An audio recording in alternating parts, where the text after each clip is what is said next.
Welcome to the In Season podcast, rated R for language. None of us are doctors or neurologists. Things you're about to hear are opinions of people living with epilepsy or seizures. These are firsthand experiences. Epilepsy can cause speech problems, and medications are hard to pronounce, so please bear with me. Epilepsy can cause bad memory, so some stories will be repeated. I'm Pookie. Get ready. So how's your start to the day, Jeff? Start to the day was beautiful. It was great. It's beautiful out. I went for 2 walks. I feel great, as opposed to yesterday when I felt like crap. And I had apparently a tonic, part of a clonic seizure. And that was a total surprise. Didn't feel it coming? Didn't feel it coming. Total surprise. And all of a sudden, I was sitting in my recliner and I just went rigid. Oh, yeah. I saw you posting that. Yeah. And I wasn't sure what it is, but I figured it was a seizure. But I didn't realize you could have a tonic without a clonic. Yeah. So you're totally aware the whole time? Yeah. Yeah. I was totally aware. And I don't remember it now, but I was totally aware while it was happening, and I couldn't stop it. It was only like 15, 20 seconds, but I had no control over it. Shoot. So could that be what they call like myoclonic jerks, or it was full body? Yeah, it was the whole body. It wasn't just one side? No, I've been through that. Entire body. Yeah, I've been through side. that. Somebody told me it was a complex partial. Yeah. I had a seizure and I was in the front seat, and it was like I fell over. I'm like hitting my head on the window, and I can feel myself gritting my teeth and all that. I can hear everybody in panic around me. I couldn't do anything, but I could hear everyone around me. I could tell I was having a seizure and I couldn't control it. And I could feel my head hitting the window. I could feel myself like lightly biting my tongue and my teeth gritting my teeth the whole time. I know what you're talking about. Someone told me that was a complex partial. I'm not sure yet. I was going to talk to my doctor about it, but someone told me that's a complex partial. Because somebody responded yesterday that it was a tonic seizure. And when I Googled it, that's kind of how it described it. Just as being rigid for about 15 or 20 seconds. So how was recovery after that? Did you have any, feel like the usual headache and the stuff that kind of lasts after a tonic-clonic? Oh. Yeah, I had the headache. It wasn't quite as bad, but it was there. I had, the fatigue, some confusion, not as bad as after, full partial. But I mean, the fatigue and a little confusion was the worst part. And I was scared shitless. I just didn't know what was going on. That would be the most terrifying part if you could actually feel it happening and see it. It's like witnessing what everybody else is always scared of. Yeah, that was it. It was to me the scariest thing. I didn't know what the heck was going on, and I couldn't stop it.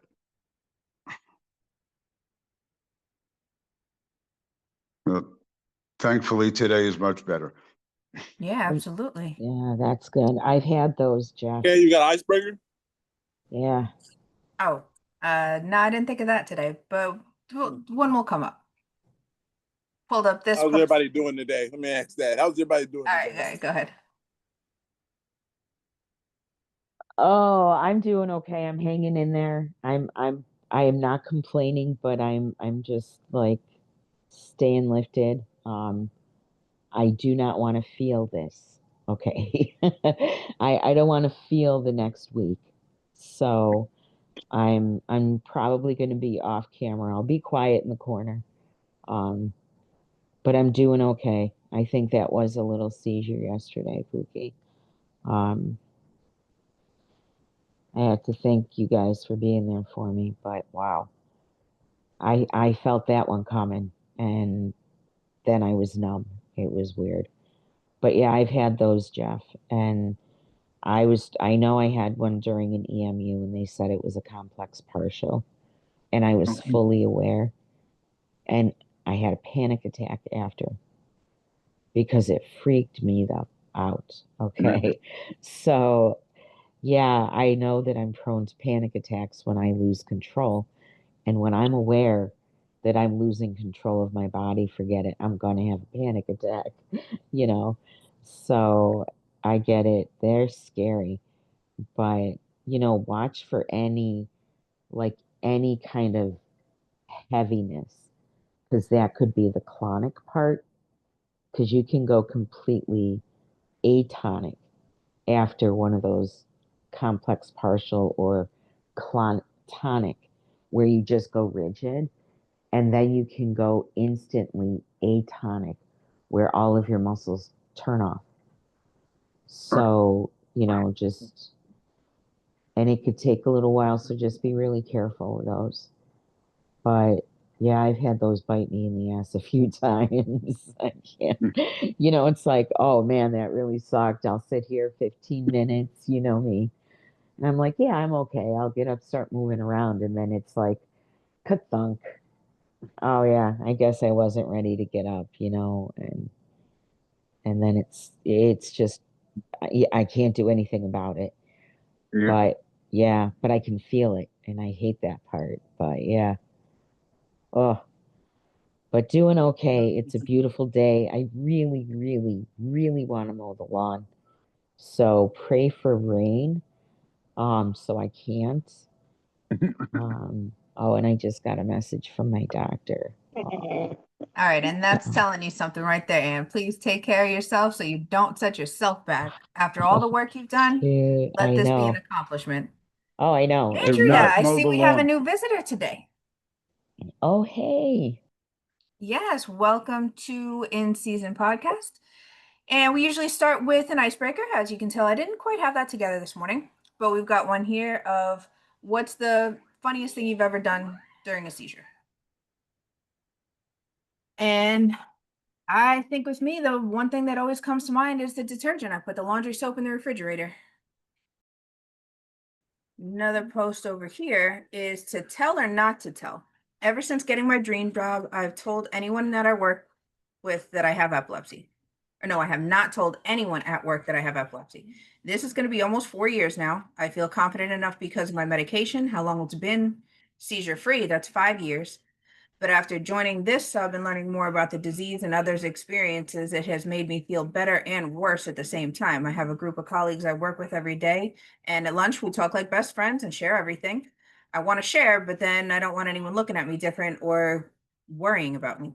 This is why I've never told anyone in a similar position have feedback. I would still hold off, especially if they've been seizure free for that long. What do you guys Can think? you hear? Can you hear traffic behind me? Not at all. Good. Well, that one with not telling people, you don't have to tell them when you're trying to get the job, but I tell them once I get the job, just for my safety. I don't want to get hurt and not let them know, and then they're like, "Oh, we didn't know this is what's happening." I was a cashier, and they knew, so they knew exactly who to call. They knew what was going on. They didn't know how to handle it, but they knew what was going on, so that helps.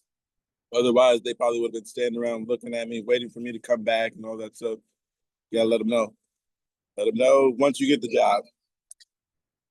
I'm not saying you're hiding it to get the job because the law says you don't have to throw that out there anymore. I think that's better than. But for your own safety, do that.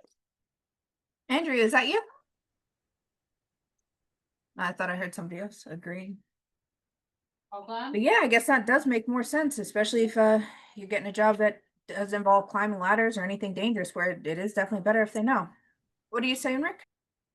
I would definitely tell because, think of it this way. If you were a former cancer, or if you are a cancer survivor, why would you hold back on that? Same thing with having epilepsy. So there's no shame or anything involved with that.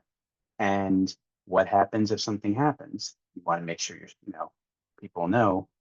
that, okay, this person's not just freaking out, or this person's not just having an anxiety attack or drug overdose or something. This is what's happening, and they'll know how to react, or they'll know, okay, this has happened before to this person. Let's react and, get the medical help. So I would definitely say, tell. I suggest getting a bracelet, get you a medical bracelet, and then, yeah, let them know once you get the job. Don't go too long without them knowing, and put yourself in a bad position to get hurt or yeah, or worse. And one of the comments here makes a good point. They're saying mental illness is looked down upon because it can't be seen. So only after being absolutely certain, confide in the people around you. Otherwise, don't. A lot of people still see epilepsy as a mental illness. And that's when it sounds like people have run into issues about letting management know sensitivities caused by their medications. And that's when they feel like they definitely get looked at differently.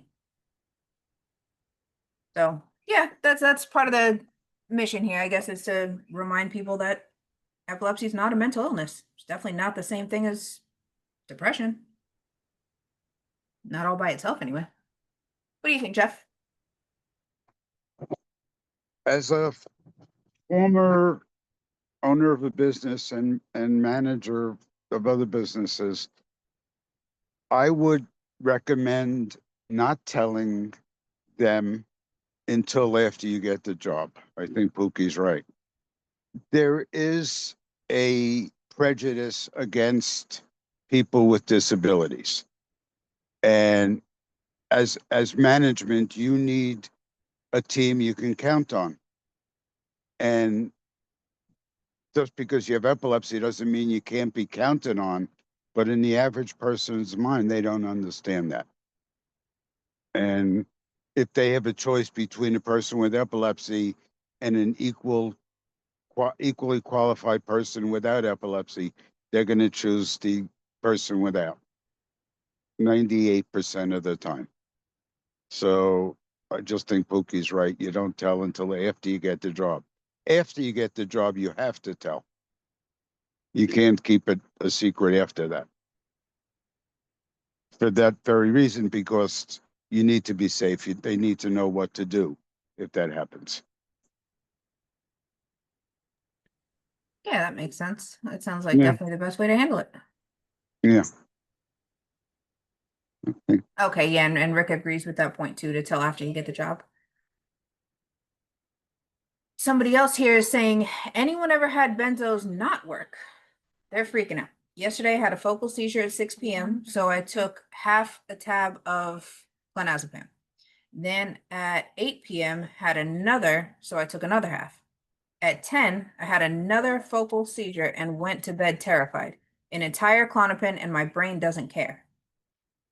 How do my rescue meds not work? And anyone else have this happen? That just screams medication resistance to me. Yep, I After a while, replied to yeah. that. Yeah, I replied to that one because I didn't know.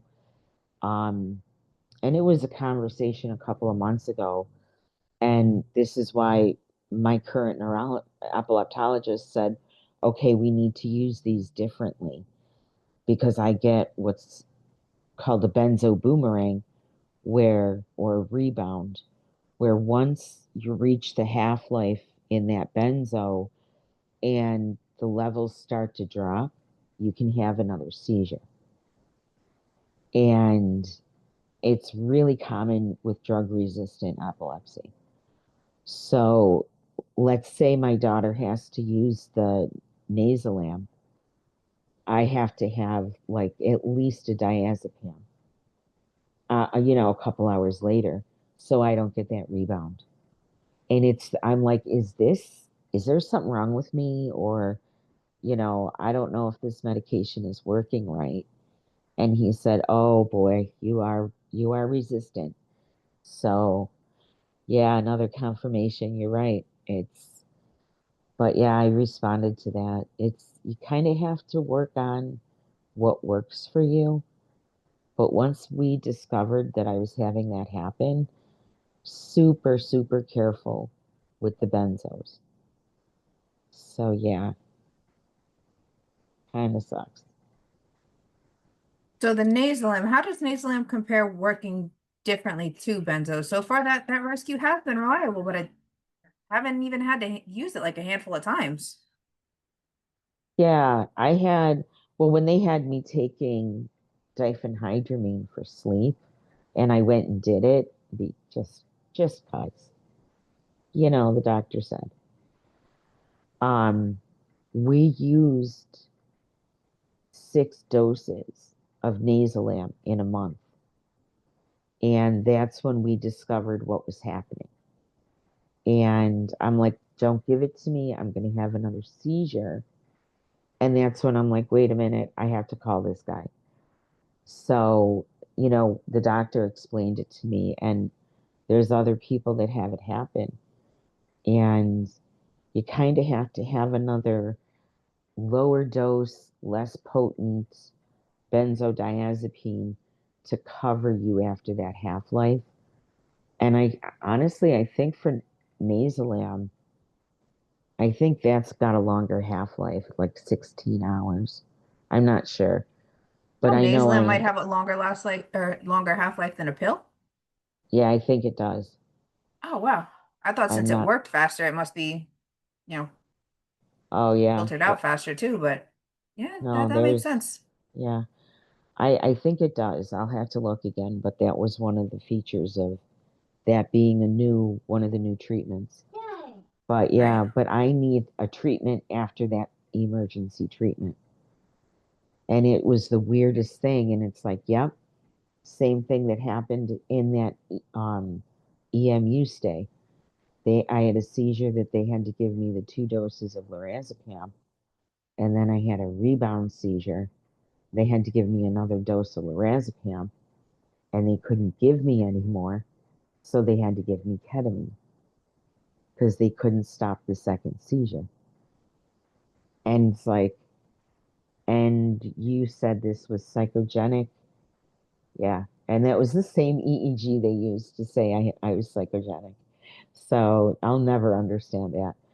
But yeah, I did not know that that existed. And some doctors my doctor calls it the benzo boomerang with those powerful benzodiazepines. But yeah, lots of fun. Well, the most intimidating part is just how quickly you form a dependence on those. I mean, what stood out on that last post was how they took the entire pill within 5 hours, and who knows if they might not feel some kind of withdrawal if that ends up happening more than once in a week. Yeah, yeah, exactly. Yeah, there's that too. Oh, yeah. There's that too. I don't know if you guys have ever had to get a nose shot twice in one week, and it literally feels like I need rehab. Okay. I am not kidding. And I had my doctor laughing because I said that. I'm like, dude, I feel like I'm going through a withdrawal and I need rehab. I don't like this stuff. And yeah. But yeah, I that stuff is so powerful. I think we take it for granted just how powerful it is. And some of us don't tolerate it. And then you build a tolerance. It's a tricky, I think it's just for rescue meds. I don't want to take it every day. Any benzo. So, And I think we were talking about this yesterday. I'm not sure if Kate was here. We were like, you asked me, why'd she drop off the dog? This is a regular occurrence, you oh, know? here we are again today. Yeah. No When leash you see him passing you up, I'm on my way home. Take the dog. and just scoots him out of the car. Dude, Open the door. we all got to come and talk. Yeah, we gotta sit down and have a family conversation. Okay. I was on with Ann yesterday, and we were talking about this because just pass by and just give me the dog. Can't say it's not a regular occurrence these days. Jeez. Well, That's at Come least he on, didn't get rough. away. He didn't get away I'm today, almost did he? home though. Okay. He's going now. He's almost away. He doesn't have a leash. Just get out the car. Go with him. Hey. Hopefully he follows. All right. Do treats do anything for you? Puppy learns how to recognize when you got treats. That's how this one comes back. So yeah, somebody else is saying, does anyone have a seizure and is suddenly good at math? Strange question, but I had a seizure and I suddenly remember very vividly all my math classes like they happened yesterday. I took a practice test in algebra, scored 90% when I've always been terrible. Like F's terrible. But looking back, I would try and listen to the class and my brain would start feeling static, like I would get sick. And if I tried to push past it to understand the lesson, it would feel like my brain and ears were buzzing. It's so weird. I remember exactly what my teacher was saying each lesson, only now it's like I have to push through the static just to have the whole memory. No wonder people think we are insane. If not, I'm not sure if it matters, but I had a TIA before my seizures became daily. Yeah, daily seizures. I would never be able to retain any information like that. I don't know where they're getting coming off saying that they had a seizure and then got good at math, though. I think they're just surprised that they scored a high, they got a 90%. But I know that's happened before where if I have seizure, a bad week basically, then I don't remember stuff that I know I used to be able to do. Then when I get back to normal, I kind of get those skills back. But yeah, it's definitely hard to remember stuff that you know how to do just when you've been having a lot of seizures. You guys have never had like new skills after a seizure, right? Yeah. So I don't think it was a new skill exactly I had, but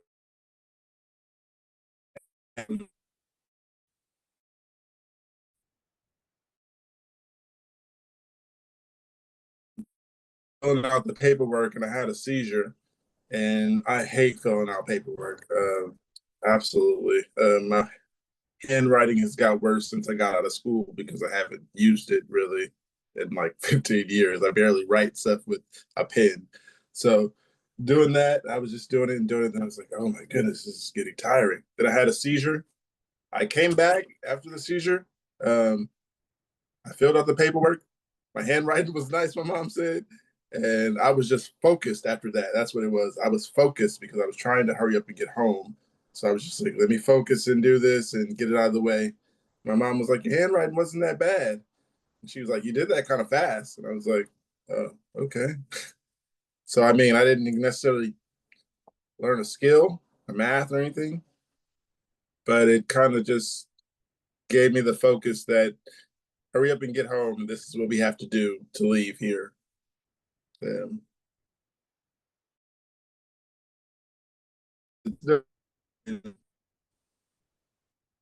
few times.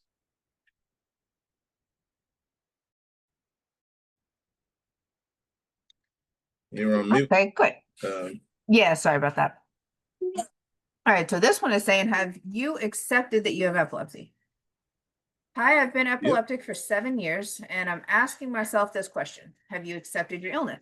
For my part, I feel like I still haven't accepted it. It destroyed my life when I was only 15 years old.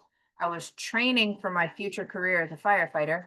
I was halfway through the process when they told me, no, you can't do that job anymore, or anything else that's related to the military. In short, every time I wanted to move forward in my life, I'm blocked because, oh no, I can't, I'm epileptic.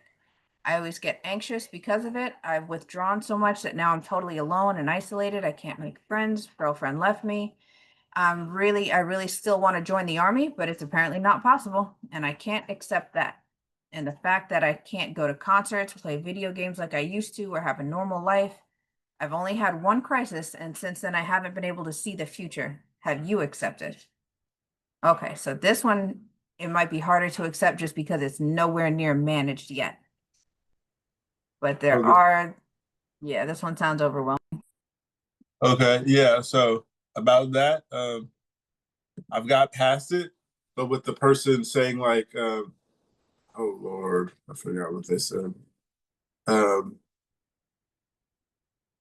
Oh, but they said they can't do certain things like video games and concerts and stuff. Um, you got to take precautions when you do things. Um, a lot of things I do, I take the risk to see if I can do it once, which can be messed up. But I went to the weekend concert and I was like, okay, made it through the night, had my bracelet on, told the person that was sitting next to me. She was like, all right. And yeah, so yeah, just got to take precautions when you do things, but don't stop yourself from doing things because you think this might happen. I mean, yeah, that does sound bad. If you feel like a seizure is going to happen, don't do it. But don't hold yourself back thinking this might happen, because you never know. You might be able to make it through the concert. You might be able to play video games for however long you like or able to, I guess. No, for Comments? sure. Definitely don't let it hold you back. This one person said you weren't allowed to work as a nurse, so maybe they're not completely stuck not, working, not joining the military, because it sounds like that might have been the worst part of this. And the poster said, everyone asked this. No, I'm not allowed because of insurance reasons. So a lot of people are just having trouble coming up with a better career, a career they wanted. This person says, I've had epilepsy for 37 years now and I've accepted it. I don't let it control me on everything. Driving, doing something that can injure others, stupid flashing lights, working certain jobs, and I'm sure some other things, the seizures win. If I can do it and it doesn't put anyone at risk for going out and having fun or just leaving the house, then count me in. You can still play video games, just have the lights on. Some games are too flashy, even with the lights on. And that one got a lot of agreement. Yeah, this one is the same kind of acceptance. You do what you can in life, and that's all we can hope for. And these are the people that are saying they've had epilepsy for like 30 plus years. Yeah, it definitely doesn't have to slow you down. You just can't do everything. Yeah, I got it in my That's a teens shame too. about the career. I got it at 16, so after that, I just kind of knew what was coming. Yeah, they were telling me all the stuff I shouldn't do. Got a high school job, doing healthcare, working at a summer program with kids, having seizures on the job. Didn't work. Next summer, I tried it again. I worked for like 3 months without having one, which was basically the whole summer program. But it's like the last 3 days and I had one. And they were like, "We tried this last year with you." So next year I couldn't do it. But yeah, that's when I knew this isn't going to work for me. I really like to work. And then I got my seizures together within the next 10 to 15. And I started working. And then I started getting hurt more. And then my family told me I have to retire. Well, actually, I have to quit. Or resign was the word they said. So yeah. Yeah, family does have a lot to do with not letting you ignore it any longer. That was the same in my situation. This one is a little more encouraging, saying they were diagnosed at 12. It was hard to watch my siblings get to drive before me, play video games, and do anything with lights that I was prohibited from. I wasn't even allowed to have baths anymore. But you eventually settle into your new normal. You need to find the right cocktail of medication to keep you seizure free, learn your triggers, and respect things that lower your threshold. Is it always easy? No, but it becomes second nature. It gets better, I promise. You're still young. You will find your calling. I'm married with a career and children, living my dream life. Don't let it define you, and it won't. That was a good answer. And makes the point too that you may not make money, but patient advocacy is a great alternative to being a nurse. That does still seem like a really satisfying thing to do.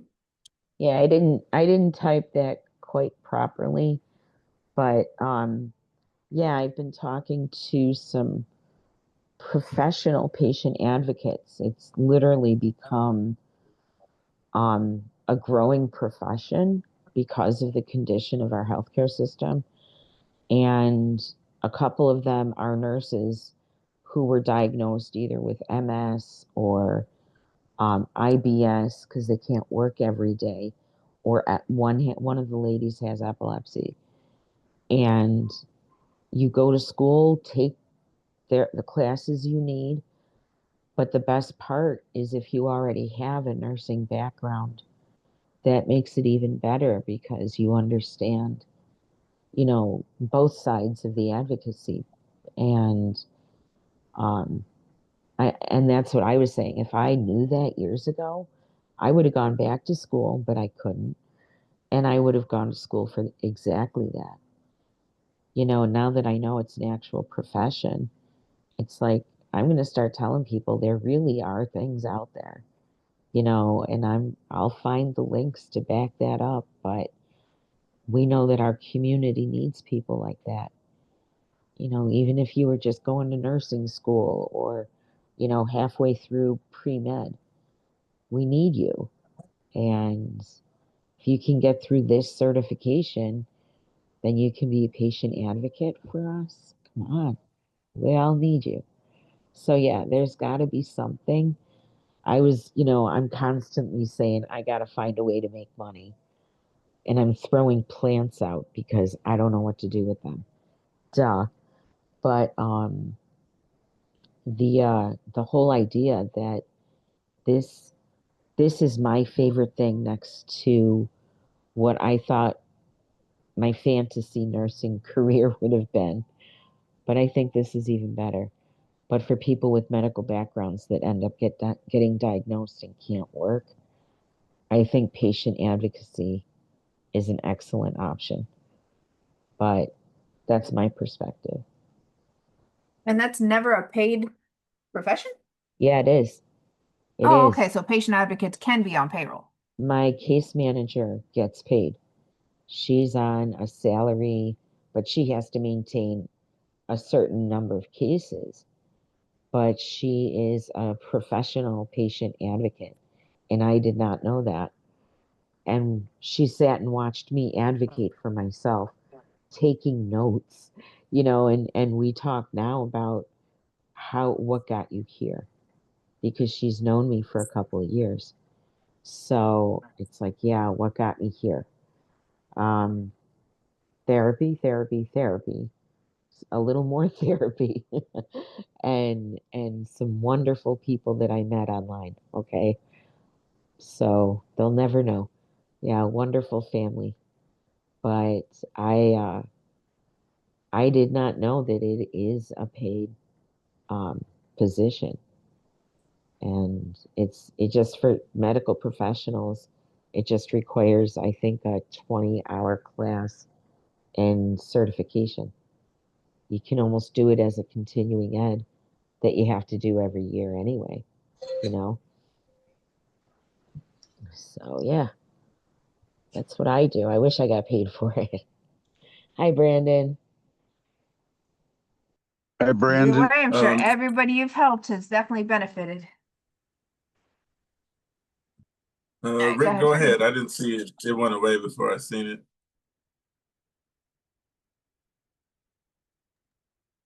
Oh, I was just gonna say, once it's under control, it's easier to accept and then work on, what I was able to do and can't do. So like for this person, I feel bad that their career is kind of sidelined, but they should be able to, once things are under control, I think it'll be easier. They'll be able to see what they can work towards, even though, okay, military is out, maybe there's some other things within the military or something else that they can do once they get everything under control.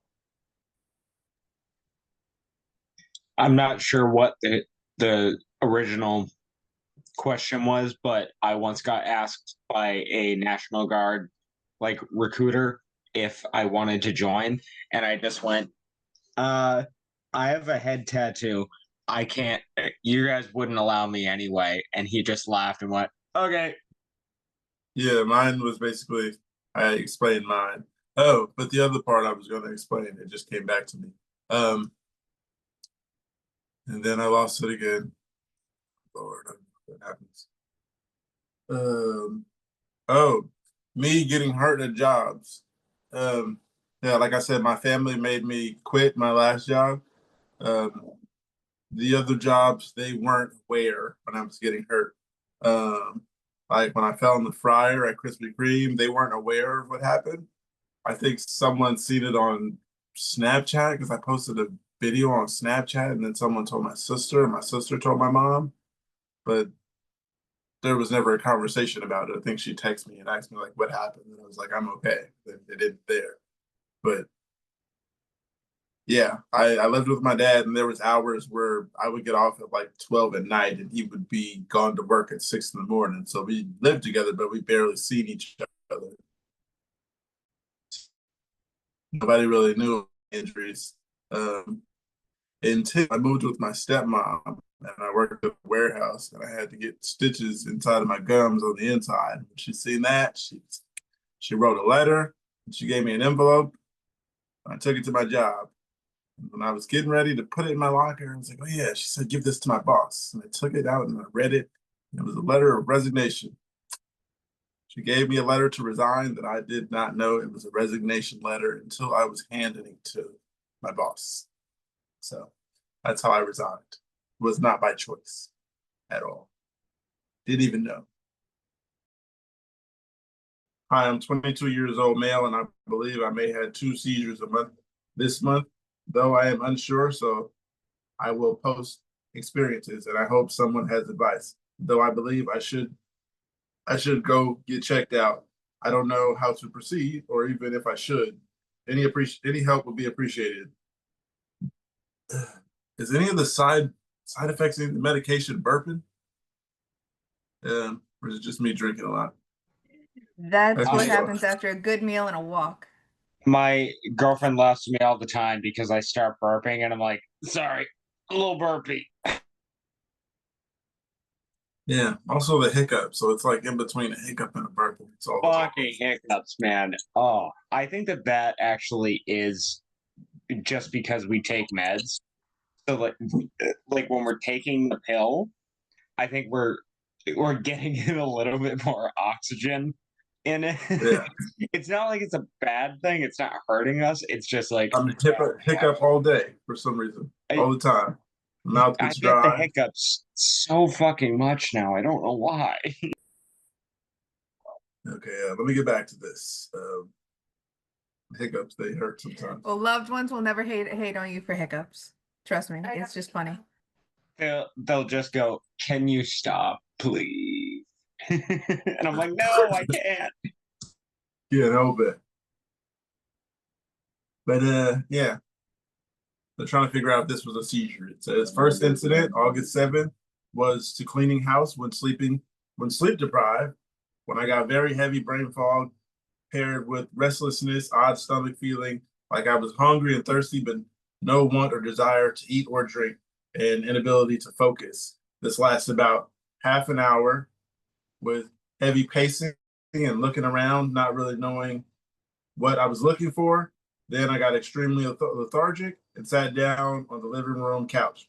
When I rest my head against the armrest, I felt limp and enter a state I didn't move, with an abstract feeling that I could move if I wanted to, but I just didn't. Accompanied by now odd acceptance of lack of any emotions. This lasted for about 5 to 10 minutes before I started feeling like I should move again. Finally, just felt strung out like a psychedelic came down. Second, August 23rd, hard chipped my front tooth earlier in the day and was in moderate pain, had to take marijuana to help with pain. Felt suddenly restless again with some side effects early as last time, ending with me sitting on the bathroom floor, head placed against the wall. As I sit down, I start feeling more and more lethargic. Was petting my cat when I just laid my hand on the floor. That was when I felt the same feeling of not wanting to move at all. My head was sliding down the wall to lay on the edge of the still open door. My cat then started to get distressed, meowing and pawing at my legs and face. When she clawed my legs, I could move again. moved my leg out of the way and started to come back a little bit. Though my head was still resting limp on the door, when she started to claw my face, it was like I was pulled out of that state, though still very foggy. Afterwards, felt same come down effect.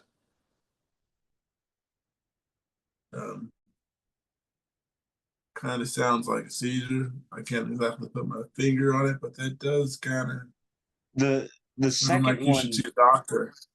the second one definitely did. The first sounded more anxiety attack ish, I think. But the second one definitely sounded more seizure-ish.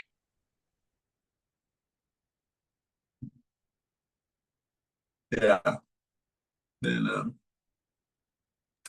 Yeah, so anything marijuana works where for they pain. remember more of how it went, that does kind of strike me as more anxiety attack. That's the thing that always kind of is a bookmark of a seizure for me. I remember what I was doing up until, and then I'm either in a different room or just remember what was clearly a couple, or at least like 2 or 3 minutes later. Yeah, the fact that they were able to remember all of it while, like, sort of losing motor functions to that extent makes me think it was more like anxiety or panic as a, but I don't know, that's just me. Like you said, you think it with them being cautious and all that. We were talking about that earlier before you got here.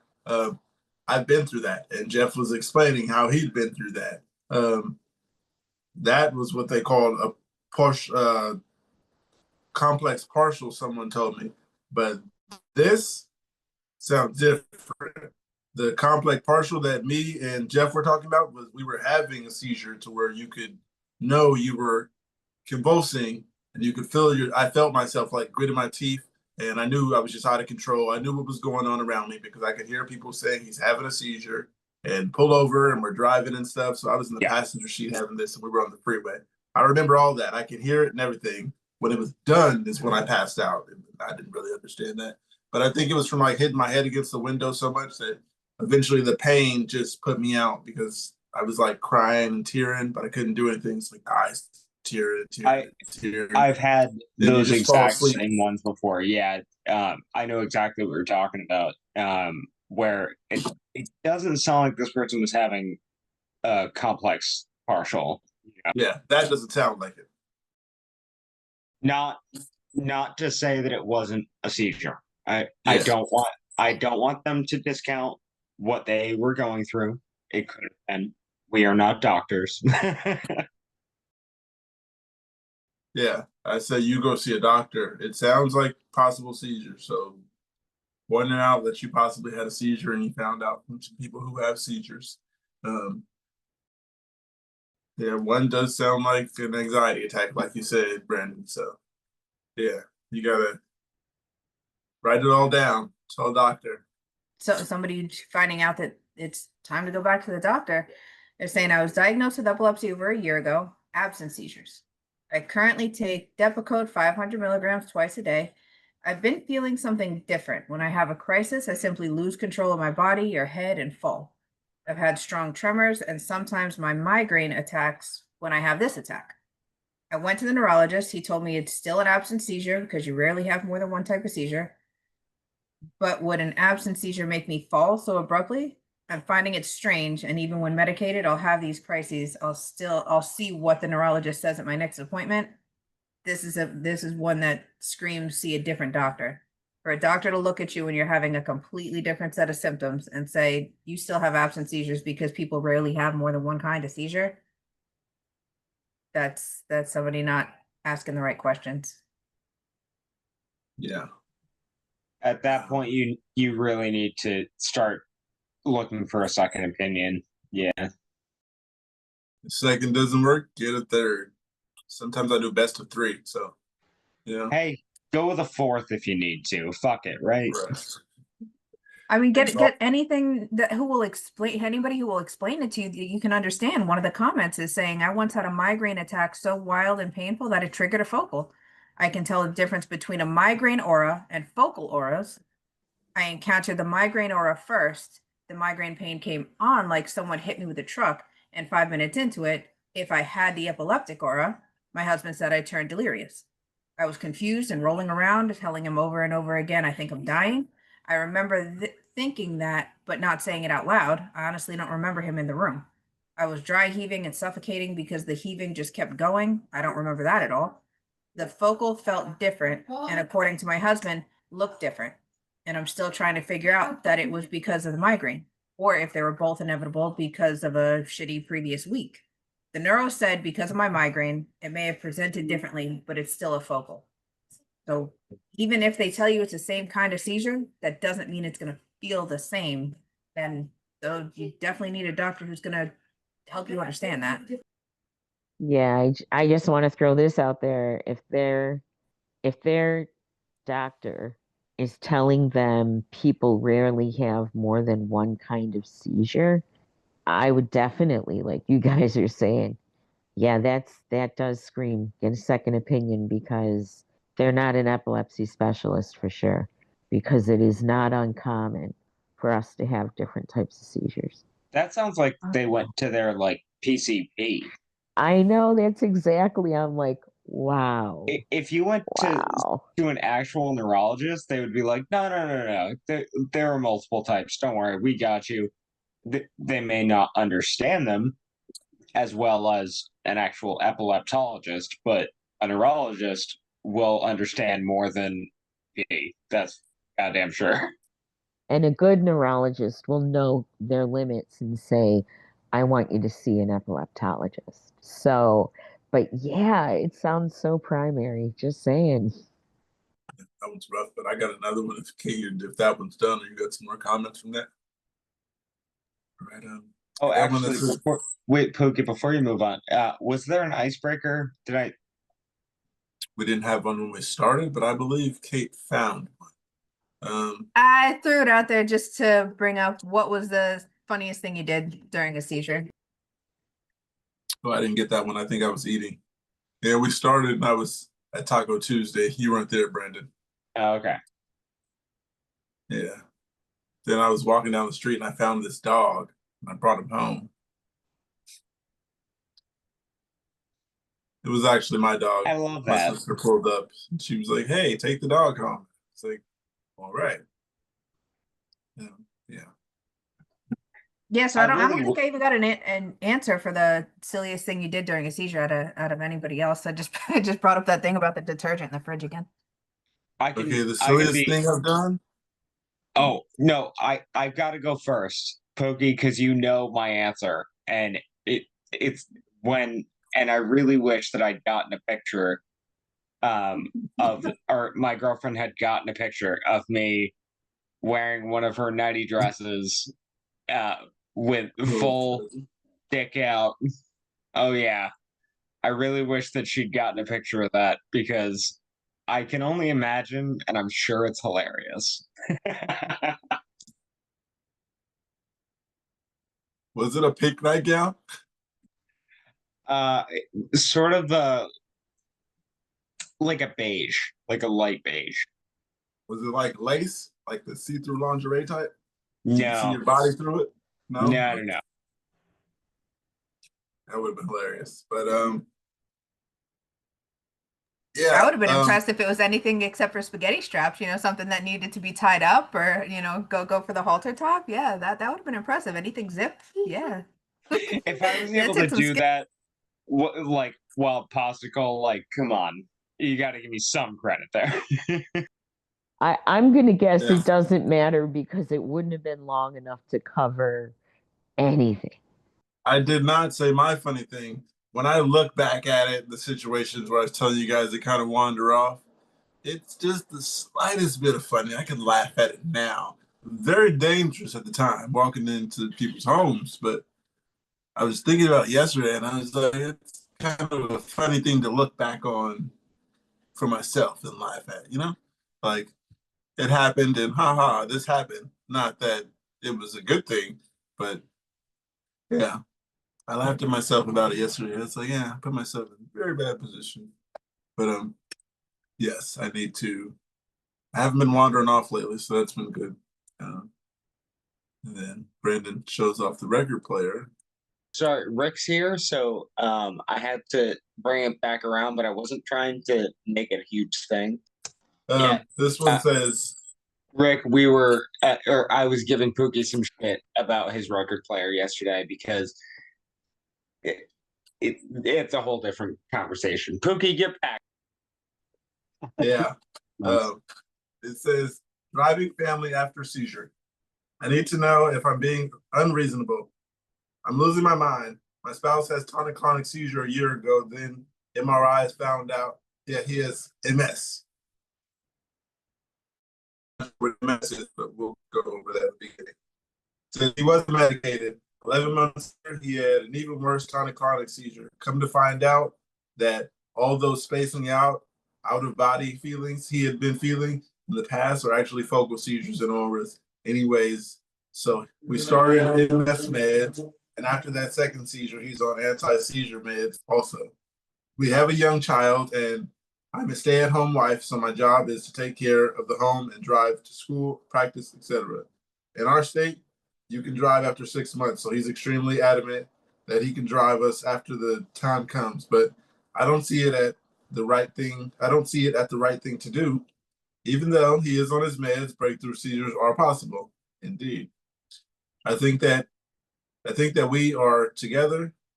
We are in this together, and it makes sense for me to drive. In an emergency, he can drive us.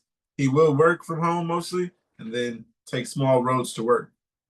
Now we're arguing because he says I am living in fear and he will drive us normally. I think he is being irresponsible. I'm not trying to take away his freedom or independence. I just want that when it's a family outing, I drive just to mitigate the risk. First comment. I'll get your opinions first. That's a long first comment. How do you guys feel about this guy telling his wife, I'm going to drive, regardless of what you think? Kids and everything. That's what it sounds like. He's just kind of careless. It's like, hey, they said I can get a license. Yeah, that thing about mitigate the risk, I don't see how you can, rationalize that the risk would ever be worth it. Accident herself. Like she said, she would like to go on family trips with her driving. This can hurt the kid. Well, I okay. I can't drive, so I don't have much to really offer here. Sorry. So I'm in the same, I'm kind of in the same boat where legally in 6 months I was able to start driving, but I don't feel like I'm ready to. My family really wants me to because I was always the main driver, and I'm like, you know what? If I'm dizzy sitting in the car riding, I don't think I should be driving. And I spoke to my neurologist when I saw him a couple weeks ago, and he said, well, with the change of medicine, let's extend it another 3 months. So instead of starting to drive next week, I'm going to start driving in December. And I'll see how I feel. If I feel like I can, I might, but I might hold off. Probably most likely going to hold off a little bit because I really want to be sure. I'm fortunate that my car kind of knows, well, not kind of. My car has settings on it where if I veer out of the lane, it'll put me back in the lane. And if I'm not holding the wheel, it'll beep and then pull over.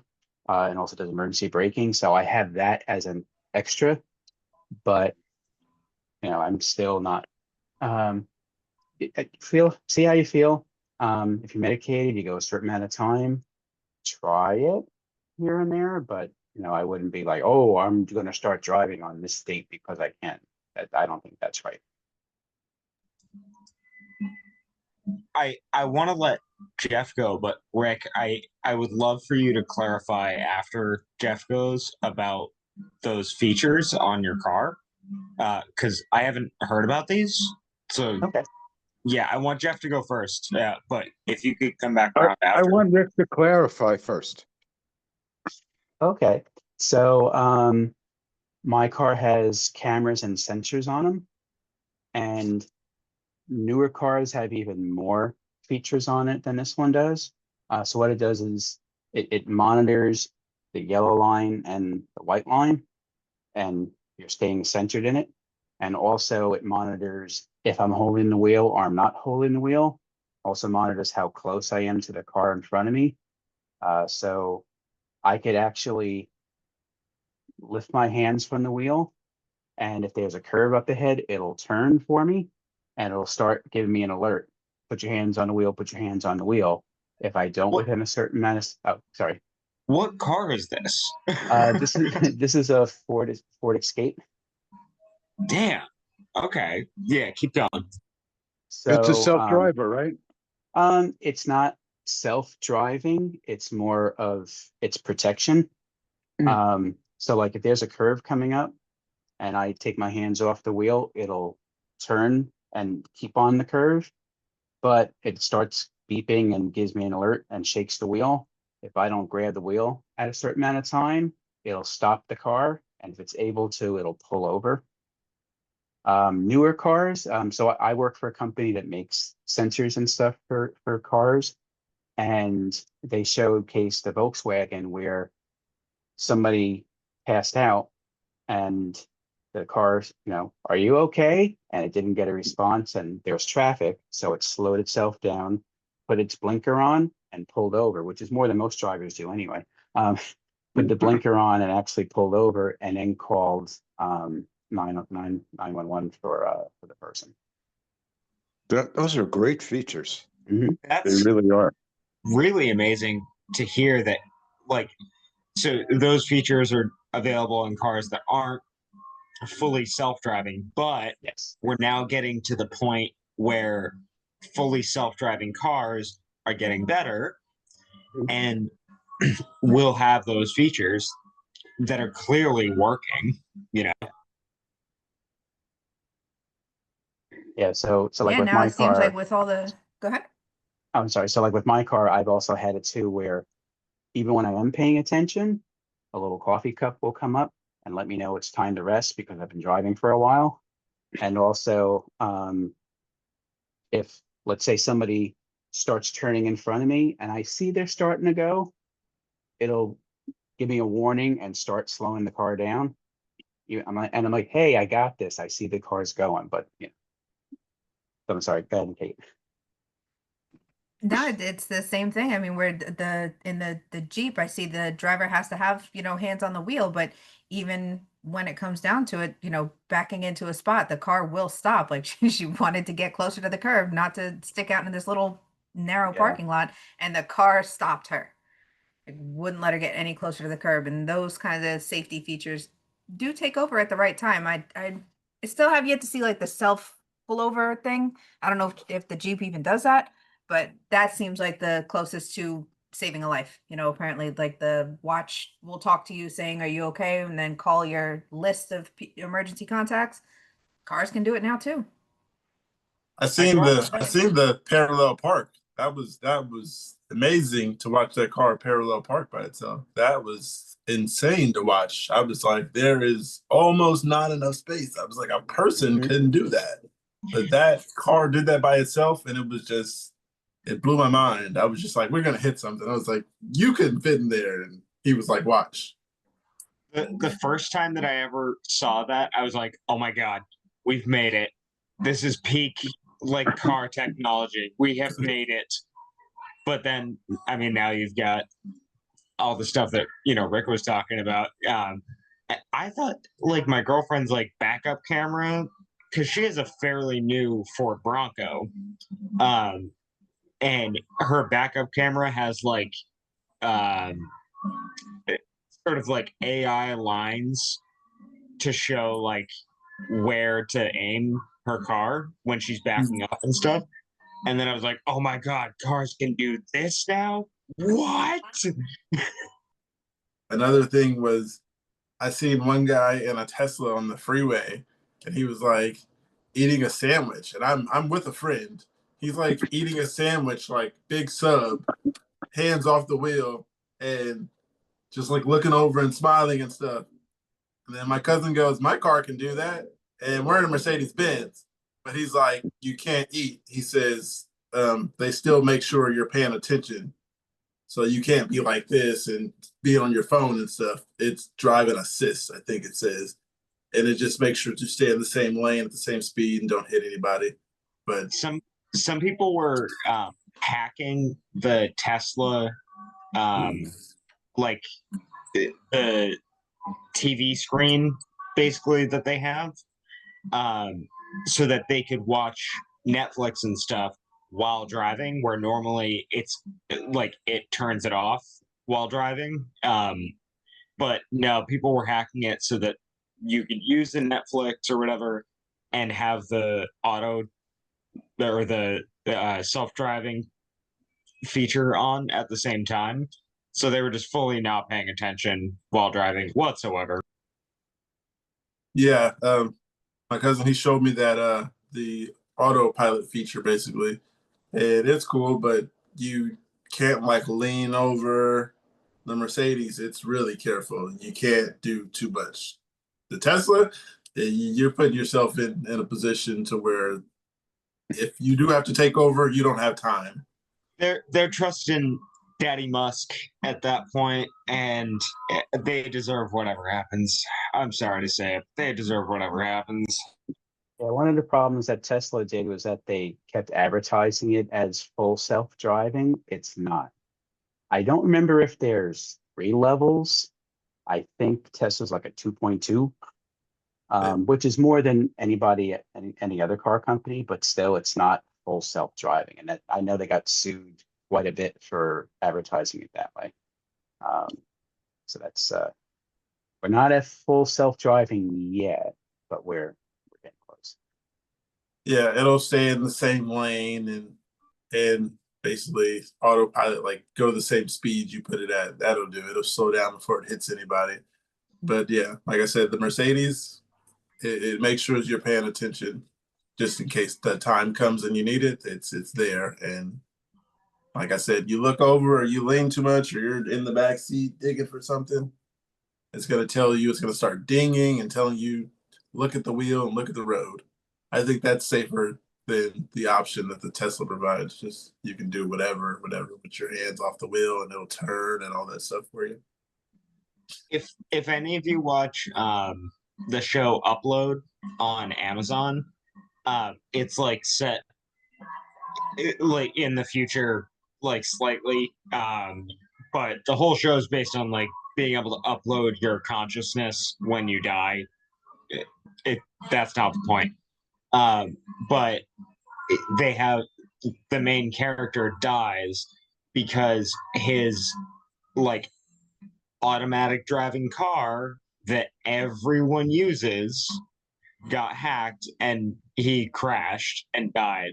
And it's like, okay, but the ones that they were using, that's what we're gonna be getting to, where it's literally a pod that you just speak to and it just takes you. That's what we're getting to. We're gonna get there. Was this, we were on the same question that I asked earlier, right? About the guy driving his family and all that? Yeah, Or we did you haven't move moved on? up. Yeah, no, we're still talking about driving. Okay, I was going to go through the comments on this one. The first one says, it was the same way with my seizures. I thought I was indestructible. In fairness, I didn't know they were seizures at the time, but I blacked out while I was at the wheel, 55 miles per hour, and slammed into the back of a van. I hurt my wife and my daughter. I also hurt the van driver. It cost me my insurance money in the upwards range of $100,000. I had my license suspended for good cause. It is not worth the risk. I could have easily killed someone, including my family. I do not drive anymore. Remind him that driving privileges can be restored after 6 months being seizure free, not 6 months after the accident. That means he needs 6 months after the last seizure if he drives without having those 6 months and an accident occurs.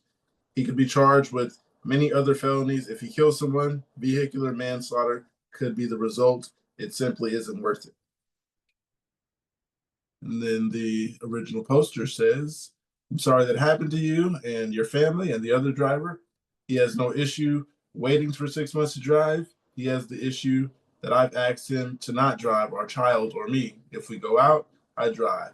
I'm upset that he's not putting at least our child and adding at least putting our child first and adding the risk to her life. Yeah. He's This rough. dude can go fuck. Yeah.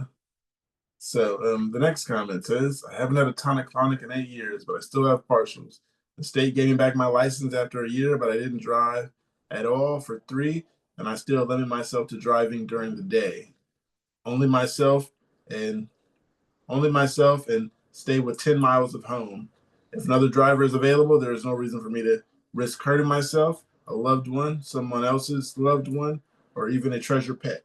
If he wants to place himself in danger, that's his choice. But you are absolutely justified in not wanting yourself or your child to be a passenger when it is unnecessary. Tell him his macho ego isn't worth lives, or walk away. Don't suggest someone to walk away because they might be married, but I don't suggest walking away because you could talk about it. You're married. Just walk away. Walk away. I mean, I don't know if you guys have noticed though, but I'm coming across on the more people we talk to, it seems like men do have a harder time, especially the ones that are used to being, the providers, the breadwinners, the ones that always did all the driving. Like they seems like men have a harder time kind of letting that part go, That is a huge or are quicker to try to point. go back. That is a huge point. And I think that just comes down to innate, like, male personality, and what we're taught. Like, we're meant to be the provider. We're meant to be the one who, like, drives places, and like our partner is, the passenger princess or whatever. When you get something so you can't drive, you don't want to lose that feeling of, like, I can still do it,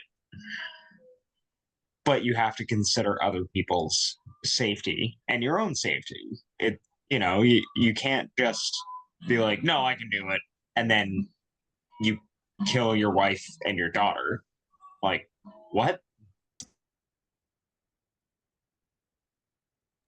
Yeah. So, firstly, passenger princess. I am a passenger princess. As you know, I have epilepsy. So I was highly offended when you said that because I don't have an option and it's kind of fun. Dude, like, Lynn and I both, when we went up to Maine this weekend and when we came back from Maine, I fucking slept for like 2 hours, and she was like, thank God, because you are so annoying when we're awake. And like, when you're awake and we're driving, you're always commenting on something. And she's like, I get some peace when you go to sleep. I love the drive. I just hate when you are annoying when I'm driving. Yeah. Also, that guy, I don't know what's up with that guy, but like I said, I don't suggest walking away. You gotta have a conversation. You don't walk away from marriages without a conversation. Not that I've ever been married, but I would have Right, suggested that with I my did Just say parents. not forget once it marriage. lasts. I forgot about the marriage part. You are correct. Yeah. Yeah. Well, let's get Rick's opinion on this one. He's probably got the best one. Well, so my wife, she's really upset that I'm not driving because she loved becoming the passenger princess. She's a little bit older than me, so she spent an extra decade and a half driving people around, driving kids around. She hated driving around New Jersey. Then I come into the picture and she's like, "Oh, he likes to drive? Let's get married." Because she just loved the fact that I drove everywhere. And the day that I got my license, I drove across country and drove into Canada. So I just took off and never stopped until recently. Anyway, so she really loved that, and so this kind of forced her to drive longer distances, to drive more, and see what I deal with on commuting to work and things like that, because she takes me to work. And we also discovered that she really can't drive at night. So we had her eyes fixed. She had a cataract surgery. So this actually helped learn that was going on. So that was a little blessing in disguise there. I think that's something that a lot of people should look into as they get a little older, like just making sure your eyes are okay. and people forget about it, and then they're like, why can't I see at night? It's like, well, you can have a very simple thing that can be fixed Yep. and be fine. Exactly. Actually, It led to so much talk, that one comment. isn't that great? Been like 30 minutes. Well, that's Um, that's why when you were like, how do these like streams last 10 hours? It's like, that's how. That's how. Yeah, so I'm gonna move to another comment. It says, this is the exact situation. My husband had a seizure while driving with our 6-month-old, and I in the back seat, and 2-year-old in third row. We almost all died, but we're spared. It's a miracle. I'm still terrified. He won't drive for at least a year, but he's already pressing me about it. I don't think I could ever be comfortable with him driving the kids ever again.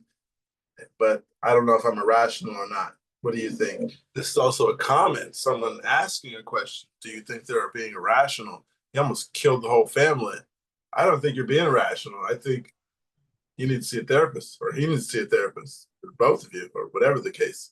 I'm Yeah. 100% with you on that, Pokey, but I feel like Kate's the best person to answer this because she act like she has kids that are around that age right now. Like, how do you feel about that? I always missed being able to drive, but you got to think of it like that. You know, what's worth the risk? And it's definitely never going to be the life of your family. If somebody's that hung up on just not having that ability anymore, then you need to talk it out, discuss exactly why you can still move on from this, adapt to a different kind of normal, and nobody's going to have to miss out just because you can't provide the transportation like before. Nobody has to miss out. It's just going to be probably a more strict schedule. What's up, And Jeff? sorry, Pookie, I didn't mean to imply that you don't also have kids or Annie doesn't also have kids. I just meant the age range where you're still I driving. think everyone but you. Everyone's a parent but you. These guys that want to drive are totally insane that almost killed their families. There's no justification for that. Absolutely none. And the women should take control of the situation. They have to demand that they don't drive anymore. And they really have to put their foot down because it's not safe and you're risking your life every time you get in the car. And it's not just your life you're risking, it's your family's, and it's another family's life that you're risking. And it's just not worth it. Hopefully, though, the personality of the male that they're trying to address can be one who is receptive to that sort of feedback because, like, yes, women can say, you're not driving, I'm driving because you have epilepsy, and they can still go, I'm bigger than you, I can say what I want to, sort of thing. So there's always that. You have to make sure that the person that you're speaking to is going to be someone who's receptive to that sort of rhetoric. Yes, you have to be safe. That's guaranteed. There's no question. You don't want to go into a situation where it could turn violent, but you still have to find a way to take control because you can't let these people drive. 100%. Yeah. Unless you give Totally them all agree. Rick's car, then they can go anywhere. Yeah. That's why I can get anywhere I want. If I ride my bike and I have a seizure and I crash, I only hurt myself. It's fine. There you go. Again. Hurt yourself again, like I said. Oh, Well, no, I've had plenty of bike crashes, but none of them have been seizure related. Oh, okay, yeah, because you told me about the other they one. sell electric scooters everywhere now. We were at Best Buy yesterday and they had a whole section of electric scooters. Those things are everywhere.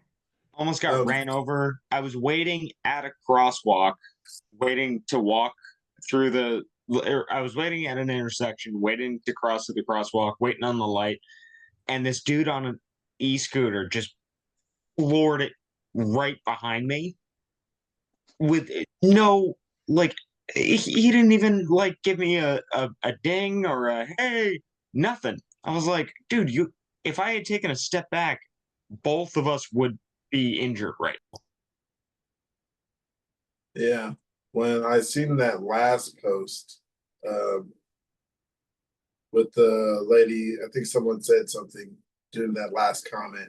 And it reminded me of when I was asked to drive and I asked, "Are you sure?" She said yes. And I think during that time she might have been irritated or something like that. It was my girlfriend at the time, and I forgot what she was irritated at, but she was like, "I don't want to drive, you drive." And I asked her, "Are you sure?" And she said, "Yeah." Um, with her son in the car. And when I crashed, I told her, this is kind of your fault. I told you I did not want to drive, but you were having, I don't want to call a tantrum or whatever the case, but I don't have the biggest backbone, so I didn't argue. I was just like, "You sure? Are you sure?" I asked her, "You sure?" a few times, Christmas Day. So, and yeah, I had just dropped off my daughter. I mean, we had just dropped off my daughter. Then she was like, "You want to drive?" And I was like, kept asking, "Are you sure?" She's like, "Yeah." I drove, and you know the story. Apparently, I'm just lucky where my girlfriend would never let me drive her Bronco. So no matter how bad of a mood she's in, she would be like, "You are not driving my Bronco, even if you didn't have epilepsy." So there was that. I just don't like arguing, so that's how that situation happened. And luckily, I didn't hurt anybody or hurt her kid or her. Um, I wasn't actually hurt that much either. Like I said, that time is when the airbag hit me, and that's what kind of brought me back. Instead of like flooring it, the airbag hit me, and I came out of it. And I pulled over, parked, and continued the I'm seizure. I'm curious to know if there's ever been a study about like if you have a seizure while driving, you hit something, airbag comes out, how how relaxed is your body?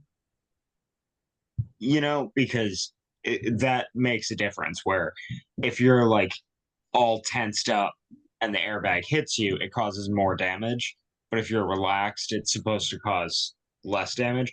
So I'm just curious to know, like, I guess it would depend on the seizure itself, like where you're at in the Yeah. seizure, what your individual types of seizures are like. You know. Okay, so there was another situation, and that's where come to find out, I think that's what it is. A certain amount of pain will bring you out of it. Because when I got this scar, putting my arm in the fryer, I had a seizure, and basically I put my arm in and I put my hand flat on the bottom, on the surface, like that. And then I pulled my hand out, and they were like, basically, I had a seizure, and that's when I put my hand in. But I looked at it, and I looked at my fingers burned, and then I fell to the ground and continued another seizure. So that's like the car accident when the airbag brought me back, except this time it was heat from the air fryer. I mean, not the air fryer, but yeah, the fryer. Yeah, that pain brought me back. So I don't know if this is an exact thing with anybody else, but I did hear somebody else. You remember the first time we were here, there was this one guy who said he fights with his brother that brings him back. You remember that, Brandon? What was the situation? Sorry, I was messaging. I was texting something in the chat. It was Mo. Remember, he said that when he has a seizure, he asks his brother to fight him. So they punch each other, so they come back. You remember that? Weren't you there, Rick? You remember that? I don't remember. It was like so long ago. I totally forgot about it. But holy shit, that was so weird. And I really want Mo back because he was a fucking character. Yeah, him and his brothers would punch each other like when he would start having a seizure and it would bring him back somehow. It was so funny of a weird story, I guess. Oh, okay. Thank you, Lufa. It's the very first episode if you want to see it. So Yeah. that was it. It's Yeah. Wow, I know. I look back at the old videos and I'm like, oh my god, my hair looked so bad then. Jeez. I got a You can good tell when we TV. all I'm got telling to you, wanting to be TV ready. we look great on I TV. I'm didn't telling you. I didn't know I've how seen it. popular this was gonna be. I didn't know how many people were gonna see. We got hundreds of people watching. I'm telling you, man, we look good on TV. I've said it a few times. We're all gorgeous. And Speaking of, Lufa, nice to see you. Happy to have you Oh. back. How's it going? What did you say prior? Sorry, there's like someone just. I don't know what's happening outside. There's just a lot happening today. do Hey, you have Busy something days. on your face? yes, they Oh, are. that was what I asked her about in the chat. Uh, They're stars. They're pimple patches. okay, Yeah. that's interesting. We didn't have those when I was a teen. What? We didn't have those when I was a teen, around Oh, 20 years good ago. thing I'm not a teenager. Good thing I'm 20. Boom.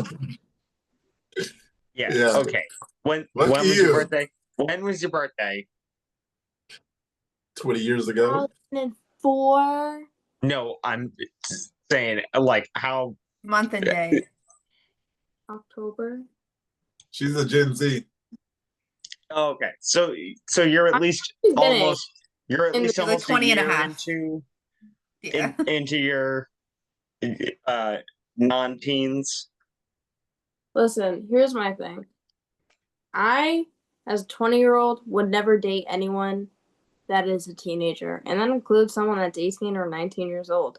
When I was a teenager, I was messing around with people that I should not have been at that age, with that age. And you know what? As this age now, looking back at that, I'm like, girl, oh my, come on, get a hold of yourself. Don't be no groomer. Learning from your past is the most mature thing that you can do. Yes, So, like, man, good you're job. being groomed. Come on now. Come on. Although It's a little kick. guys will also attest to not necessarily being like, oh no, to an older woman. So there is that.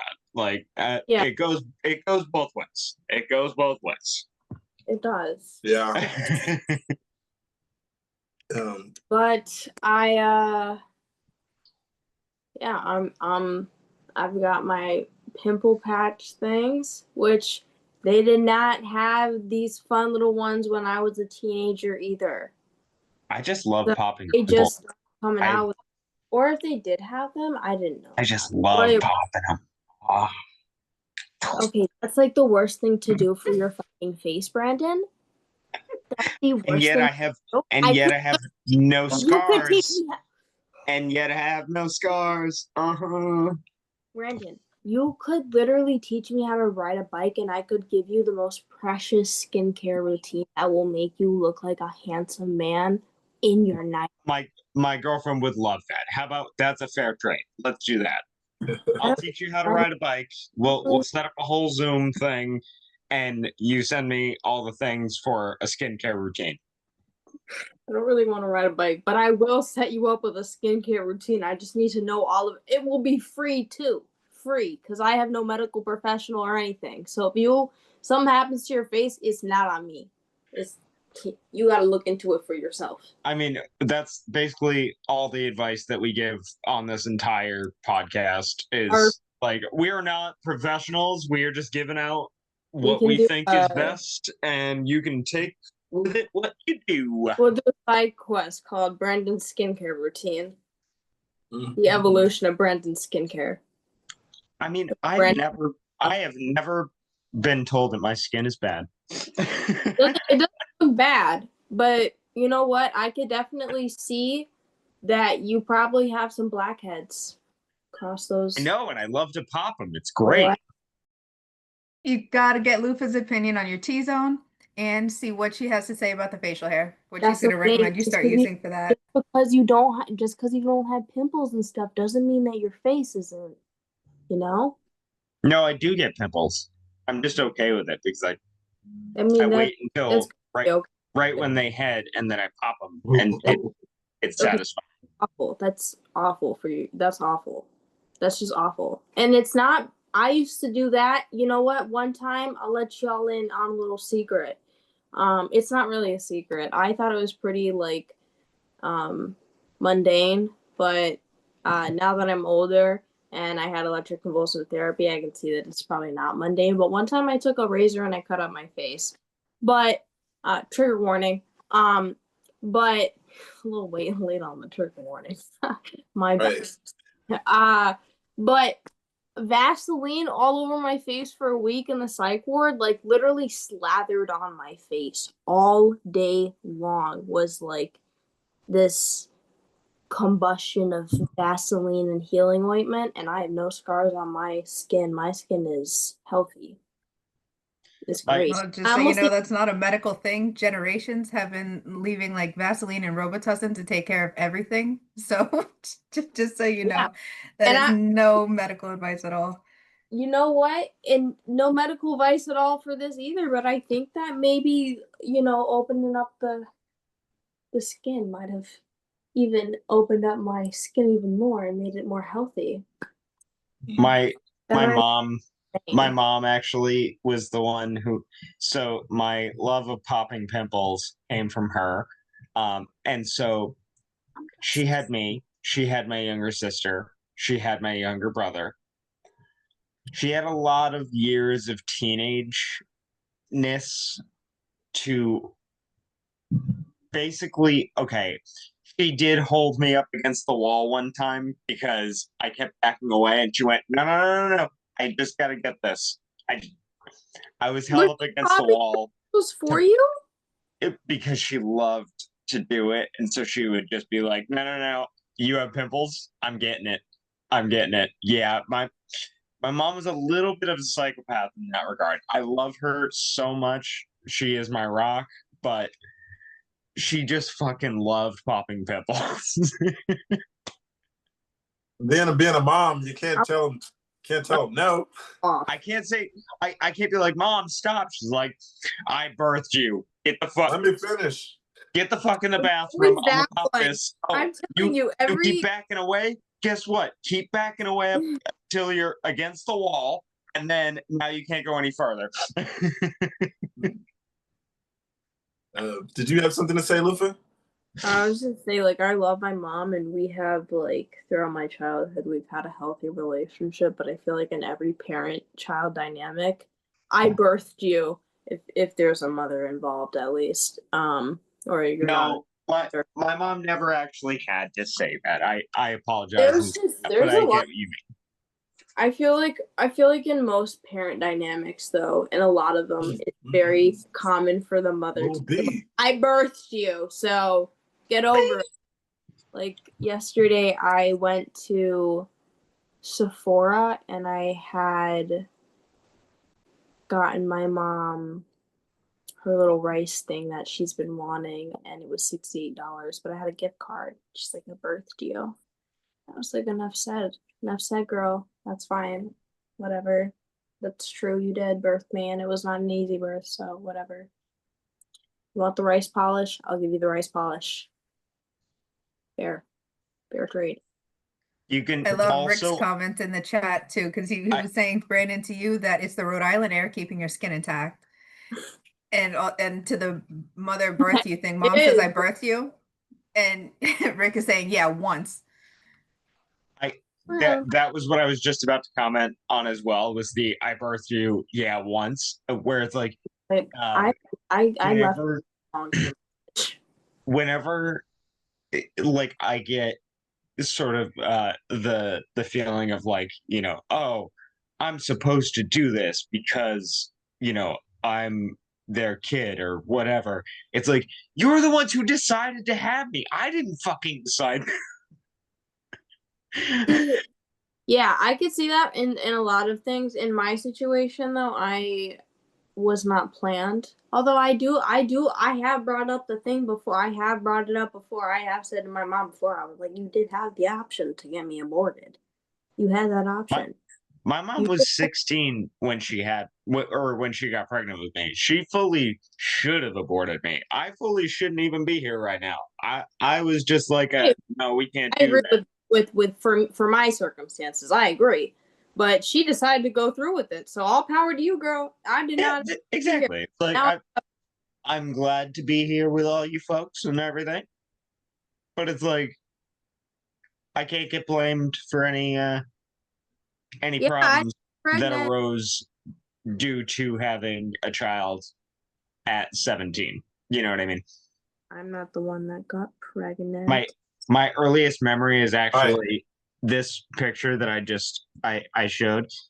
This is little me at the Boston tugboats, Little B.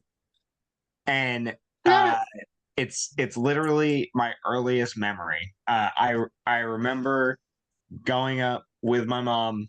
We took the day up to Boston and we got sandwiches and we went to the tugboats. And earliest memory. And last Fun. Christmas, she got me a good. she got me like a print of the picture that she took. That would be a good icebreaker question for one of the things. Like, what's one of your best earliest memories? Oh, I like that. Good idea, Brandon. I like that. Great minds think alike. I got a few things before we move on. Yeah, and great minds do think alike. I just wasn't in that one. But Brandon, That's not to say you don't have a great mind, Pookie. What were you about I to didn't say? get to say anything fast enough before you guys moved on. I was going to jump in there. What about me? But the thing where you said your mother had you at 16, my mother had you said 17. My mother had me at 16 too, and well, at 16, and she always says pregnant at 16. No, had me at 16. Oh, okay. Okay. Yeah, and she always says that's why we're so close. We grew up together, basically, and she raised a mama's boy. All the time we spent together. So yeah, if you didn't know, my mama's boy, and it just works.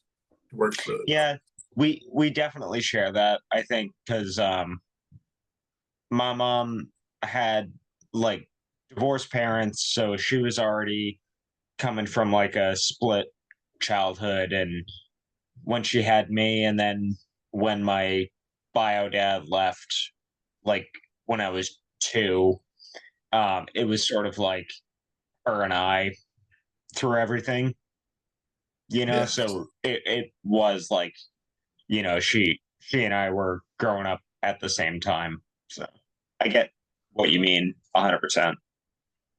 Yeah. It took me till I got 35, this last year, to look back like I was really spoiled as a child. I didn't pay attention until a few months ago. I was actually privileged and I did not know that. I thought the things I was just supposed to be given. Didn't pay attention to take the gratitude for the things I was given. I was just thought this is what a parent was supposed to do. Granted? Like granted or No, my mother gave me like large sums of money, and okay. I didn't pay attention to things like that. I was just doing stupid stuff like buy all my friends clothes, and all my friends, we'd all have the same clothes and shoes. If it was me, I would have hoarded that money to myself. I would not have bought anyone shit. I had epilepsy and I didn't know that my mother was doing this just to like keep me happy, I guess, or I was 16. I don't exactly know the case, but yeah, she gave me large sums of money as a child. I'd have like $700 and she'd be like, go do your school shopping. And I'd be like, all right, why not take my friends? We can all school shop on the money you gave me. That's really nice of you. They got to school shop with their families as well. So I'm the only one that had clothes that I got for everybody.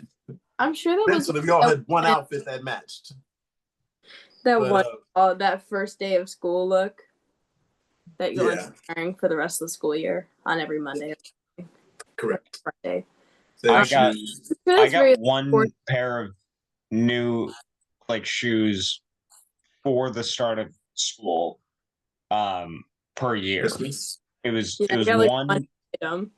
that not really clothes. Those would come with like Christmas gifts and whatever. The only thing that was really ever bought for me for the start of school was a new pair of shoes, and it would have to last the whole year. I still Which have now they don't make them to actually last a whole year, so that's harder. Right. I was in the same predicament, and I still have my slides from when I was 12 years old. Can you fit them? Yeah, surprisingly, they've grown with me. I don't know if Still- it's stretching, but they have grown with me. My 10 years with these Toms, we'll say. I literally just pulled it off my foot right now. I know. I'm coming up on almost when I'm 22. It'll be 10 years with my Jordan slides. And you know what? The reason I think that they fit is because I wanted a pair of Jordans because I live in Illinois. So, and the area that I was around was closer to like Chicago-ish. So the vibe was Oh, very much Jordans, Chicago. Right. yeah, Nike. Sorry, that took me. I was confused, and then it hit. I was like, "Wait, Yeah. Chicago, Jordan." I was there with you. Yeah, Confused with you. it's like it's a very trendy thing, and like where I was when I moved out here in one area of one of the places I lived, and because I would have to adapt to where I was, I wanted a pair of Jordans, which is not my style at all unless it's an all pair black, all pair of just black I like, I like Converse and Vans. That's more my style. Same. But Yeah. it whatever. But I decided that because we couldn't afford a pair of Jordans, I would get a pair of Jordan slides that I think are actually they're right here. I'm so sorry, Pookie. I have no idea what question we were on. We'll still finish this up and get No, to but the those next question, slides but do stretch. They do stretch and grow, and idea anybody what who we sells were. some They're imitation, it doesn't they're work. a It woman's doesn't feel the 7. same. So I got them a size, definitely like 3 sizes too big because I remember like tripping them a lot when I was a kid. But I just loved them because they were Jordans and it made me fit in somehow. As an autistic kid, any way that you can fit in, if it's with a pair of slides that were $20, then so be it. It'll make the kid happy. right now it's as long as you have white Nike socks, like white Nike high socks and slides, Oh. you're golden. Still? Yeah, that's still in. That never has died down. That has never died down. It's not gonna go away. It's not Yeah. gonna go away because it's comfy and everyone wants to be comfy, and instead of I think looking in like the they actually are gonna show up to their job. Yeah. But it's whatever. and the regular Nike Dunks or whatever, the white ones and the black ones, I think that those will always be super popular. Just 'cause What of was that. what was the next thing we were gonna move on to, Pookie? Oh yeah, I was gonna move on. Before that, I think we were talking about like, I don't know. I think someone said how the best generation was, but I was gonna say you guys are Gen Zers. That wasn't the best generation. Your generation was eating Tide Pods and stuff. So yeah, we'll move forward Wait, though. I hang on. never said that I had What's- the best generation. I never said that. I never said that. Whoa. And Millennials what's the Are a lot cutoff? better. What What's are the our year cutoff? cutoffs here? I forgot. Okay. No, I need to know specifics because I don't want to be lumped in with some kids who were eating Tide Pods. Okay, I don't want to be lumped in with that shit. that's your generation, man. No, it's not. Gen Z are the one who had those Tide Pods. And I was in. I'm not Gen Z. When were you born? Gen Z starts in the year 2000. Gen Z starts in 1997, Right? and I'm a millennial. I was born the decade before Was it that. actually 1997. I'm 96. 1997? I'm 96, motherfucker. Yes. Oh, okay. You got lucky. Not I that just millennials are any fucking did better. it. 2001. I'm a millennial. Interesting.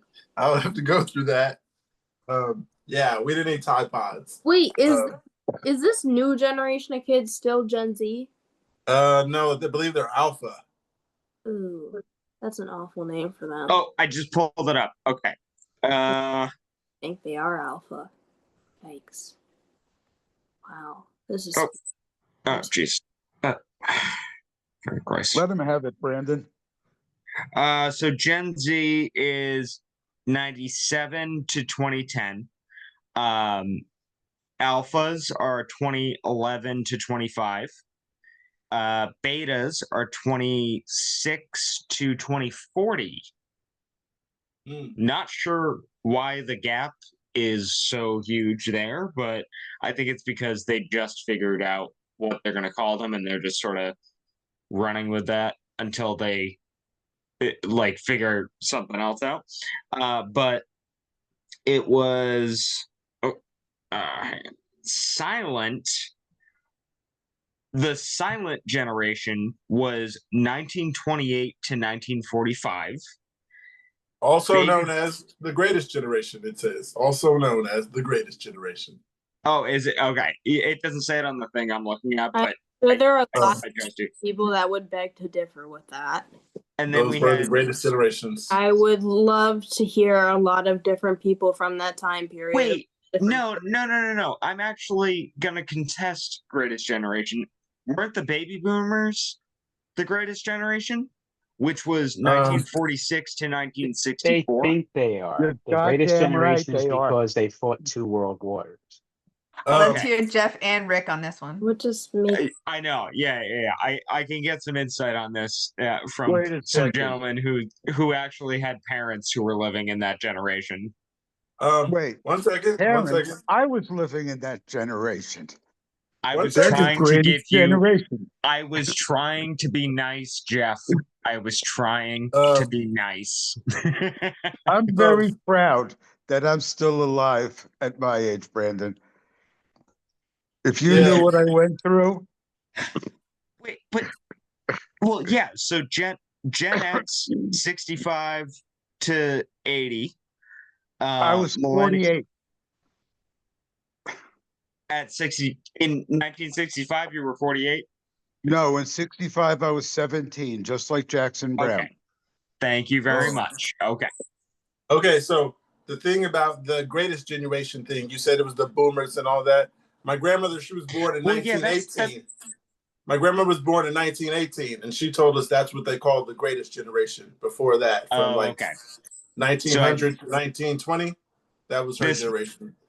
This might be a little opinion based, I think. Yeah, like each one thinks like, no, they were. Okay, wait a second. Well, because then you have the Twin Towers that come into play, and you have, with this new era of things, there's just gonna continuously be times in life that are really hard on a lot of generations of people. So I think it's fair to say that every generation would No.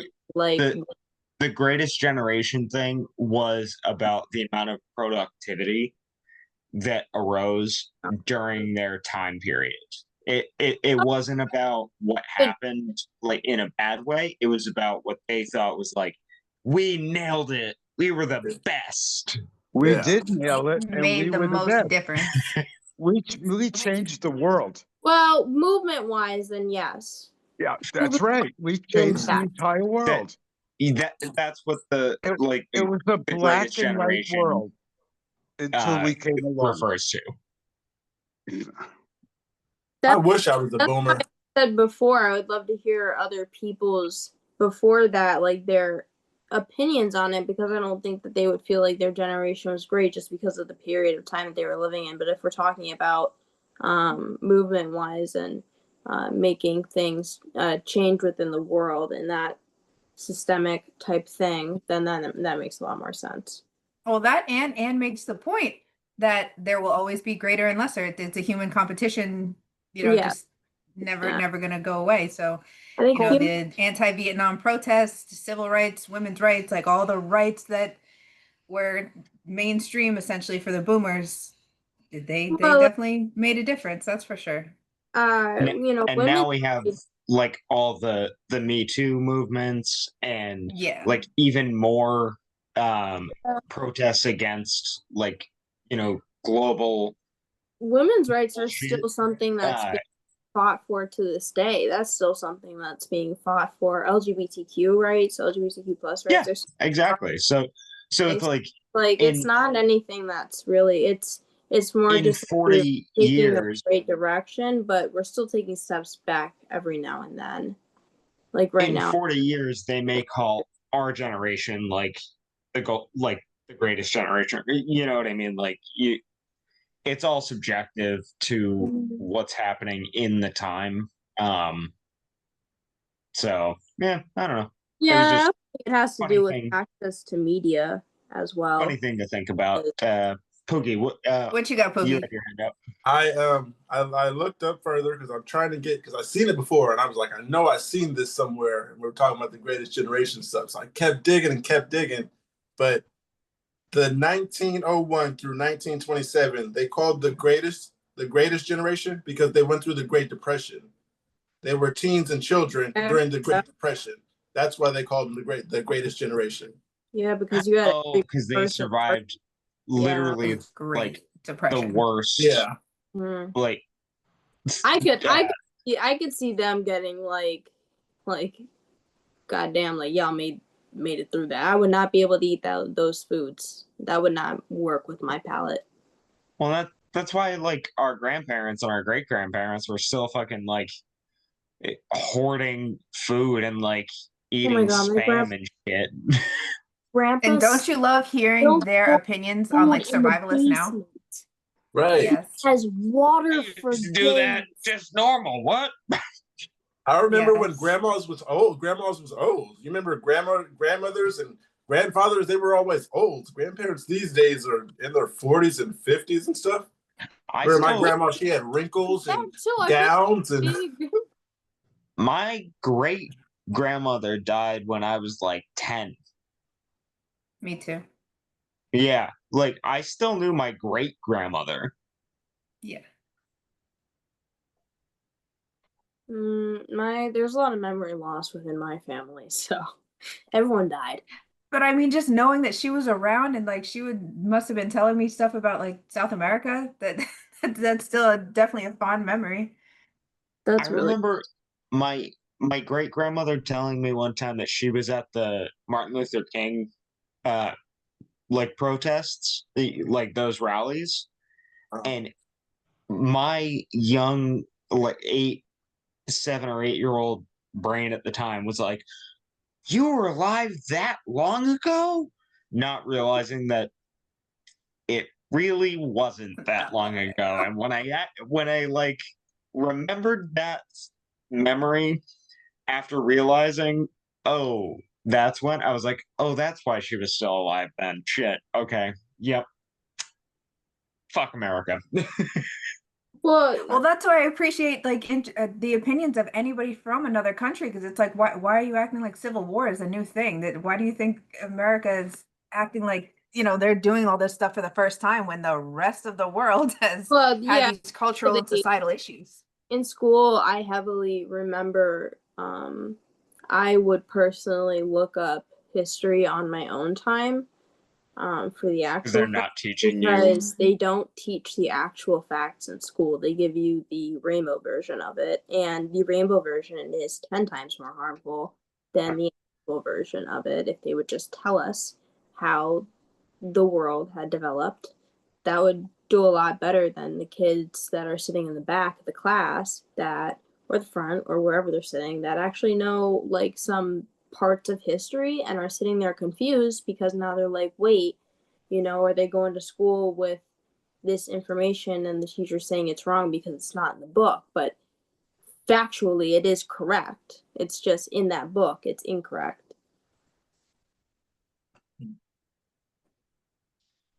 Yeah, education is taking just such a huge hit right now under the current administration, which is not going to help with It's always that. like with it's not going to help with anybody's issues. But speaking from like our issues, it's like, educating people about uh, a medical problem, they're not going to do that. It's not covered anymore. So we have to be like a little more conscious of that, I think. Jeff, what would you have? In relation to what Yulufa was saying, everything we've been taught about the Vietnam War is a lie. Mm-hmm. We actually fought on the wrong side. There's so many lies. What it was little known is that before we got involved, Ho Chi Minh was fighting the French for independence for 20 years. And he was known as the George Washington of Vietnam. And he came to Washington to ask Eisenhower for help. And since the French were our allies, Eisenhower turned them down. And when Kennedy came in, he came back and asked Kennedy for help. And Kennedy, being involved with a French family and our allies, turned him down. So he did the next thing that he could do. He went to the Russians. He was never a communist. He He just was wanted the French to stop like their control over Vietnam. Yeah. He wanted the same thing that George Washington wanted. Yeah. And we Hold made on him one into second. a communist. He was a socialist. Which There's no question. When you actually look at real communism that Karl Marx described, which I love bringing up communism because I share the same birthday as Karl Marx. So when you look at the way that he described communism, it was completely fair for everybody, no matter what. The way that it got misconstrued and fucked up is because people are greedy and go, oh, yeah, it's fair for everyone, but we're still going to take a little off the top. Right, exactly. But all he wanted was freedom for his people. That's all he wanted. And he was labeled a communist and fought against until we gave up fighting with them. Any veteran or something that'll speak out about it is immediately silenced. Yeah. Those things, anytime someone that comes back from the war, they're immediately put as like they have shock or they have this or they don't remember this correctly. But after so long, you can't keep blaming, and then it be proven that it wasn't them making it up. Mm-hmm. Years later, it's those things are proven. I have so many thoughts on so many things, but I don't know. The world is scary and I don't know what's going on. I do like to listen to philosophy to fall asleep, but last night I could not fall asleep because of the philosopher that I was listening to. I really was digging his philosophy. Does drinking coffee or chocolate, caffeine intake, really worsen your epilepsy? Anybody here with epilepsy who cannot live without coffee? I'll read the first comment. It says, it's not going to stop me. Thoughts? I used to work at Dunkin' Donuts and I would drink like huge cups of immense amounts of like shots of whatever the fuck in it, with a lot of caramel syrup, and managed to not have any seizures at work. So I think it just depends on the epilepsy. Now I find that it makes me a little more it does make me more kind of jerky if it comes to my myoclonic jerks, but other than that, in terms of like grand mal seizures, it doesn't really trigger that for me personally. I drink decaf and I don't think it has any effect. Yeah, I worked at Krispy Kreme and I made chocolate smoothies all the time, 2 and 3 times a day. So chocolate doesn't bother me. Coffee doesn't bother me either because my favorite thing is caramel frap. But you also put chocolate in there around the cup too. They put the caramel and the chocolate around the cup before they put the drink in. Oh, what? It's amazing. The caramel frappe from McDonald's is really good too, and the mocha one. Yeah, I know what you're talking about. You've tried those? Okay. It's a good thing I don't drive because with your description, I'd be running out to get that. Hey, they got Instacart. Exactly. I was gonna say these DoorDash orders are so quick to get those dessert drinks. That's what I call them now, dessert drinks, because I think one of my triggers or something that definitely lowers my threshold happened to be green tea, and I just went with blaming the caffeine in the green tea as something that I would have drank a gallon a day, but I was having a lot of seizures, and that's one of the things that I started with eliminating from the diet and had less seizures after that. So I just assumed from would agree with you though that they're definitely dessert drinks, because when I think of a dessert, I think of a drink. I like to think of like a yummy beverage that's like, because it's high in sugar, it's a frappuccino with a bunch of sugar in it. Basically a whatever, I don't know. Hello, James. Yeah, now those what do they call them, boba juices or something? Hey James, how you doing? What's up? What's up, Pookie? Doing all right. I had a crazy ass day at work. Even though, like I said, I'm only there for an hour, but with little kids, you get some crazy situations. I had a very interesting situation with one of the autistic children there today. You seem So super high, man. I don't know if that's true. You just seem super high.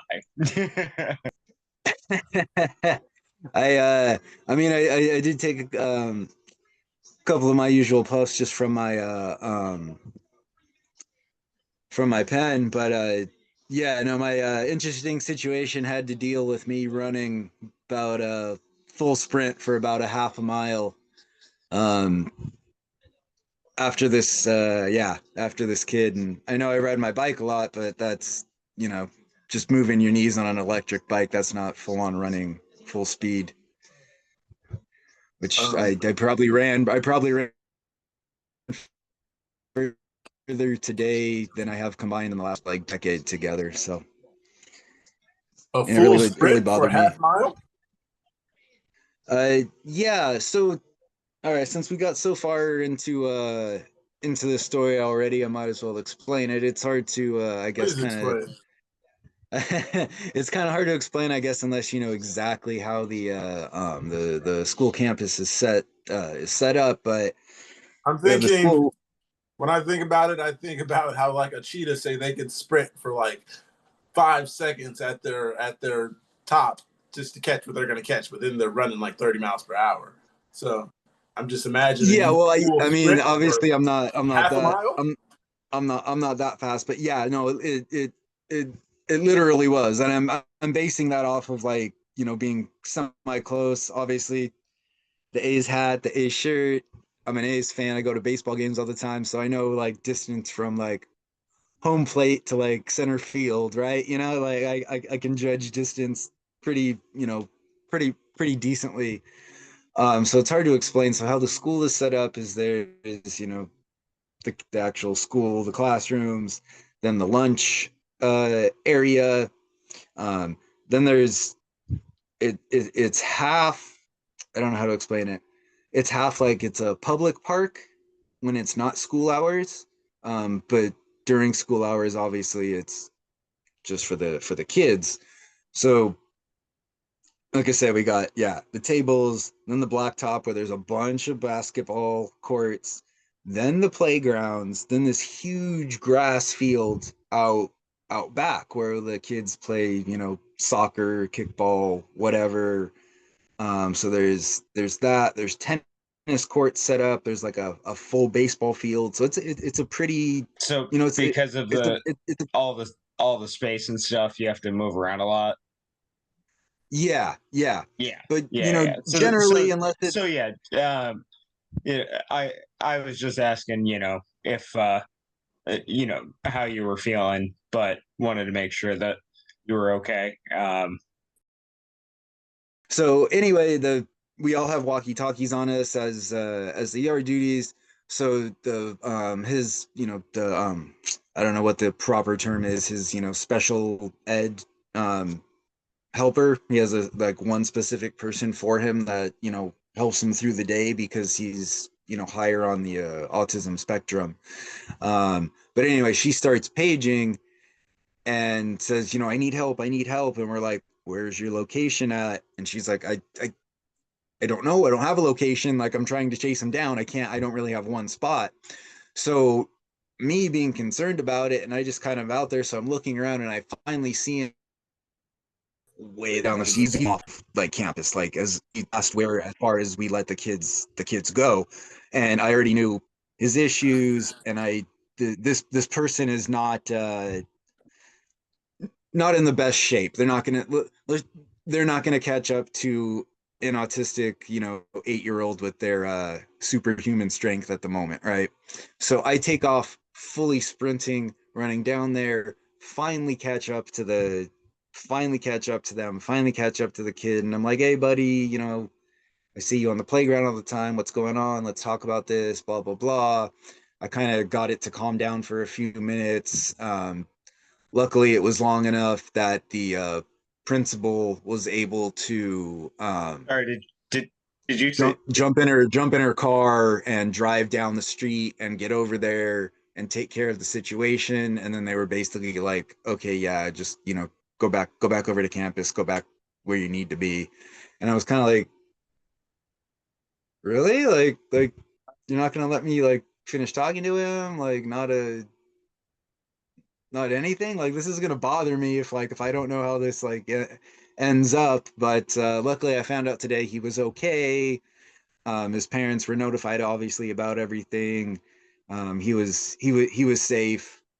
It got to the end of the end of the day, and everything was good. It was just a crazy situation, and I usually end up getting stuck with not stuck, that's the wrong word because that makes it sound bad, but I usually end up getting put in the situation of you know, dealing with the autistic or the like mentally challenged uh kids that we have there. I don't know if everybody So, thinks just uh, automatically to give it to me because I have epilepsy or what it is, but I'm perfectly fine with doing it. It was just a very like an extremely stressful moment. Like I I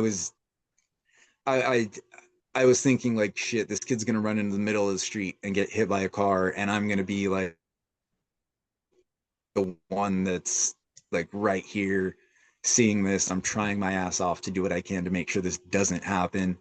And yeah, it messed with my head for the day, as you can tell. So thank you guys for listening. You guys Yeah. always do, and you're always the and best. So so James, I will, like, I understand, you know, your day and everything, that it's very stressful. Um, I do just want to make a comment on your wording. Should you use that wording in the future, it it may come across odd to other people.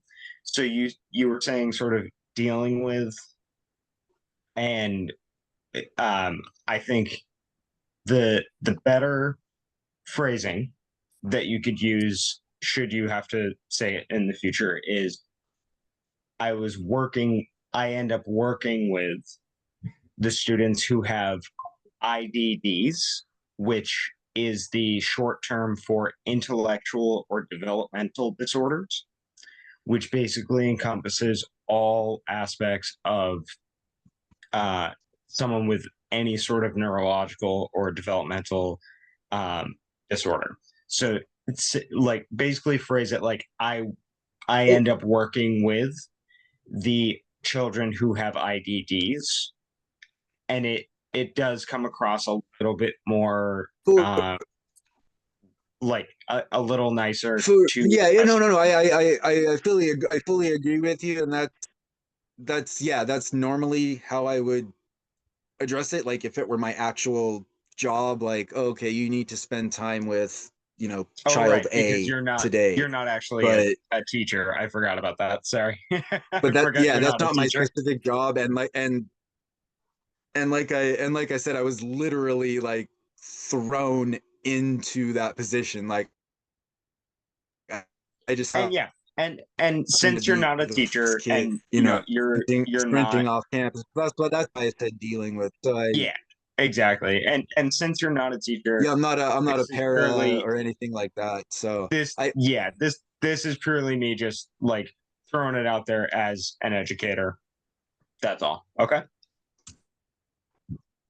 yeah, no, I fully agree with you, and I thank you for bringing that up, because now, like, it'll definitely be something that sticks in my mind no matter what the situation is. I will use that more I guess proper uh politically correct wording for that, because I didn't mean to come off as offensive, but it was just, like I said, it was a frustrating day, and it was literally something I was just thrown into that was definitely not something I signed on the dotted line for my job when I I mean, when I started this. if it makes you feel any better, they still say like higher and lower functioning for people on the spectrum. Like when they refer to me, they refer to me as like kind of like mid mid level functioning.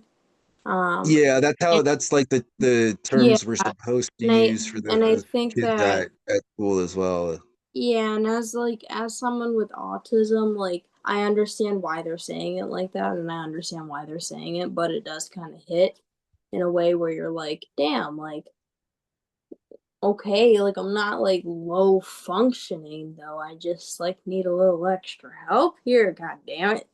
But there are some people that need like, sitters and whatnot, and that's usually what they mean by like low functioning and stuff like that. And I feel like Hmm. we're still in an area of society where we're finding those correct words. Because they're still making tweaks and stuff to the DSM-5. Like they've taken out Asperger's syndrome, and things like that, and expanded on the autism spectrum, um, with things like that. So there's still a lot to be worked on there. So Oh, I don't definitely. blame you in having a lot of people struggle with wording people with disabilities correctly, especially mentally. Um, like when people say mentally challenged, some people are genuinely mentally challenged.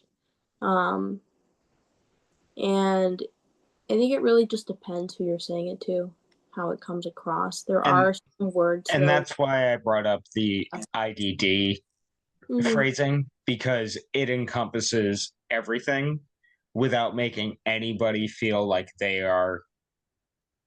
I know you said mentally challenged, but it's like Yeah, you don't want to say mentally competent nobody's or anything. challenged or Yeah, incompetent. It is an intellectual or developmental disorder, and it just sort of encompasses all of it. That was why I brought up IDD as the actual now like terminology that's used by professionals in the field. One of the situations thing I heard was you said mentally challenged. I think you should do that in public, not the air quotes. Just say mentally challenged, because that can be taken really bad in public. I don't want you to get hurt or anything. Someone's child is mentally challenged, and you do that, and yeah, just looking out for you. It's not a good I thing know. to do. I know. Yeah. It's hard because, especially yeah, with where, even though I've only been there for, I think it's my fourth school year there, but technically, sorry, doing the air quotes again, but technically we're we're not, really supposed to mention specific things like that about kids. Like if I were to bring this up like as if you were a coworker of mine, I would have to I wouldn't be able to mention the name or like a specific detail. Like you have to be super That's why walking on that eggshells, when we're mentioning it at work. So that's why, yeah, I've just kind of used terms like I said, like mentally that's challenged. None why of that just IDD. includes like Nope, everything. James. This is Yeah. why Go ahead. IDD is the correct terminology because it's in sorry, intellectual or developmental. So it encompasses both Okay. any sort of mental problem that may arise or any mental disability, but it also includes any physical disability. So just say IDD, and if someone questions it, just say intellectual or developmental disorder. It covers everything. Okay. You don't need to clarify like one or the other. Just say that, and it covers everything. Okay. Okay. Genuinely, like a genuine thank you for that, because yeah, like I said, like I'm not supposed to say any like one specific thing because then you might identify which child it is, so you have to be very like broad and general with it. So knowing that that's the more correct term, I'm glad I hadn't heard that before. I genuinely thank you for letting me know that. It is new. I understand that you might not know it. I have more connections in that realm, so I'm like sort of on par with sort of the terminology. But if you need to phrase it, just say IDD. If anyone questions it, just say that means intellectual or developmental disorder. So it encompasses every aspect of any physical or mental disorder. That's it. Okay. Just like how we want people to know about epilepsy, we should let people know about autism and any sort of developmental disorder, in general. Awesome. Well, thank you guys for all of that information. I genuinely appreciate it. It's We're here to help. We understand. I think you're frozen, but let's move on to something else if I'm hogging up the chat here, guys. So yeah, the way you came in and you were kind of, I thought maybe you like chased a kid, ran through the sandbox, jumped a fence, and climbed the monkey bars. You looked like you had an interesting story, but yeah. That's why I asked. I was like, "Are you okay? What the fuck is happening?" Yeah, you look like you've been through a lot. Like you had to chase down a car and something, like I said, hop through a fence, run through a sandbox. Like I said, man, that's the furthest I've ran, like probably in the last like 10 years combined. It's also a little on the warmer side today. Yes, it is. It's awkward. Oh yeah, you guys are like basically I wasn't together. Yeah. Eat any eater.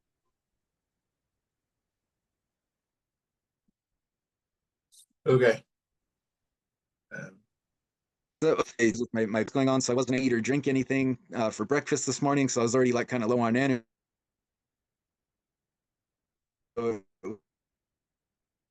Just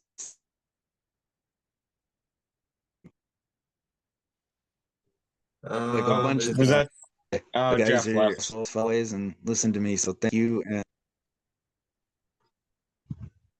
probably because I was being too boring, but let's move on. I feel like I'm hogging up too much of. There's not enough time to sleep. I feel like I need 10 hours of sleep a night to function properly. To anyone else without epilepsy, I'm sure 8 hours sounds like a great night's rest. My seizures are very much caused by sleep deprivation, working 8:30 to 5:30 with a 30-minute commute from work leaves me minimal time to have a life. It's quite frustrating. I'm not sure how you guys manage. I'm tired, but I do want a life too. Basically, how do you guys manage? I need 10 hours. How do you guys get by with, I've heard Kate say 5 hours. Oh, it's impossible for The me. clobazam, no more clobazam, and now I'm taking 250, I don't know, whatever half of that is, on the Keppra. So I Oh, blame yeah. it on the meds. I mean, when we The started Keppra? the chat, Wildly awake.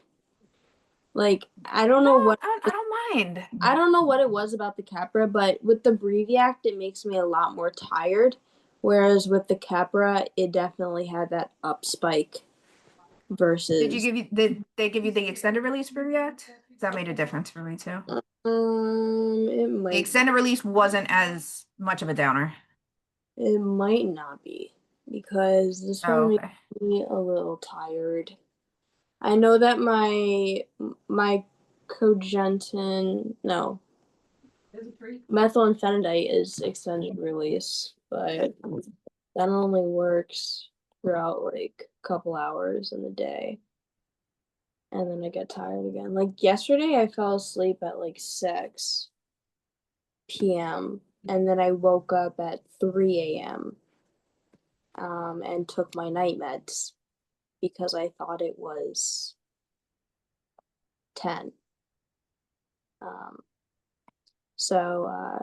During that time, I also switched my TV to have a clock on it now, so that I know what time it is, so that I'm not taking.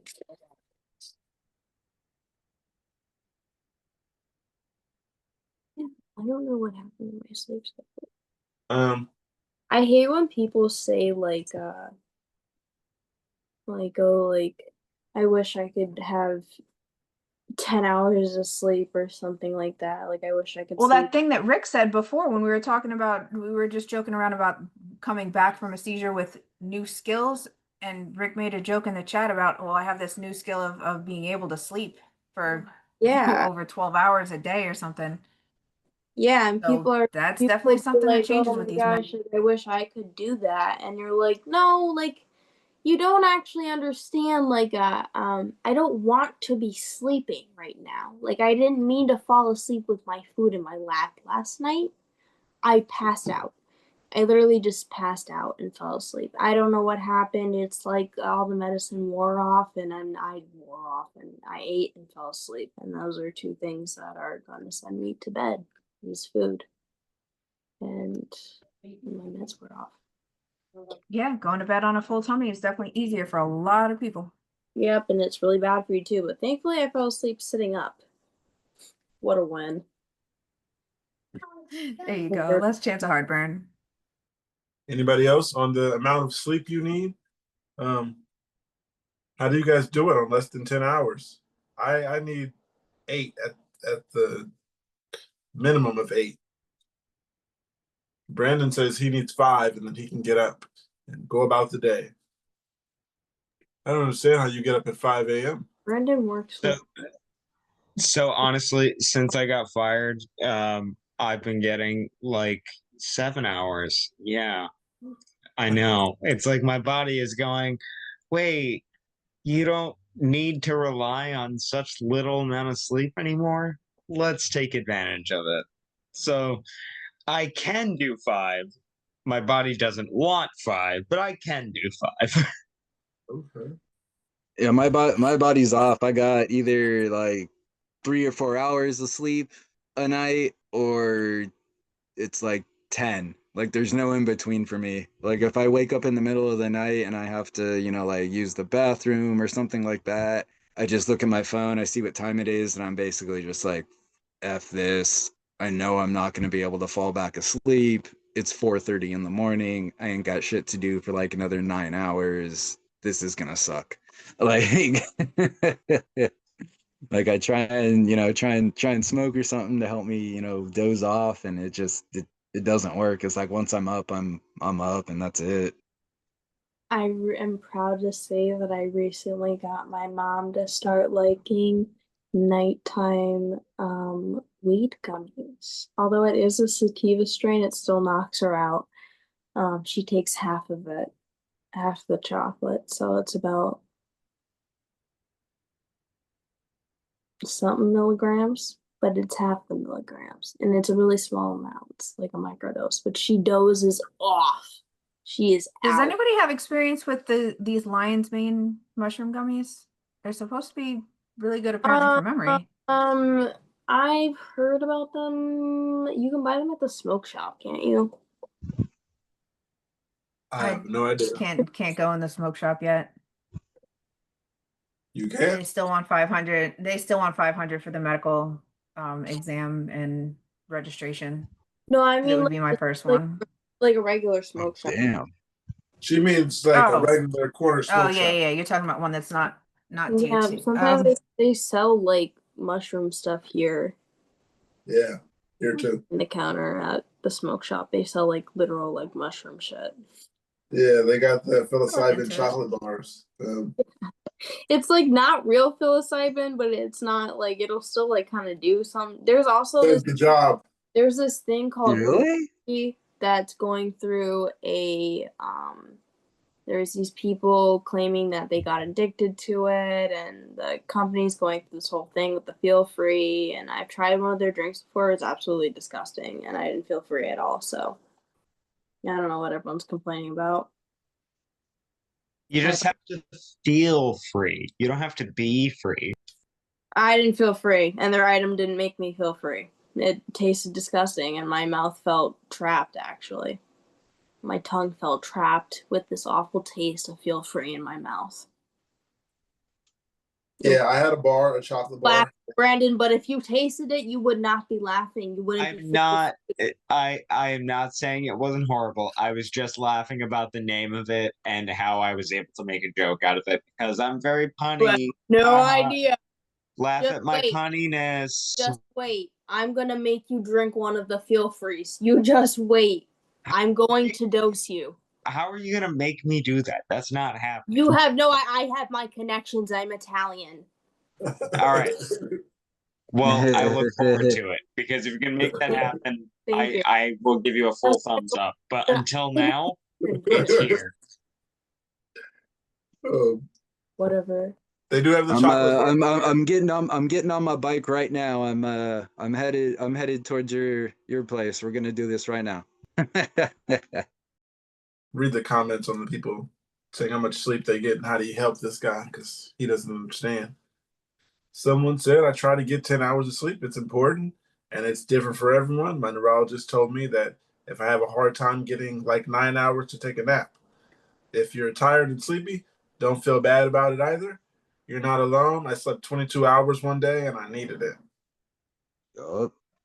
That's a lot. I couldn't do that consecutively. One time I slept so much that my mom said that if I didn't get up, she was bringing me to the psych ward. And I didn't get up, and then I woke up in the psych ward 2 days later. Damn. Right. Tired. I was just a little Well, sleeping that long consistently, I mean, that puts Yeah, your brain mean- in a different Yeah, state. that's a lot. She had a valid reason, okay, because I've slept for like 2 days before consecutively and whatnot, but I was asleep for like a week and a half.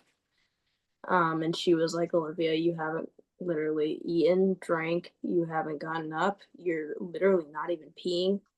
What you're literally just my body was just sleeping. My body's so weird. It just does that. I don't think it should do that, but it did that. Well, before you label yourself with anything weird, I mean, try to keep it consistent. If you have yourself in like within 2 or 3 hours of the same wake up and bedtime for a week, and then you randomly pass out for like a whole day, that would be out of the ordinary. I don't know what that was. It only happened one time. There's only one time I ever slept that long. I mean, I've slept for long periods of time, like over 2 days, But that was the longest time I ever slept. Like it was almost 2 weeks that I was asleep. Wait, And I just hang on. You're saying 2 days was it was just fine? yeah, like 2-3 days I've slept in a row. But it was like a No, week. no. You slept straight through Yeah. 2 or 3 days. Yeah. That is Amazing. something worth addressing. Yeah, the majority of 36 hours of sleep sounds uncomfortable. Yeah, no, I was passed the fuck out. I would not get up. My mom was trying everything. She thought I died. But you know what? Actually, I didn't take anything. I hadn't smoked. I hadn't taken anything. I wasn't taking my meds. I was just sleeping. And my mom was like, if you do not get up within the next hour, I'm taking you to the hospital. And she literally had to carry me to the car.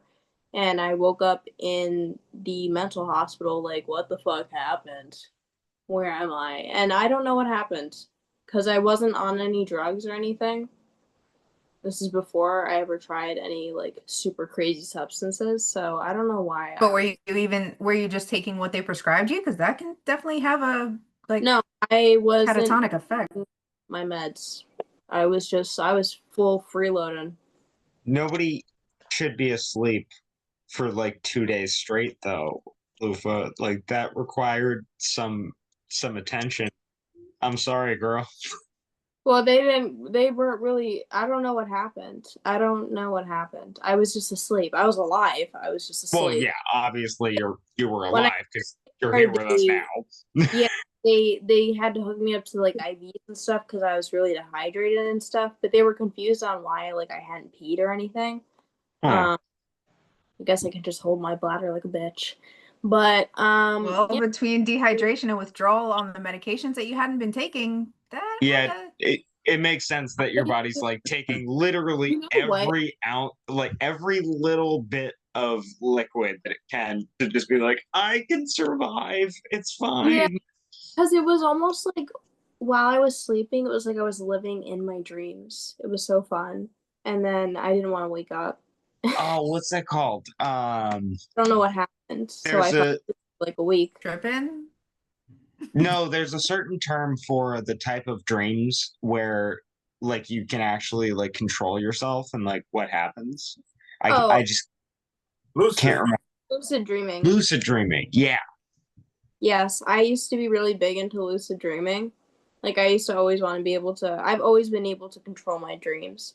Nice. I've always been able to do that. Sometimes Always wanted to be able no, to. I've always been able to control myself. Let me put that into perspective. I You can't could fly if you wanted to.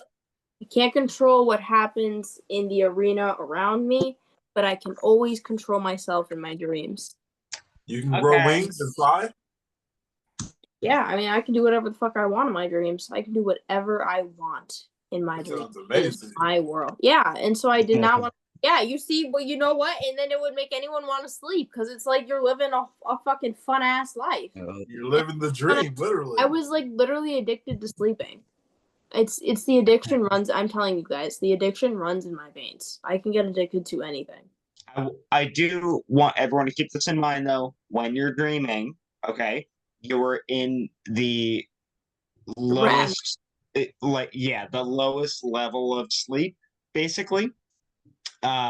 So you're not like getting a good sleep. If you're dreaming all the time, you're not getting a good sleep. Best sleep is when you're not dreaming at all. Okay. What's crazy though is like I literally had no idea what was going on around me. Like my mom said that she was trying to wake me up for days and I had no idea. I was like she said I was talking in my sleep and like whatnot. Yeah, see, and like that's when a doctor needs to be talked to. Lufa, come on.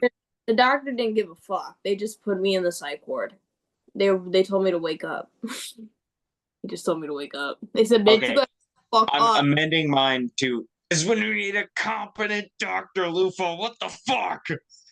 Well, my mom was confident enough to take me to the ER. The Well, I doctor, said doctor. Yeah. the doctors were just like, yeah, we've never seen this before, so we don't know what it is. And my mom was like, okay. And then they asked, like, does she have a history of mental health issues because they see my self-harm scars and they're like, my mom's like, yeah, she's been sleeping for a week. They're like, okay, well, just admit her to the psych ward because she's not waking up. And I mean, technically that would put you in the psych ward because like you're not doing anything, whatever. It was involuntary. Technically, I was technically a danger to myself. But I just could not wake up. I couldn't wake up. I just couldn't. I was living my life. I was having like imagine Barbie Dreamland. Like just living the time of your life. Barbie Dreamland. Whatever like dreamland you could imagine, that's what I was living. It was like I was off every shroom imaginable that made you so happy. You know? Every drug that someone talks about that makes you really happy, that was me when I was dreaming. That week. My mom, I remember the one time she came in, she was like, you gotta get up. And I was like, and then I went back to sleep. And then I woke up in the hospital. Anyways, don't sleep. Yeah, no, it's all good. Don't Yeah, don't feel too is too bad. I was gonna say don't feel too bad about that. I've had, either whether it was just my seizure medications or a mixture of that with my other, health issues. I've had days where, yeah, it's been multiple days without getting out of bed, other than to maybe just grab, a sip of water, use the bathroom real quick. But other than that, it'll be, 2, 3, 4 days at a time where basically my ass does not leave my mattress. And so yeah, you're not alone on that one for sure, my friend. Yeah, I'm not really sure why my body does that, and I don't know why it did that one time. I don't know what was happening, but some psychological warfare was probably going on in my mind at that time, and I decided sleeping was the best option. Probably that's All right. Well, at least you have note of when it happened, any possible circumstances surrounding it. So if it happens again or repeatedly, then maybe it'll demand more of your attention. Raven's here. Welcome. Miss you. How's it going? Hey, Raven. Hi. You doing today? Yeah, how you feeling? Not great. I think I'm on the recovery side of a few days cluster, so I Aw, feel hungover. I'm sorry. You don't think you need So some rest? what happened behind those rescue meds? Which one ended up actually stopping the cluster? Nothing. So I called this all started at like 5:30 a.m. Yesterday was when it culminated, I mean, at 5:30 a.m. So I by 6:30 called the after hours line for the neurologist cuz I had an aura for like off and on for like an hour. And then they called me back an hour later and said, since your neurologist's office is opening in 30 minutes anyway, let's have her weigh in on this because everybody's different and she knows you best. So the on-call provider said, I'm going to message the I'm going to message your doctor and they'll get back to themselves later on if that's okay. And I said, sure. And then nobody ever called me back. So at some point yesterday afternoon, I was like, screw it. And I just took the Ativan anyway, but it was probably too late. I started getting really chronic migraine, and then in the middle of the night, I woke up with, like last night, I woke up with such a bad migraine. I was like, well, this is going to turn into a cyclic vomiting episode. So I started all the meds, and that's when Angel saved me because I just needed somebody to chat with and distract me until the Ativan started doing its job. And then I slept all day, and now I'm hungover, and here we are. Hangovers are fun. Mm-hmm. And it's an I feel honor like, that you wanted to spend it here with us. oh, well, you guys are the highlights of my week, so figured it That's would heartwarming. cheer me up to be here instead of just staring at my phone by myself. Sounds like more fun. And you can even be Yeah, staring it at your phone and just have us up, you know, for hanging out. That's all. It's like hanging out There with you your friends. go. I'll do both. Why not? Hell yeah. I got something here. I'm just gonna go through a few more of these comments before Raven got here. We were on the how much do you need of sleep. We got a few of these, then we can change the topic. One says, I'm in the same boat with the sleep depression and found that what works best is take meds immediately before going to bed, even if the time is inconsistent, and then take them at the same time every morning, even if I'm waking up to an alarm, taking them, then going back to sleep for a while. I've been able to operate safely seizure free for the past 10ish years now with this regimen. And while some doctors have been like, in quote, you should really do it every 12 hours. That's just not realistic. It doesn't provide maximum protection for my seizures during the most dangerous time periods. And that's the most important thing. Also, I tend to get 7 to 9 hours of sleep, 7.5 on average. It's not taking his pills on time, and it's got 10 years, 10-ish years. Another one says, I sleep 13 hours a day. It's a good sleep. Another one says, honestly, I feel like I need 12 to 14 hours to even be able to function. That's a lot. Well, last one says, only if the earth rotated a bit slower. That'd be amazing. Rotate like smallest bit, give me 6 more hours of sleep. Come on, I we all hate- think the moon causes like bad things for us already. I hate to like harp on because I mean, all right, a lot of us with epilepsy sleep a lot and we need our sleep. I understand that. My girlfriend does not have epilepsy and she will straight up sleep for like 12 to 13 hours. Okay. Well, I'm up after like 7 hours at most. I rarely get 8 hours. Like 6 to 7 for me is like I'm good on a weekend. So I think the sleeping thing is a totally separate issue than the epilepsy thing sometimes.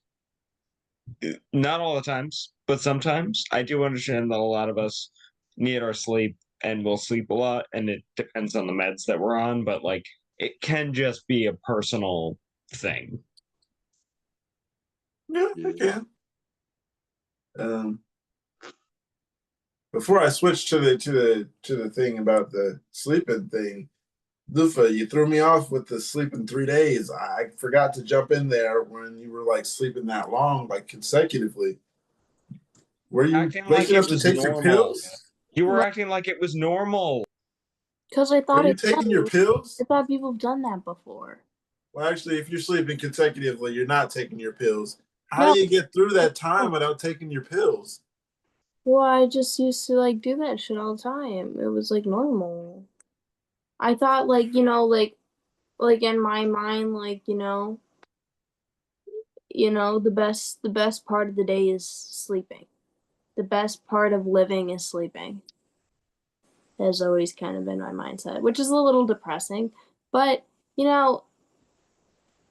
I thought it was normal. I thought sleeping was normal because I was also told that my great grandma Ruth, who had like really bad migraines back in the day, she would sleep for days on end. And I was like, well, you know what? It's like basically the same thing. I'm just having a good dream. And I just feel like sleeping. So those times where you slept for a week at a time and stuff like that, There just was no one pills, no water, Yes, that was one time, and that's when my mom brought me to the hospital. The other times where I've slept for like 2 to 3 days, sometimes I'll wake up for a drink of water. Sometimes I sleep right through. Sometimes, whatever. I haven't done that in a while. It's probably been about like a month or two since I've slept like that. Did you happen to have any seizures in your sleep? Brandon during that looks time? like I thought people could like do this all the time. We are not moths going into a cocoon. We do I not fucking sleep for days on end. Okay. When I- you said a week, that my immediate thought was, Lufa, you were not sleeping.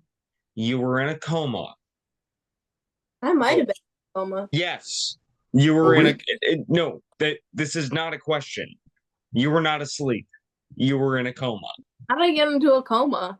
I don't know. That's something you need to ask your doctor. I'm not a fucking doctor, but if you sleep for a week straight without getting up once and not needing to go to the bathroom or drink water, you were in a fucking coma. Yeah, I was gonna ask that. Were you in a I coma? would know more about it than I would because she was the one trying to wake me up and I wouldn't wake up. And then that's when she carried me to the car. So she would be the one to ask. I'll ask her about it. Coma. Yeah, because you don't even remember getting there. You woke up already there. I never thought about that. I never thought about being in a coma. I don't know why I was Do you in know a if coma. the transport was, did she drive you? Or Yeah. was there EMTs on the transport? Oh, okay. She got me down to the car somehow. I wasn't awake. And you probably weighed Nobody was twice as monitoring much your as oxygen what levels you on the way. actually weigh because you were dead weight at that point because you were in a fucking. I have no idea. I just know that somehow she got me in the car. I don't remember getting into her car. She had to pull me up to the front of the ER section so that they could get me out of the car because she couldn't drag me into the hospital because I wouldn't wake up. And then 2 days later, I woke up and I was in the hospital. And I was like, what the fuck am I in the hospital for? After you'd been hooked up to an IV for 2 days? Yeah, I was hooked up to an IV and I was Exactly, because your body needed fluids. I don't know what I genuinely don't. I thought I was just asleep for like a week. That's genuinely what I told people is like I just slept for a week one time. I know I'm coming off like a total asshole right here, being like, this is what it is. But No, it's not. I just genuinely didn't realize it was. I probably Okay. did slip into a coma because this is also prior to me knowing that I had epilepsy as well. So I could have also had. I probably a mix of things. possibly Could have been a mix of things. I could have potentially had a really bad seizure and slipped into a coma or something. I don't know because I was in my bed and I slept for however long I slept for and I wouldn't wake up. And I just remember because you know what? That actually makes a lot of sense now because you hear a lot of stories about people in comas where they think they're living like this real life. And when I was sleeping, I thought I was in this whole real life. I was like, oh, this shit is awesome. Like, where am I? Where did I just come to? This is literally the first time you've ever thought that might have been a coma. Yes. Come on. All right. I'm not going to give you shit. I'm just going to say, because come on. Brandon, when you're being gaslit by the doctors that you're fucking insane all the time, you just start to believe them. You're like, Yeah. I'm just insane and I was depressed and slept for a week. Sure. Whatever you guys say, I'll follow. Whatever you guys went to school, right? I don't know. There was brain activity all there. right. I was awake. I'll give you that. You're good. I never thought about it being a coma because they told me that I just was crazy. But that makes a lot more sense now that it would be a coma. That makes a lot of sense. Yeah, that's why I was asking. Like, you might have had a seizure in your sleep and not known, and then just That's went probably into a coma. there's a lot of times where there's been unexplained things like that have happened, and my mom and I are just kind of like, what the fuck? And then we go to the doctor and they're like, she's mentally ill. And then we're like, okay. So told me it was I'm curious to know if that might be connected with, and I'm sorry to say it, Littlefoot, because I know it sucks for all of us to hear it, but suit up. Like I'm curious to know if like that might have been connected with that. I no In terms of like if it just caused like oxygen shortage in the brain or something, because that might have led to the other ones as well. You know, I hate that I'm getting really in on this. I apologize. I don't want you to feel stressed or No. anything. I'm trying. Rick already told you that attitude is natural because we're East Coasters, I guess. Yeah, I mean, I'm from the I'm East blunt. Coast. Oh, I'm from the East Coast, and I also have autism. So everything that you're saying doesn't come off as assholey. Okay. It comes off Good. as like Yeah. person to person. When it comes to so you said you had a week-long one, right? But you said you Yeah. also had like 2 or 3 days, right? Long ones. Yeah, that's been normal like throughout my life where I've just like when I started getting into like more of my teens, I wouldn't go to school because I'd sleep all day. And not wake up at all. Mm-hmm. Like they'd be like, "What are you doing all day?" And I'd be like, "I'm sleeping." And they're like, "No, well, like, what are you actually doing?" Like, because they thought I was fucking around and stuff, and I was like, "I'm sleeping." No. I'm asking, were you actually like asleep for 48 hours straight? Yeah, I have been a 48 Yeah. hours. Just clarifying. My Because mom that. like you say, like you thought that was normal.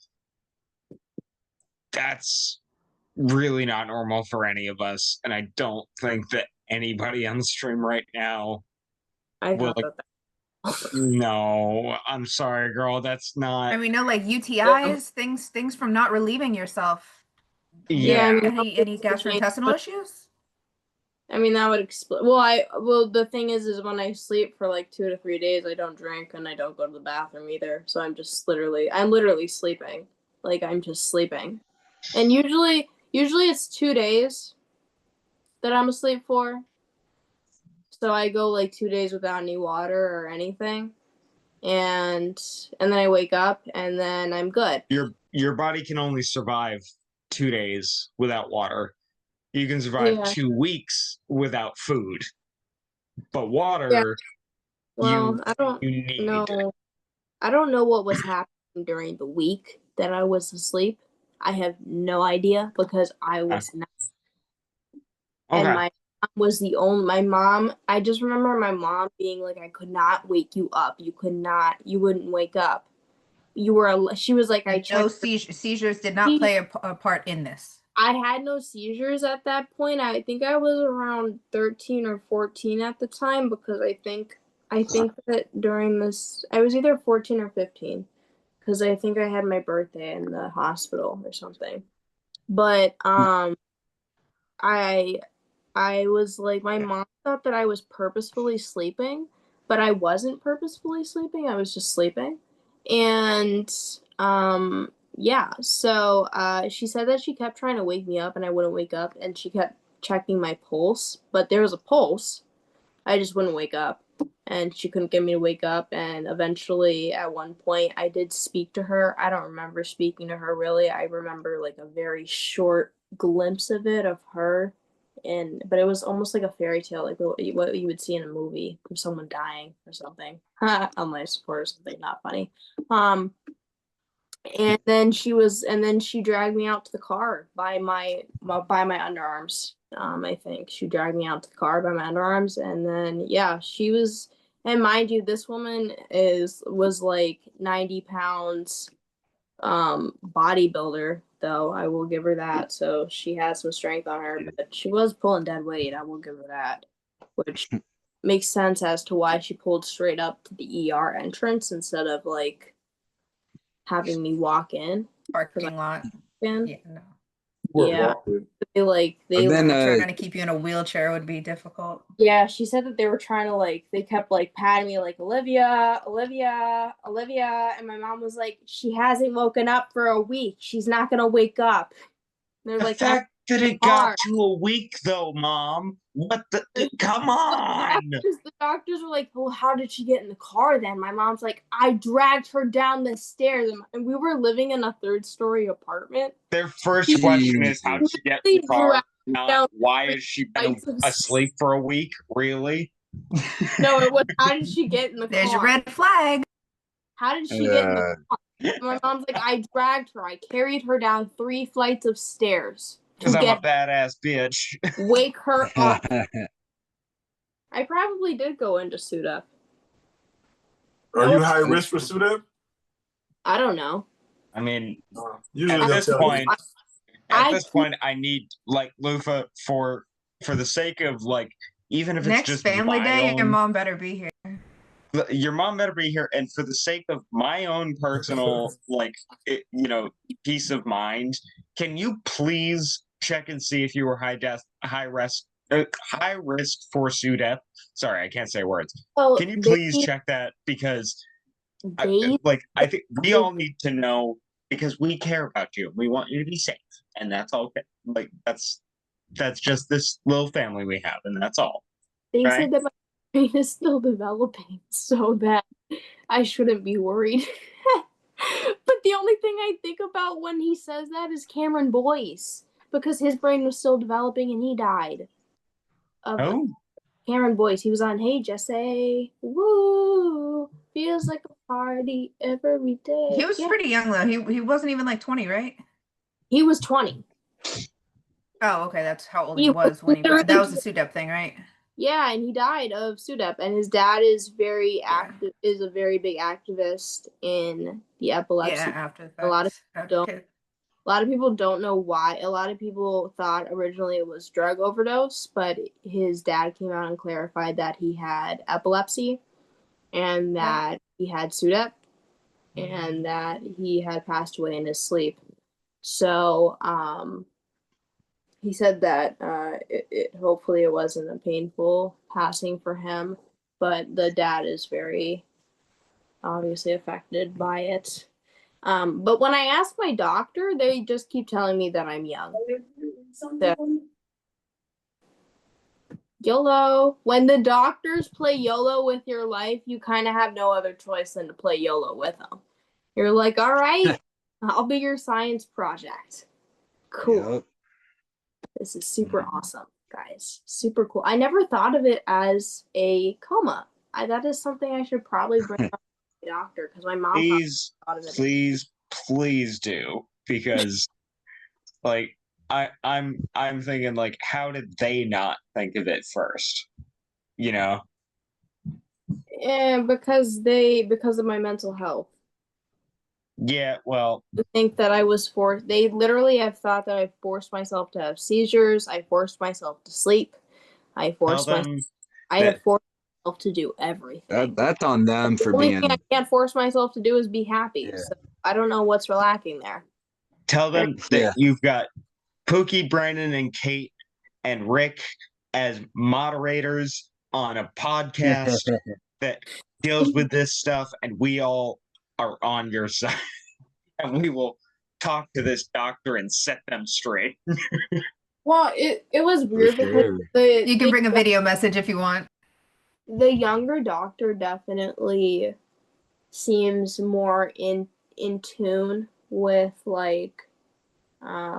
epilepsy and making sure of it and being flat out with me, whereas the head doctor, the older guy, he's a little more okay, shut up, next. And then I'm kind of can you I know you're the best of the best, but could you just be the best of the best for me too? Because that would be super. That's really what it comes down to. It's I don't care how good you are. If you're not going to devote the time to actually care about me, it doesn't matter how good you are. I need the best person for me, not the best person Yeah. available.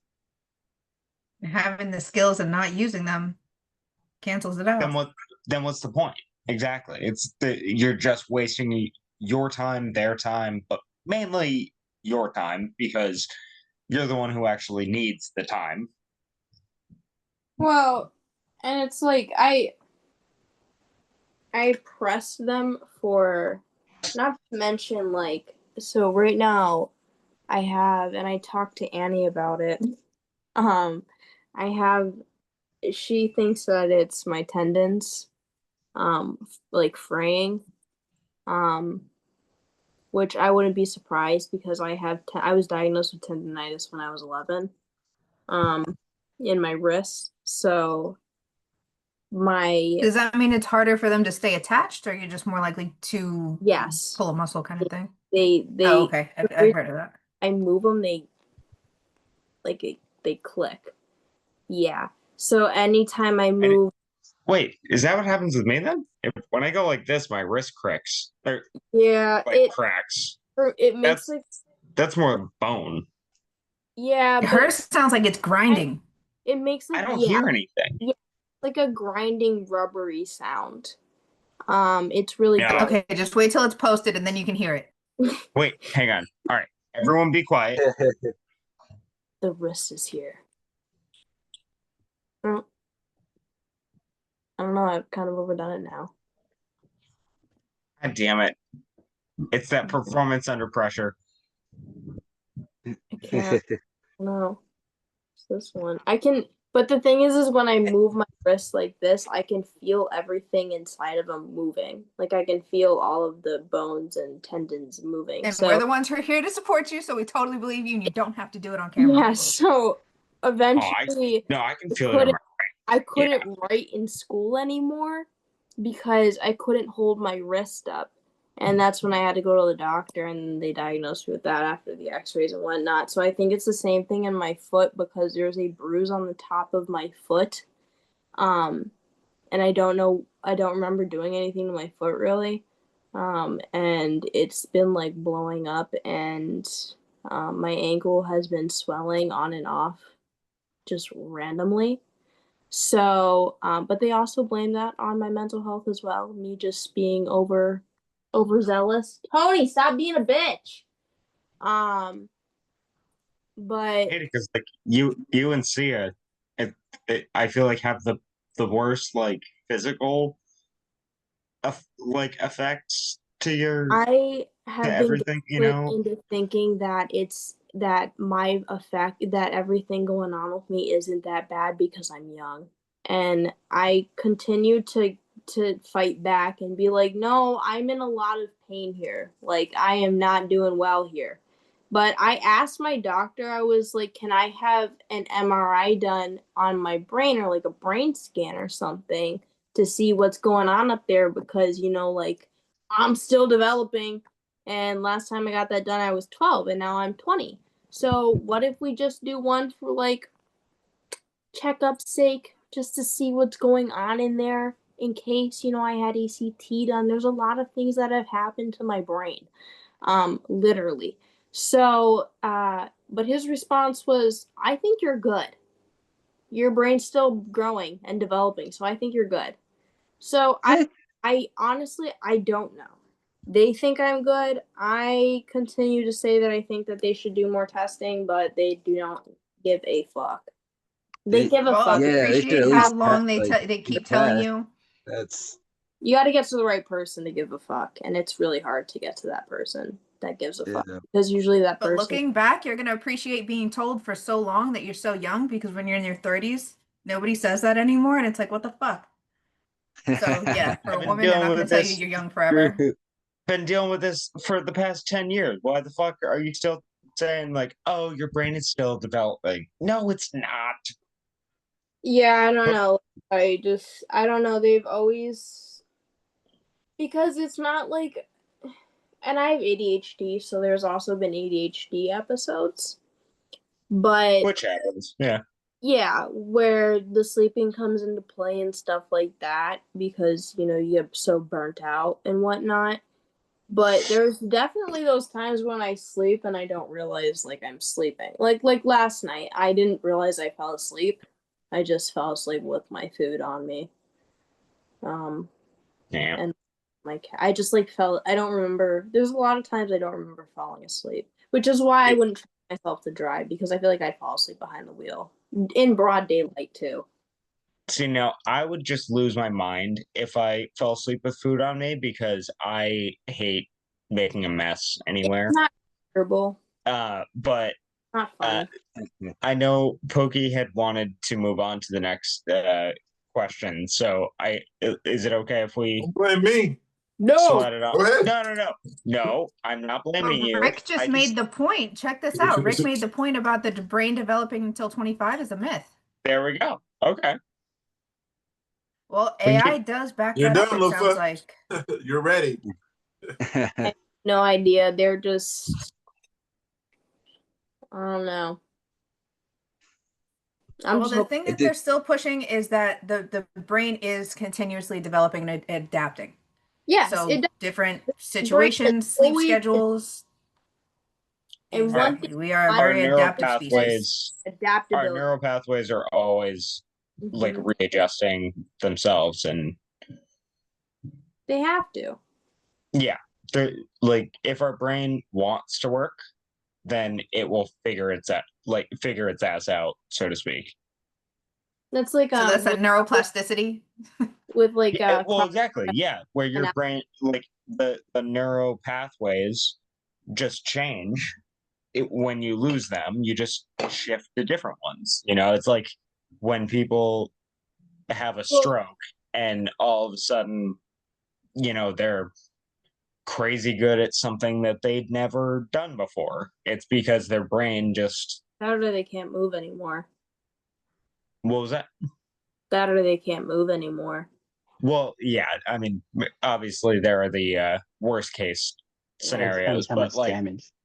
but there are cases of people who learned or like didn't even learn, they just knew how to play piano, you know, amazingly after having, you know, a major traumatic episode, or a major head trauma, you know. So it's like it does show that our brains are able to figure out different pathways to make sure that we're still functioning. You know, it just may be on the other side of your brain. Yeah, and I think too a good example of like adaptability throughout just evolution itself is like crocodiles and stuff. Because they've just been around for a hot minute. They're little old asses. But some like fish and stuff live for like hundreds of years or whatnot. And I think that's a really interesting thing, and I'm really glad that people tag those animals and stuff, or they're technically not animals, but you know what I mean. So that they're not They like, are. but I feel like everyone's an animal in a sense. I was Everyone's just looking. I was Ah. just looking at a turtle online. It's 191 years old, and I was like, "Who's been keeping this thing? Like passing it down the family?" Yeah, and it's probably had to adapt to the world changing itself, like air quality, for example, things like that, because those things within the world do change. And these animals have to adapt throughout going with those things. So you probably have to think about how they've adapted throughout going through, because you know they probably lived with fucking something like coal mining to something like the breathing in that type of air to this type of air. So maybe some. Well, that is also assuming that they were in the same area, you know, like. No, but I'm just saying that. I'm assuming that this was actually. Reptile I'm assuming that this was actually a tortoise, instead of a turtle, because tortoise live longer. And I feel bad when a tortoise shell breaks. And it would have been further south, like where it was tropic. So there wouldn't have been like coal mining. You know what I mean? Just keep that in mind. It probably has been in a pretty safe environment its whole life. front of his mouth, it looked like it was wood. Yeah, of course I have to come in with the fact checking asshole aspect. I'm sorry, guys. Yeah, he was really old. Well, he looked it. So, I just want to throw one last thing in there, real quick. Lufo, we were talking about, not eating, drinking for a few days. My worst one, when I kind of had a mixture of a few seizures and then my pancreas acting up, ended up kind of same thing with you. Parents forced me to, eventually, like, this is getting ridiculous. We got to go to the ER. But anyway, I was on my, not exaggerating, I swear this is true. I was on my 5th bag of IV fluids before I had to go and use the bathroom. So like each, I don't know if any of you guys have been there and had that, each bag is a liter. So basically my body took over 4 liters of fluid in it before I had to use the restroom. Like, that's how dehydrated I had been, because of that. And that was only, like, I don't know, a few days, before I got there. So I can only imagine, like, you were saying, like, almost a couple of weeks or something of not doing that. That scares me because, yeah, that, like, I could tell by, like, the doctors looking at me like, you sure you don't have to go to the bathroom yet? Like, we've given you this amount of fluids. Like, even they were kind of like borderline questioning, like, dude, way too dehydrated. so, so if you went that long without it, yeah, I mean, at least get up and take a sip of water or something in the meantime. What was the max time that you went, James? I I can't remember that exact amount of time. Okay, yeah, Usually, because if it wasn't more than a week, then Luffy's got you beat. no. I'm definitely saying that she definitely does. It wasn't that long. That's why I was saying, at least get up, get a sip of water or something. Because for me, that was like probably around, like 3 to 4 days without having, any liquids or anything in. Doctors were quite concerned about how dehydrated I was.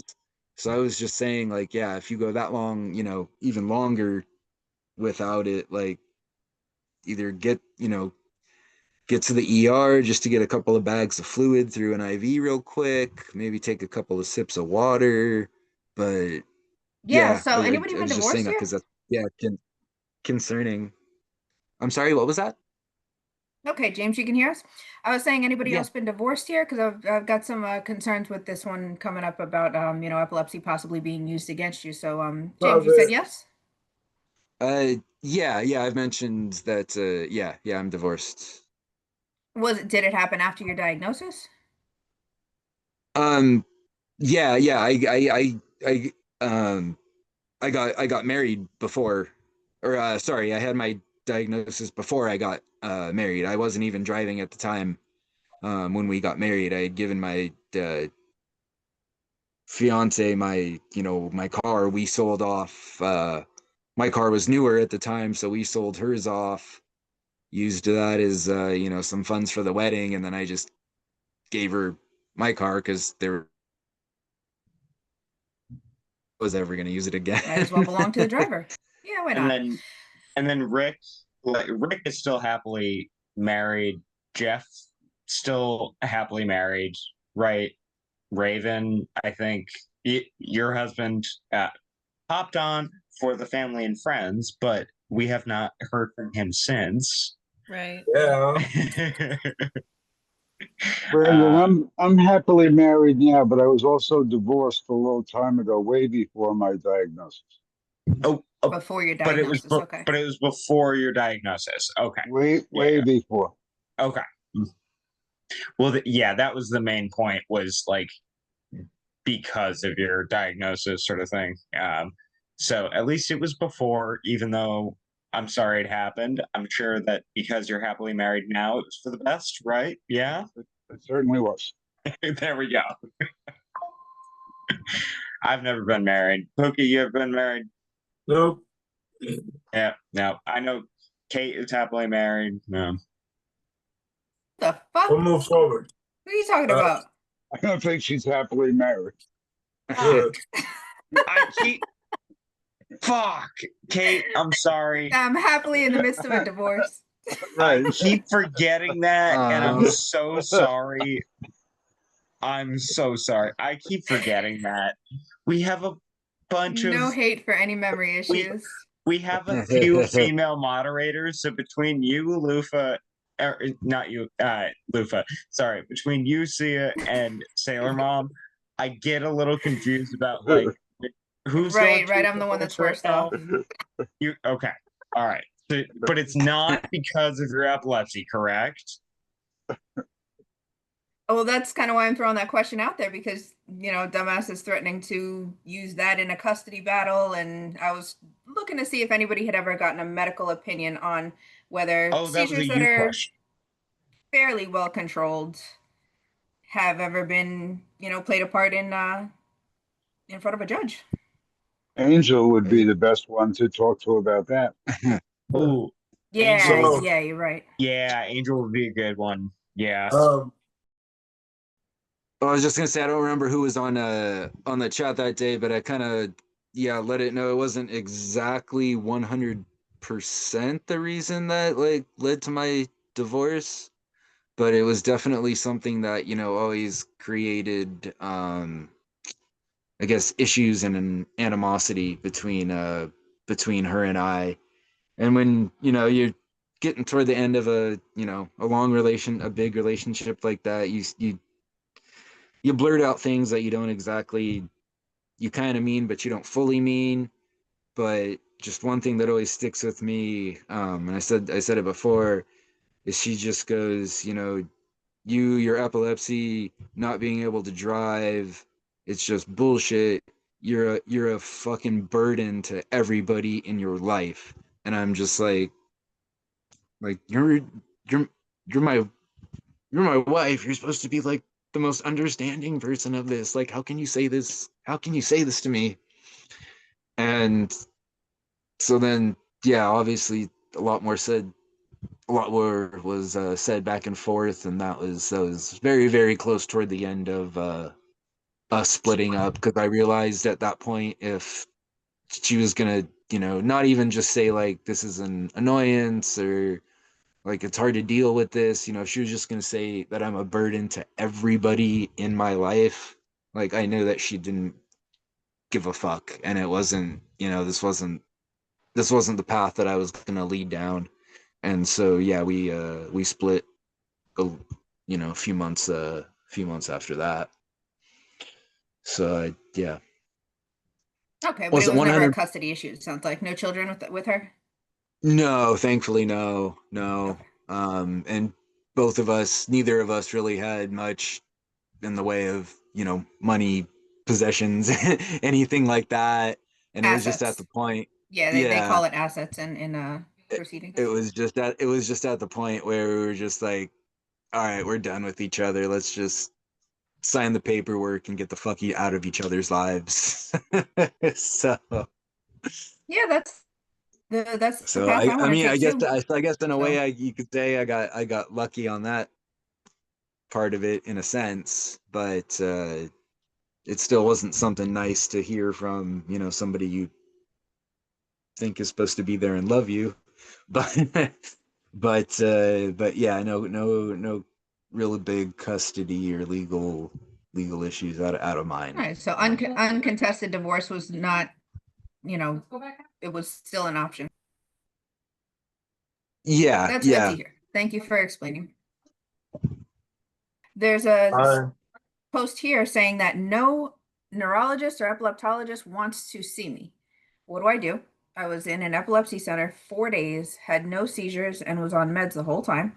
Nothing on the EEG. Spoke to a psychologist there to figure out if PNES was the source. He said no. Other psychologists said no as well. The diagnosis? PNES. I don't get it. What my neuro says, I don't know and I don't care. I try to get to another neuro who actually cares, but no one wants me. Everyone says I only have the same ideas as everyone before. I don't care. I don't know. Contacted 8 doctors. I have absolutely no doctor to go to at the moment, and I'm scared to call the next one. I don't know what to do. Unfortunately, this one does sound kind of familiar. Yeah, This we've one, gotten the comments are saying start with the primary and look for the right referral. we've gotten a few of these. You're right, Kate. Where it really is, you just need to look around and like take that first appointment with a few doctors until you find someone who really works for you, because not every person is going to mesh with you.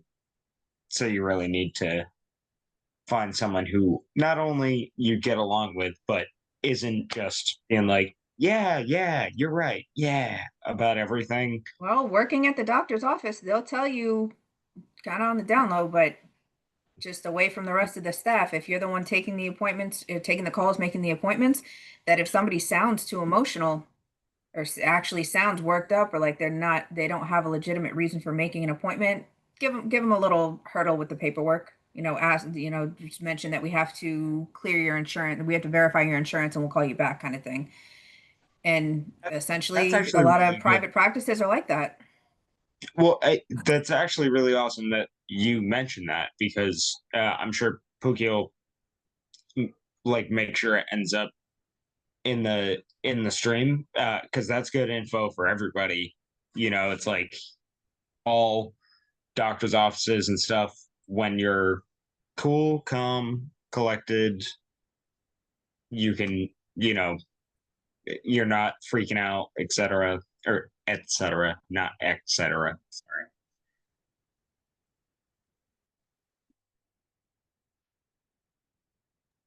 Yeah, Ann told us that if you go in there cool, calm, and collective, you might get some attention.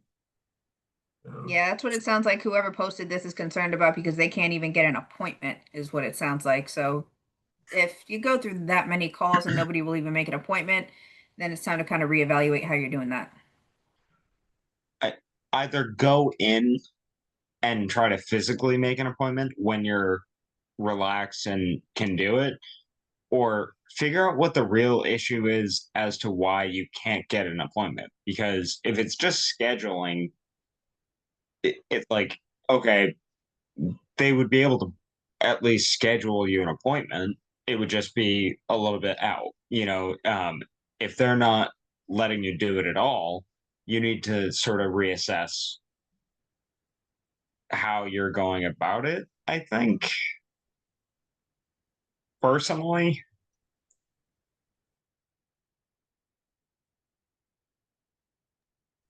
Yeah, that makes sense.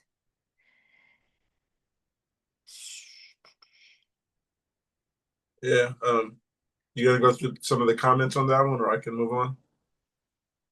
No, you can move on because the comments really are mostly saying the same thing, that if you're not satisfied with the diagnosis, then don't accept it. Yeah.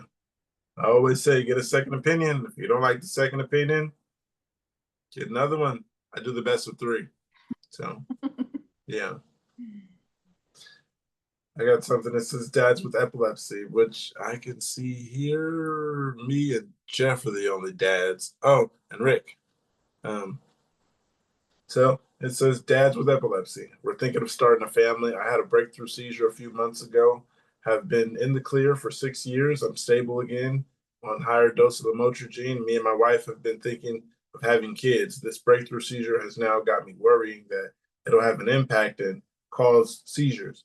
I want to be the best dad I can and be there to support at all times, but I'm worried if I'm driving again by the time we have kids, then I have a seizure, then I'll not be able to help as much. Or if I had a seizure alone with the baby.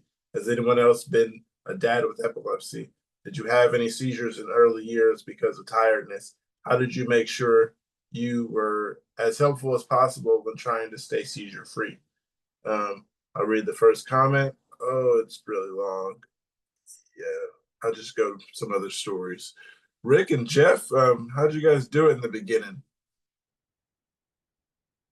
Well, my youngest was 23 when when I developed epilepsy, so can't really weigh in too much on having kids. I guess really because nobody could really predict the future. Really talk it over with your partner, and things may slide downhill. I mean, not just with epilepsy, with anything. My wife had medical issues when my kids were young, so things could just happen. You just really have to have a strong relationship and know that since this person already has health issues, it may progressively get worse in a little bit or really soon after they have kids. Could be 5 years later, 10 years later. Just be prepared for that. I'm not really qualified to discuss this. By the time I got epilepsy, the diagnosis at 76, my daughter was long dead. So there was nothing to do with anything like that. I did not pay attention to my health as much until like these past 5 years, as I always tell people. So when I had kids and I did have epilepsy, I did everything I shouldn't be doing. And yeah, I stayed alone with the baby. I'd stay home alone with the baby. Wasn't really thinking about my health or taking things serious as I do now. But I have dropped a baby. Actually, it was more of a launch, I was told. Yeah, when my daughter was born, I was told that I had a seizure when I was holding her. And I guess in the motion of passing her is when I was thinking past her, but then I had the seizure. So I went like this, and luckily my stepmom was in front of me and she caught her. Then I had a seizure, tonic. It was bad, they said, but I was in the hospital, luckily.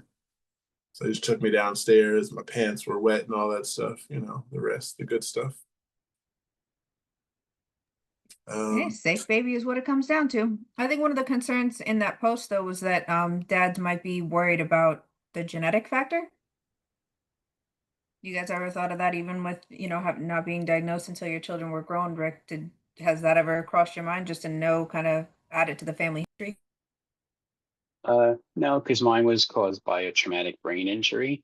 So really good chance it's not genetic. Mine too. Mine Yeah, was brain injury. So I think I'm the only one who actually is like a subject of the inherited, because nobody else's parents had epilepsy, right? no. No, yeah. Not my So, parents, but a lot of her siblings died young. Things got undiagnosed. I mean, my mother okay. comes from a family of 10, and my father comes from South America and doesn't know a lot of his siblings. Oh, okay. So don't have much family history. My grandmother had it, but it was from a brain injury. It wasn't anything hereditary. So my dad doesn't have it, my uncle doesn't have it, nobody else in my family has it. I Yeah. think So either just I'm from the only head one who injuries or just I'm I'm the only one who has like direct, like hereditary epilepsy, where my father had it, and his I believe his father had it, but he didn't. His father died when he was young, so he's not super sure. But we're pretty Yeah. sure that it's genetically just passed through the paternal line in my family. So Gotcha.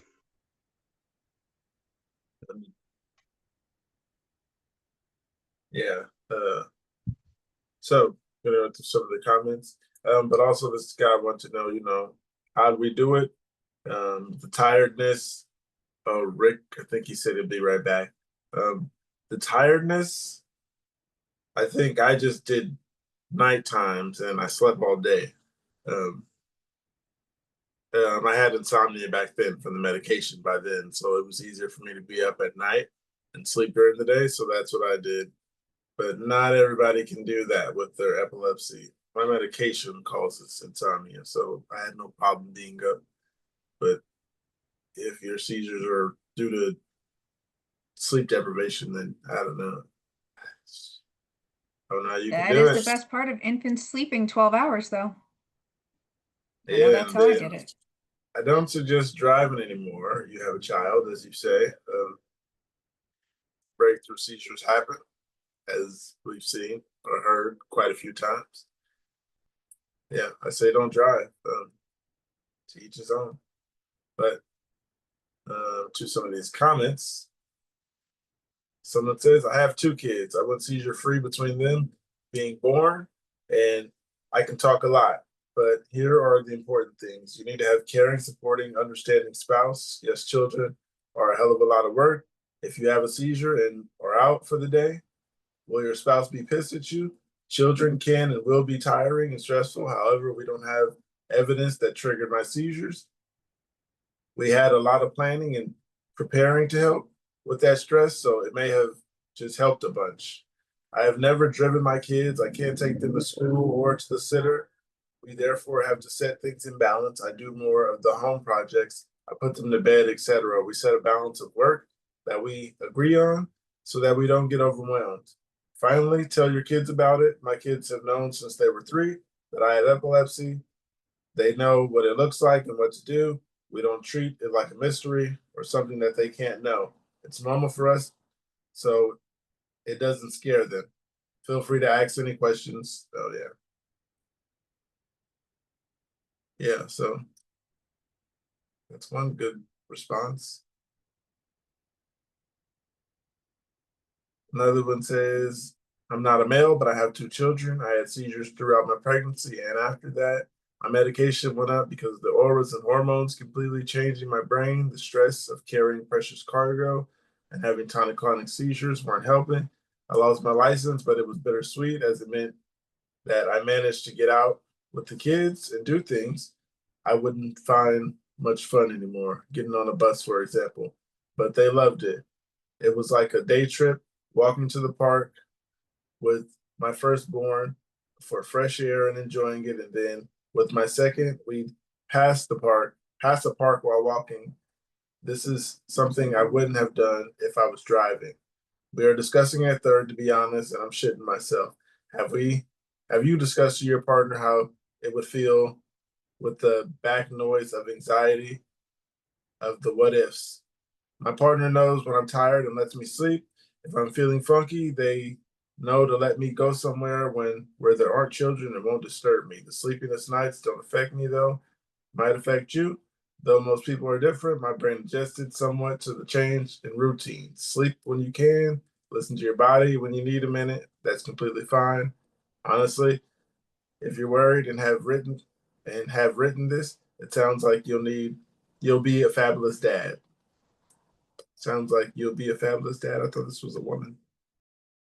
Has anybody's neurologist or doctor ever told them what kind of epilepsy, whether it's from a TBI or just intractable, if either one is easier to control? Because I think the intractable, when they were talking to me, was the reason they were pushing me towards the RNS, is if they can't ever really tell the underlying cause of the epilepsy, then they just look for the more permanent treatments. Well, Yeah, we'll see when Lufa comes back or somebody maybe younger. I haven't exactly. Yeah, I think it was Angel too that said he hasn't really got a reason. Um, but You I call got me one here. old? You call me old, Kate? I got something here, you guys. It says anyone got antidepressants to regulate Keppra side effects. It's been years since my doctor switched my prescription from Epilum to Keppra. She had to do it because Epilum had given me memory loss. My mom was crashing out the other day because of how much of a jerk I've been. I thought hard and did some research. I read a lot from this subreddit and how Epilepsy Foundation website that Keppra has behavioral changes. I did more research and found that I might get prescribed antidepressants because I'm already at 1250 at 1,250 milligrams of Keppra. Let me know if you experience something similar. I'm sorry, but the smoke is going away. Yeah.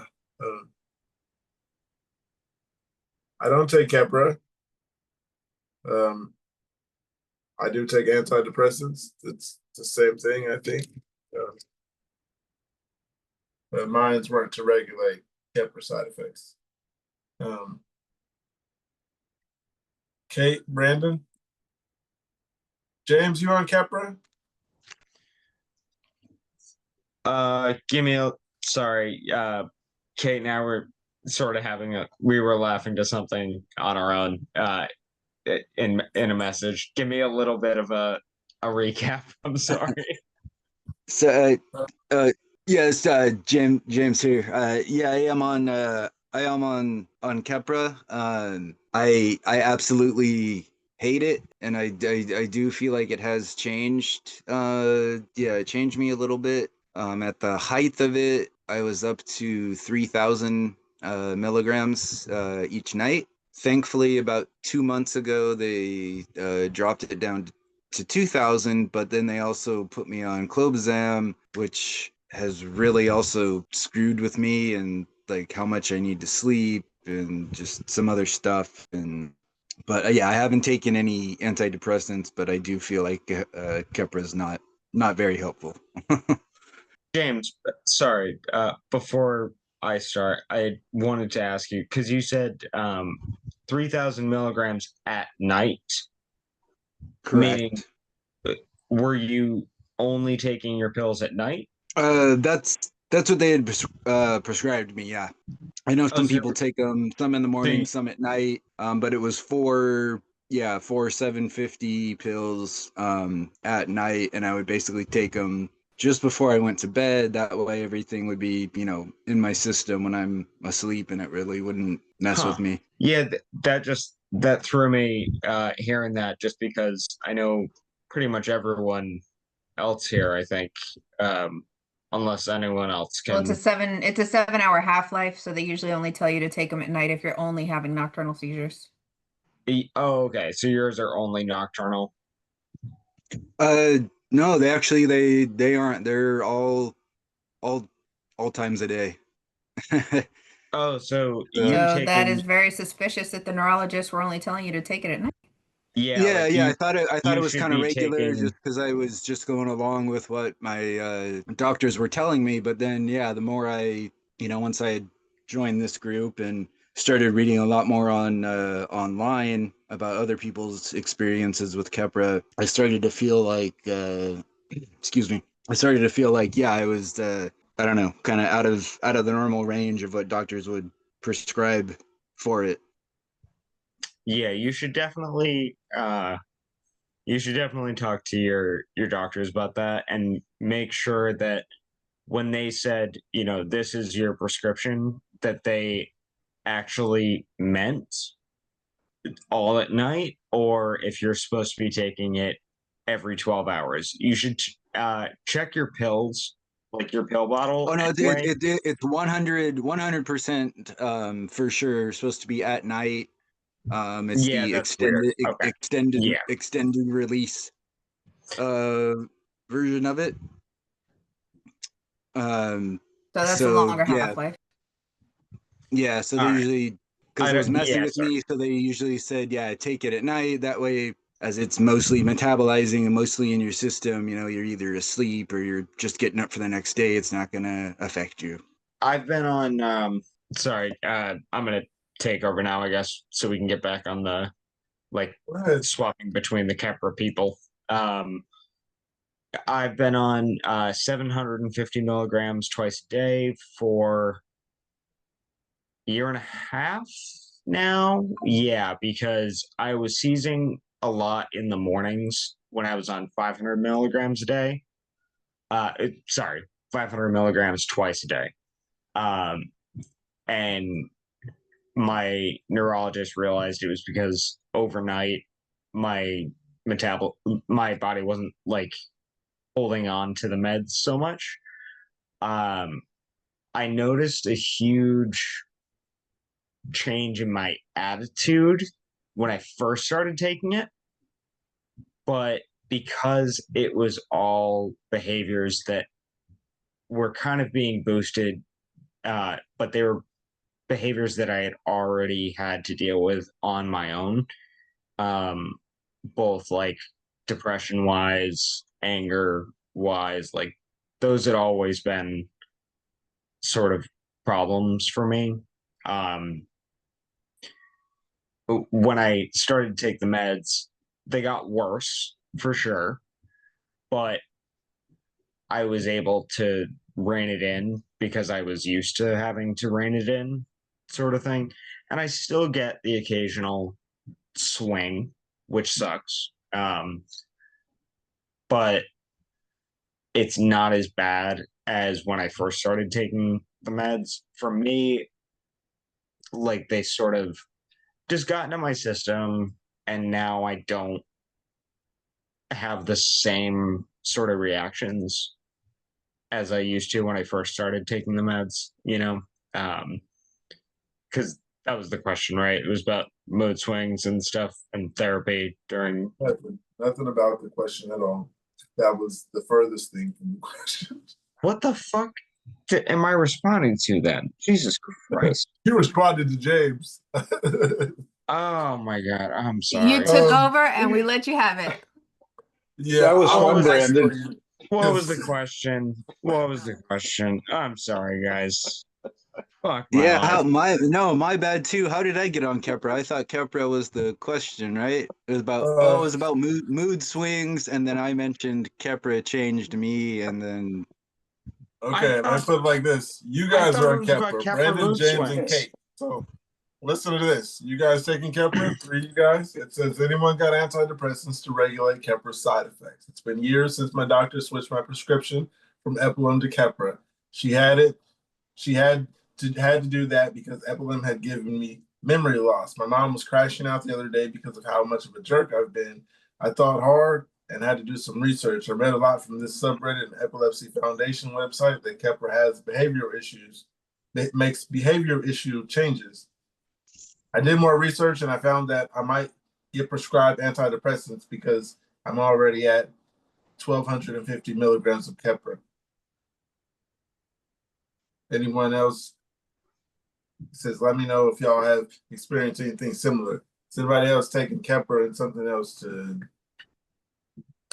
balance the side effects, I'm assuming? I'm gonna let Kate be the first one to hop in on this because James and I have already spoken quite enough.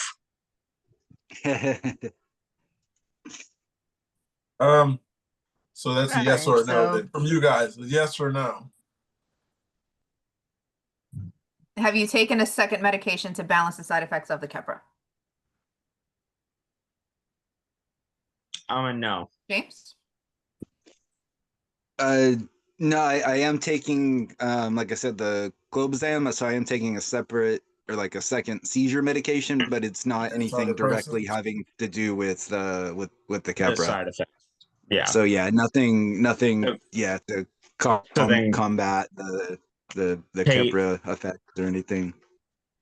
Kate, you want anything The to doctor, the neurologist is well, the neurologist was quick to prescribe it, but I never took an antidepressant or anti-anxiety medication because of the children.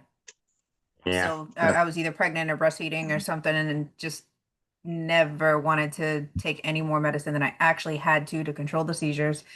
And now with just the Kepra, like a fraction of what they've prescribed me, I think we're on the right track. And your kiddos are happy for it. Yeah, for the most part. Oh, I just mean they get to have a healthy mom. That's all. And totally and reached all healthy developmental mom- milestones. Yeah. A healthy mom who's awesome, and I think we will all agree on that one. Okay, a healthy mom who is awesome, and Kate is awesome. Right. Mhm. So Agreed. I'm going to the comments here, you guys. The first one says, when I was diagnosed, they put me on Kepra. My anxiety went through the roof, and I definitely felt depression when I had never had it before. My doctor switched me to lamotrigine, and it quickly went away. I would talk to your doctor about switching. If it's a simple medicine switch, that's better than having to take antidepressants, in my opinion. And the author wrote, according to my research, this medication will most likely not be switched, at least immediately, because of the dosage. Also, what's wrong with antidepressants? And the other person responds, nothing wrong with it. I personally just wouldn't want to take another pill. I'm with that person. No more pills.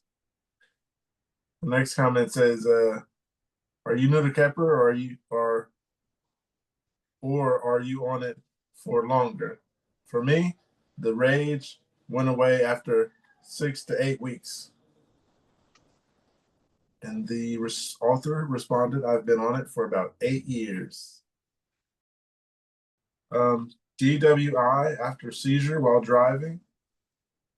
This last Friday, about 6:30, I was on my way to work and I had what I assume was a TC while driving down the interstate. I came to in a total truck in the median of the highway. Luckily, not having had harmed anyone, the responding officers gave me a field sobriety test after getting me out of the wreck. Guess what? I can't walk in a straight line. Now I'm facing a mountain of legal difficulties, and I don't even know where to start. Do any of you guys have any experience with legal issues stemming from your seizures? I'm at a total loss right now. Start with a lawyer that has experience and is in that area who can get you to the right doctors. Because one thing that this, the last consult with the lawyer made clear was that when it comes to traffic accidents specifically, the most important thing that they're going to be focused on is the medical care. What the doctor said as soon as possible after the issue to determine who was the party at fault. A comment that says you should be 100% consulting a lawyer ASAP. Only a lawyer will be able to direct you to the best possible outcome legally. Another comment says it's wild how a cop making a bad assumption can end up making you get charged for a ton of legal shit. I don't know any laws or anything, but that doesn't seem like proof of anything. You could have had a concussion for all they know, which honestly has probably the same effect as a seizure upon coming to. You should need a blood test or a breathalyzer to say if alcohol played a role. No, I mean, any of these legal issues related to epilepsy, I think a lot of people stand to learn from. Because by the time you're hit with some kind of lawsuit or legal issue, I know every time it's happened to me, I always wish I knew more before we got into it. Learning about something after you're already involved feels like you can just do something wrong. Here's another post, though. Anybody else want to expand on legal issues with epilepsy? No, I had one, but go ahead. Anyone else's partner get angry when you have seizures? I understand it's difficult for them as a partner, but I need some damn comfort too. I had a focal seizure yesterday morning after telling boyfriend he kind of just sat there reactionless, told me he had no words. I told him I needed him to comfort me, tell him everything is going to be fine and I'll be okay. Oh, she's saying, tell me everything is going to be fine and I'll be okay. He actually said to me, it's not going to be fine and you'll not get better. Who says that to their partner? He apologized for this statement a couple times. He says he's depressed too. Thank you for all your support. We've been together 8 years and we aren't giving up. He's the sweetest, most caring man y'all didn't get to hear in my original post because I was upset. He said what he did because he was upset also. Wanted my newest med regimen to work too. Just because you've been together for that 8 years doesn't mean it's because he loves you and doesn't mean he's the right one for you. If he's ever not going to comfort you post seizure. If they are with you at that point and they know you have epilepsy, they need to just accept it and learn how to care for you when it happens, because they're with you for some reason. And if it's not love, then fuck it. Like, get out of my life. I don't want you. If you're not going to care for me, fuck it. Like, I have only been with my partner for a year, and like, I know for a fact that she will always be there for me during a seizure. You know, it's like without a doubt. And if she's giving him the benefit of the doubt because he has depression, she can reciprocate that vibe with his conditions too. You know, make sure he takes his meds and I don't know, make a favorite dinner once a week or something, but you still that still shouldn't lower your standards. Yeah, like figure out That's what I would say to her. how you can help him to feel better as a part of your relationship. Both people need to work together to make a copacetic, happy relationship. And at least asking Jesus. And at least asking, like, all right, I know you're depressed, but is there anything that like you would like me to do to make you happier? Okay, now that you're in a better mood, not that this is transactional, but now that you're feeling better, how do you feel about, just keeping an eye on me, making sure I'm okay? I've said that, and actually, it wasn't to a significant other; it was to family. So that's kind of different. Never should have to like do a transactional thing with a family member, but I don't know. We've already had that conversation with you, Pokey. I won't press you further. I'd rather you press further because I don't remember that conversation. When we were talking about you deserve better. Thank you. I got you. I'm in pretty good standing right now. We're doing good. But yeah, I remember that conversation now that you say that. I don't remember what topic we were on. I forgot about everything else, but I remember that conversation, Brandon. Kate, can you give me a summary? Catch me up a little bit. He took me back On to the 6 question that weeks we ago. asked. Yeah. Yeah, I know you don't expect me to remember that. The post that we Yeah. read was about a girl who had somebody that she's been with for 8 years, still saying boyfriend, but he clearly didn't support her after a couple focals, actually saying it was her fault. Yeah, the whole thing was just about like partners being supportive versus unsupportive Yeah. when you have epilepsy and seizures. Yeah. Okay. Yeah, that's what took me to family not being as supportive. Yeah. So there's that part. I just always see that clear distinction of like somebody you're with is obviously not forced. You know, they should want to be there for you and everything that includes. Whereas family, yeah, I guess I can see how I can be a little bit more empathetic to their frustration because, you know, they didn't exactly choose me as a family member. But, you know, significant other knows what they're in for. And, you know, if you're going to be there, then do it right. I was leading with the fact that I had epilepsy on Tinder before I met my girlfriend because I didn't mention it, and then I would go on a date and I would mention it and then I wouldn't hear back. So I was just putting it immediately in. But you still or had to pay for it, mentioning didn't you? What was that? You still pay for I the said meal. you still had to pay for the meal, didn't you? Oh, of course. Yeah. But that's just because I'm an old-fashioned gentleman when it comes to that, and I know it's it's old school, but first date, if I was the one who asked, I'm the one who pays. If you're the one who asked, you're the one who pays. I do French style logic. Yeah. Yes.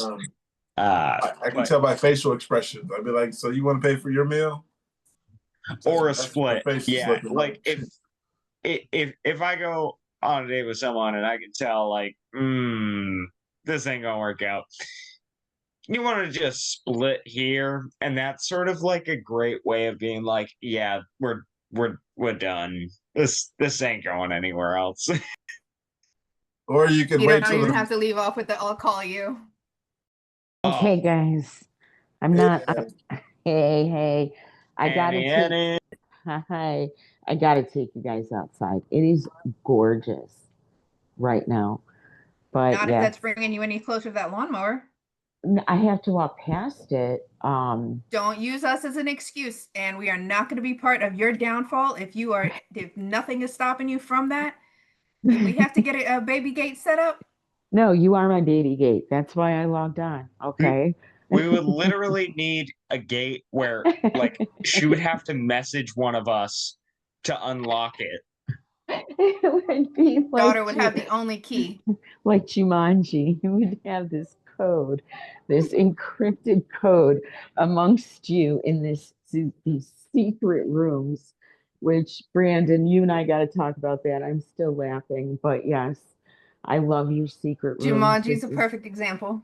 Yes, you would have to lock me in a cage that, oh, Athena, I can't watch you. I can't right now. Wait, what I'm secret just rooms? Well, what? Like where they hid the Jumanji, you know? Yeah. I When mean, when the hell was I talking about that? yesterday, but Oh God. no big deal. It's no big deal. It's like, oh yeah, we got our chats. Well, so you said Mm. secret rooms, but there's a secret apartment in my building's basement. So I Okay, thought I that's was talking creepy. about that.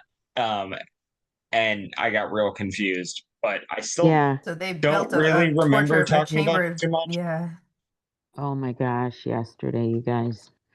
That Yeah, sounds suspicious. that's weird. That's kind of Talk about creepy. an apartment in the basement. That's like built for the wrong Oh purpose. no, so It's a there's secret, like crazy murder room or something. no. So when I first moved into my building a few years ago, about like 6 months later, this was mid COVID. I noticed a guy with a delivery truck pulling up out front. And I was talking to the guy, and he was like, "Oh yeah, I'm just using the basement to store some stuff."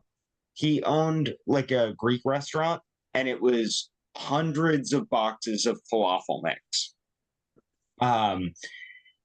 And it was so I could go down to like the actual like apartment basement area, which had the storage units and the water heaters and stuff, and like that it was a normal what you would imagine basement.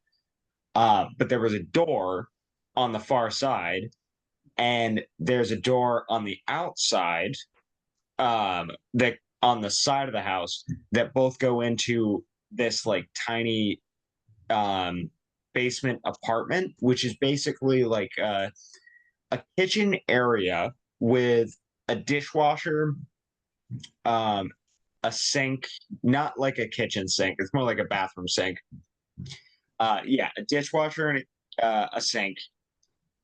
Another full size room that's meant to be like a living room, and then a bathroom which has a shower and a toilet and a sink. So one day I noticed that the door had been broken into. So I made note of it. Like 6 months passed. I realized it was still open, and I decided to turn it into a bike club hangout for me and my friends. So basically, we removed the deadbolt lock that was on the door, replaced it with our own, set up a whole bike room in there. Now we also have a couch, an air mattress if anyone needs to stay down there. We're getting a TV down there soon. And it's basically like anybody want to come out and or come over and hang out and work on their bikes. You've got literally like a whole basement apartment to do it from that you only have to walk down 2 steps from a side door to get into. So it's super easy to get to, you know? Dude, you got a mod shop. Dude. Oh, that is so. Oh, I wish you that's were so closer, man. I would just bring over all of my tools and just leave them there just so I can get them the fuck out of my garage. I literally have enough tools to open my own bike shop. I have everything down to like I hand build my own wheels. I have every spoke size, every different I have a color, whole every bike type of shop. tool. I have a whole bike shop in my office room, basically. And if anybody who is using the space needs to use my truing wheel or yeah, my oh shit, you know what I'm talking Chewing about. stand, dishing tool. Truing stand or dishing tool, yes. Like I have them right upstairs and I can bring them down if need be. But yeah, it's nice having sort of like a hangout space for everyone that they can come to and just like bring their bikes and just hang out, talk about bikes, whatever. Oh, that's so cool. I wish I could find somebody local that was like that, man. Rick, what would you want to ask? I was just, so I was mulling over about what the post was about, where the girlfriend didn't feel she was supported enough by her boyfriend. So, lately my wife has been super supportive throughout the entire epilepsy thing. Before we knew what it was, she was upset and was talking to her friends about, something was wrong with me. Everybody thought I was ODing on pain meds from an unrelated surgery. But anyway, so we've been together 26 years now, and there was a lot of times when I thought she should have been more supportive, and I called her out on it. And I realized that I had to lower my expectations. But over the years, she improved and we talked things over. I don't know if it's because of how I showed support that she raised her level. But now the point is, following my TBI and seizures and epilepsy, she's really awesome and supports me very well. So I think that the woman and her boyfriend, they need to communicate and set expectations. It could be he's doing his best, and that's kind of what he can give at the moment, and that will grow as they grow together more. Very Thank good you for points. that Very good very points. important point of view. Others who get partial seizures, did you ever think you didn't exist? For the longest time, I, like most others, only knew epilepsy as falling to the floor and shaking all over the place. Because of that, I didn't know what to think when I slowly started having partial seizures in my mid-teens. During them, I became very third person and taken away from reality. It kind of felt like the cable in the back of the head connecting me to the matrix was coming loose. It was only when I went to a doctor a few years later that it was fully confirmed to be a medical issue, and that in fact it was astral projecting like Doctor Strange. I don't know who Doctor Strange is, but that sounds his doctor was named Doctor That's Strange. literally a comic book character where he projects himself into different spaces through the astral plane, which is like basically like projecting your consciousness. So whatever the fuck this person is talking about, It's sci-fi. This is all sci-fi. He said, come to find out, it was a medical issue. His cords were falling loose. We need more drugs to discuss this topic. Yeah, I Yeah. need all the drugs to discuss this. Who's Doctor Strange? Oh, you said it's a comic book, right? Yeah, he's in the Marvel universe. Like, have you seen the new Marvel movies? No, and actually, I have Disney subscription, and I do not watch anything. I got it Okay. for.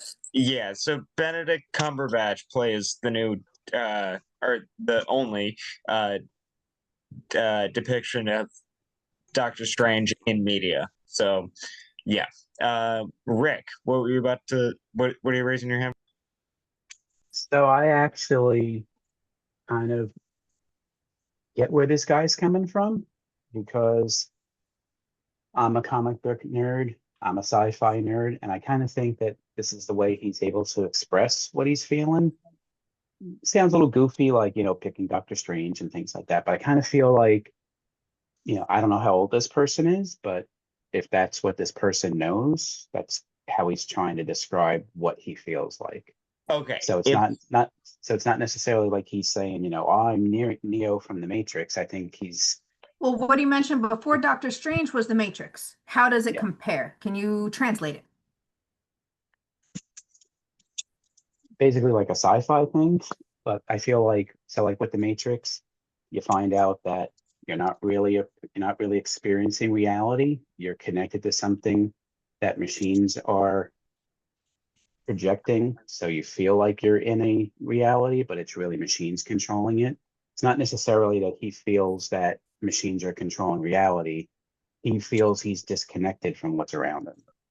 And I kind of feel like the Doctor Strange thing, Doctor Strange has the ability to astral project into different worlds, different bodies, different realms, again, disconnected from reality. So the seizures that he's experiencing, he feels like he's disconnected. So I've had a partial seizure where I was at work, felt it where I got sweaty, I got dizzy, I felt my heart beating, and I went to sit down, and all the noises around me sounded distorted. So I heard my coworker, but it sounded like he was underwater, and I heard a clock ticking like swoosh, swoosh, just really slow. So that was like a kind of like a distortion of what was going on. And then I snapped out of it. So I feel maybe that's what this person is explaining. So not like he's just being goofy, just throwing out, cool things about science fiction. I think maybe that's his way of explaining what he's feeling like. I think if they were just using that as a frame of reference, because that's the only thing that they could sort of come up with, I understand. That makes sense. That's fine. I just don't want anyone to think, or them to think, having a seizure is like Doctor Strange, where you can enter the astral plane. It's like, no, our brain is going through a lot of stress. That is not what this is. So we haven't had like an official icebreaker today, but Yeah, a couple of us contributed about what's the funniest thing you did during a seizure. Go Philly! Yeah, watching the game right now. Hey everyone, how's everyone doing? Just stopping in, seeing how everyone's doing. Um, uh, what's Hey, how you doing? Let's see, strangest thing. Or Oh, funniest. Strangest or funniest. funniest. Okay, I'll have to lean towards funniest. Yeah. Oh, geez. But yeah, Kevin, the strangest or funniest experience during a seizure. Okay. It's been a while. Let's catalog all these seizures now. Um, um, Taking some pretty weird falls. Let's see. On very Magoo, very Mr. Magoo. Let's see. Um, Having to go through all those. Um, just waking up weird places, I guess. Waking up at the bottom of steps. Yeah, waking up at the bottom of the steps and having the nice gentleman tell me I fell down.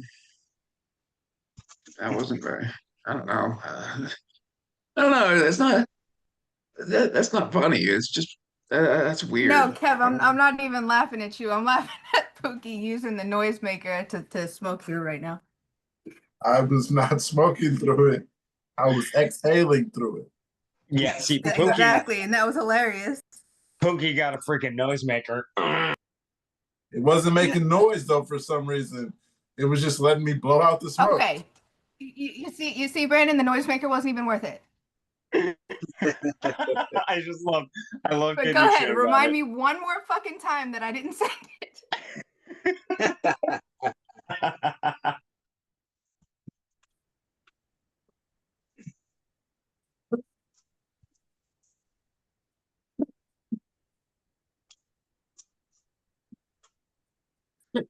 Hey, Kate, you know what I Yo. need? I need some noise.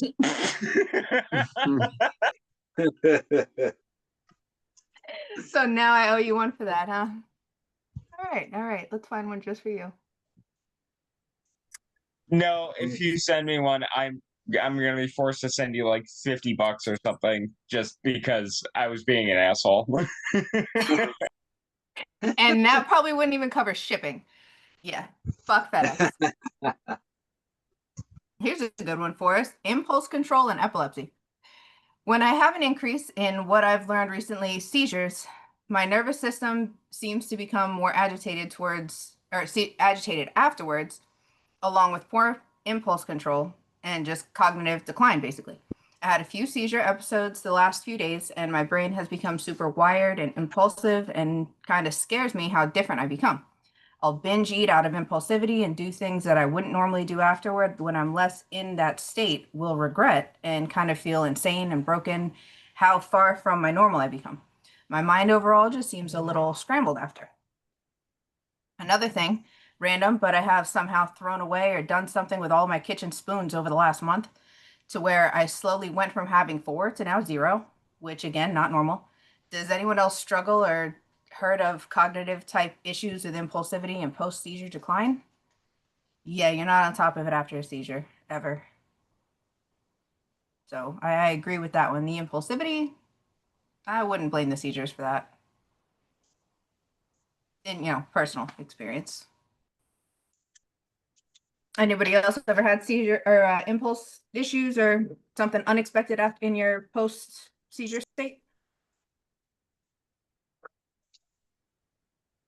I know I've said some pretty like messed up stuff to the kind of first people that are around me after. I have like that combative Yeah. I don't know mentality to myself after, but nothing that I guess that I've really done like super crazy. Yeah, like throw away silverware or just any anything that's that would be like a different or like completely out of character type thing other than just the words that I've said. Usually I'm just too out of it and too sore and too tired to really do anything other than just go find somewhere to lay down and try and rest it out. So Yeah. I would say it depends who I'm around. Um, when I had seizures when I was very younger, if I had a grand mal, my impulse problems would be uh, like to take a drink of liquor or something if I was around my friends, because that would be because I remember like I would have grand mal seizures at other people's houses, and that would be like a remedy for Yeah, a lot of us had like a helping. reset kind of Yeah, and thing. yeah, that was helpful at the time, and in hindsight, it wasn't good. But yeah, that was the most impulsive thing to do. Just like have a beer or something, and it's very impulsive. depending on the crowd or the setting, but Okay, so not necessarily impulsive or anything, but still a routine. Yeah, kind of. I have, yeah, not, I don't know too many people. Nobody knows, okay? I think just my daughter and the EMTs. I had a nocturnal seizure that turned into like this nightmare.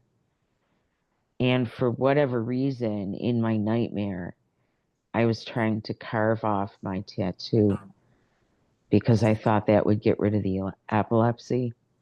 And I woke up with a pair of manicure scissors in my hands, trying to carve my tattoo off my arm. And I have scars in that tattoo. So I think I know what they're talking about. okay. That was one of the most horrifying impulsivities in a postictal state that I've ever experienced. But yeah, I think I know what they're talking about. And I survived it. That's what I was gonna ask. Like, did everything heal okay? Was it any serious lingering injuries or No, but you if you don't can, mind me asking? yeah, no, I don't mind. No, but I do have scars in the tattoo. So, that's why it's that reminder. It's like, wow, that was one of those freakish seizures. And because I remember how I felt when I woke up, I wasn't aware of what I was doing.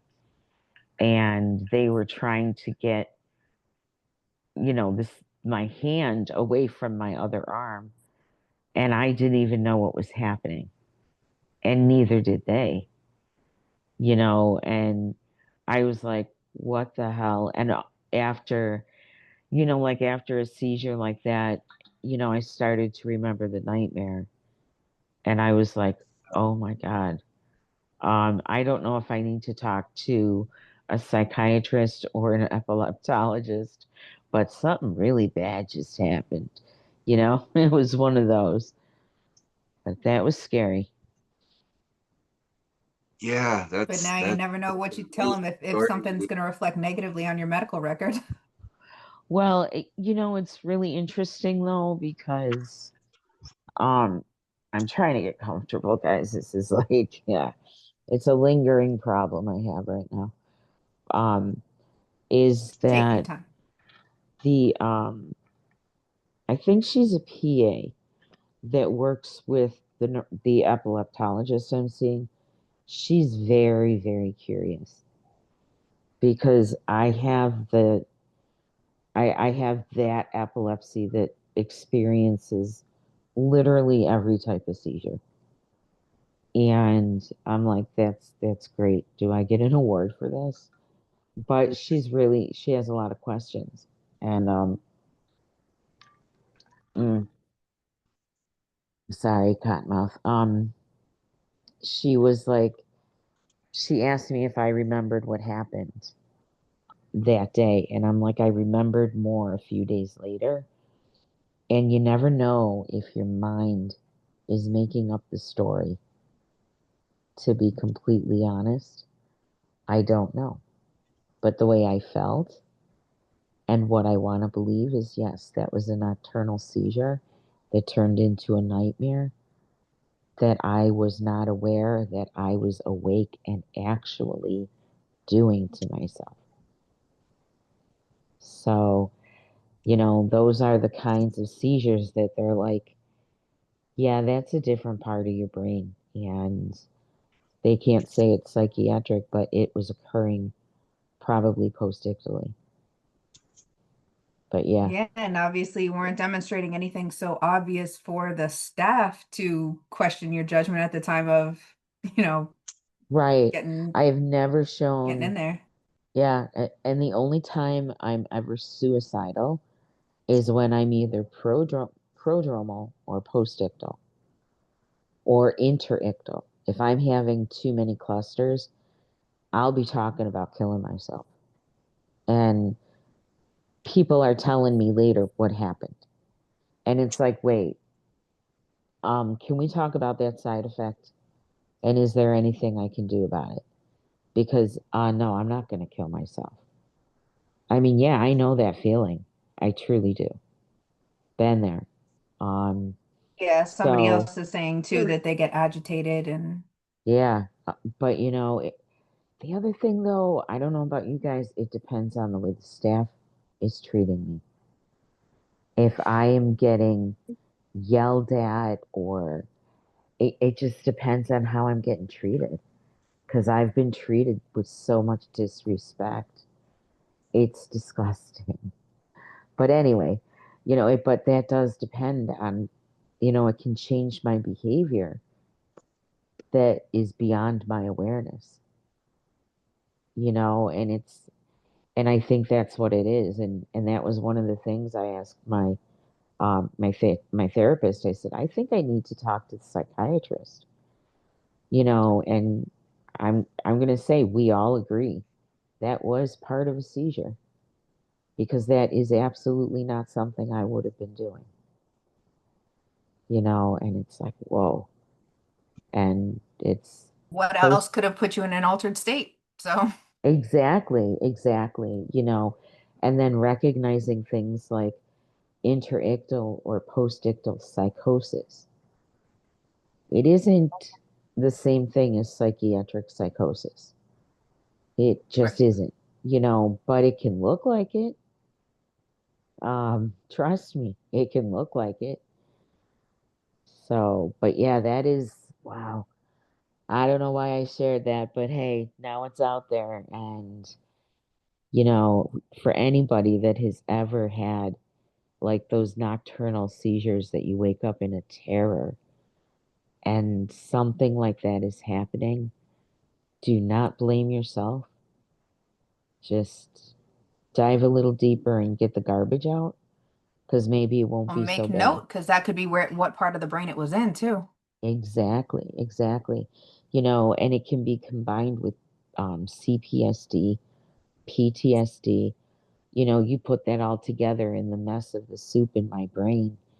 And it's like this poor therapist, she had a challenge, I'm not kidding. But And that was the yeah, PA you're talking about? no, that's different. My therapist is the one that Oh, fixed okay. the I was soup. going to say she must Yeah. have the years. Yeah, she fixed the soup. No, the PA is really interested in the different things that I've experienced, not just right here in Rochester. And that's a first. But also the difference between, what others might call a psychogenic seizure or a psychiatric break. If you have epilepsy and they understand the details of that epilepsy, they will recognize it then as seizures. So the more questions she asks, the more I know that they're trying to define um, not a diagnosis, but make more, you know, define it so I get better care. Because Hey, it's maybe like, that's why some psychiatrists do get further with recommending the right treatment. If they're the ones who are asking, what cravings do you have afterwards? How are you feeling? What are you thinking? No yeah, neurologist ever asked me about that. yeah, I know. And then when you get lucky enough to have a neuropsych, um, I had, Oh, yeah, oh, he was amazing. And he was the one that got me thinking. It's like, wait, what made me feel that way? And I didn't even know I was starting to practice cognitive behavioral therapy until I took the class. It's like, oh, wait, oh, this is how I should be doing it. I get it now. But yeah, the neuropsych, they start to see behavioral patterns and associated with whatever that neurological diagnosis is, whether it's epilepsy, Parkinson's, I know he works with a lot of stroke. You know, and it's like it's not a behavioral issue, it's physiological, or it is behavioral, and this is how we can approach it. You know, and having that really helped me. But yeah, I get where they're coming from. It's nocturnal seizures can be really frightening, especially when you wake up in the middle or just post-ictal and something weird is happening. Yikes. Yikes. But hey, Pookie, I saw what you got. I'm going to go get me one of those at Party City or Dollar Tree. And you know this old hippie will find a way to smoke out of it. Okay? Okay. And then I'll send it to you. Yeah. And that's a Kate sent much it to me. better task. Kate sent it to You me. don't need that. And she sent me a crown. Oh, this is gonna be some Brent work. isn't here, but I looked it up and talked with my mom, and it's hypersomnia. So instead of insomnia, That's too big. hypersomniac. Wow, You know Bridget, that crown's adjustable. Nope. It's why does it go? is your head too big or is the crown too big? The head too His big. dreads. His Oh. dreads are The too hair. big. Yeah. Yep. The hair. Oh, I thought he was saying the crown was too big. Take the head off.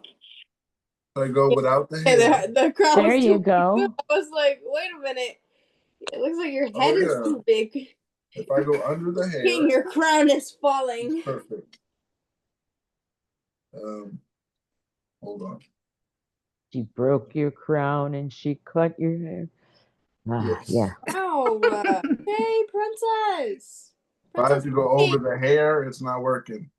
You don't And have to Lupa go just over labeled you all the Princess hair. Pookie. Princess Pookie.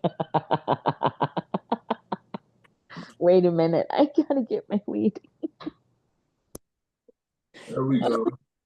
We need it. Princess Pookie. Hold on. Princess Pookie. You guys. How's that looking? Yes.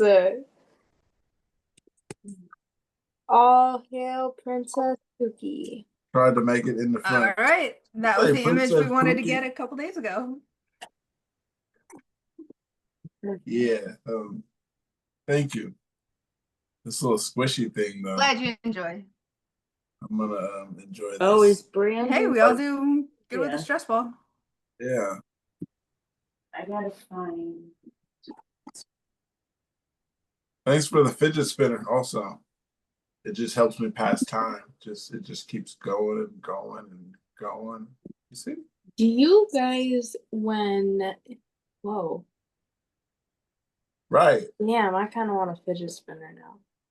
All right, glad it's well balanced. I might put that in the Amazon cart. My mom is sick, which is not good for her Oh, and not good for me. Because if I get sick, then I have a seizure. So start with staying hydrated now. That'll help your immune system, hopefully. Well, thankfully I have Lysol and I have alcohol 91%. So I can wipe down the entire bathroom every morning.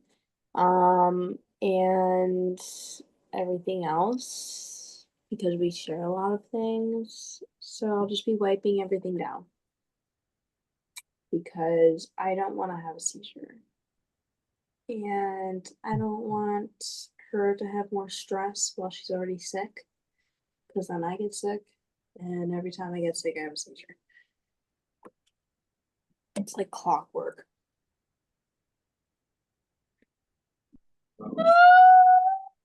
hey, why would you send me this? I don't remember putting together the bag with, oh, look at Anne celebrating there. Makes me Next time think I'll of send you that and see if Inception. we I could wish get a I got similar my face. shit like that. I just found it in a bag. I just found it in a bag. That was a long lost surprise. Hey, you know I'm not photosensitive. Okay. This could make somebody have a Hey, I guess we'll seizure. find out on camera. I got Yeah, something. let's find out on camera.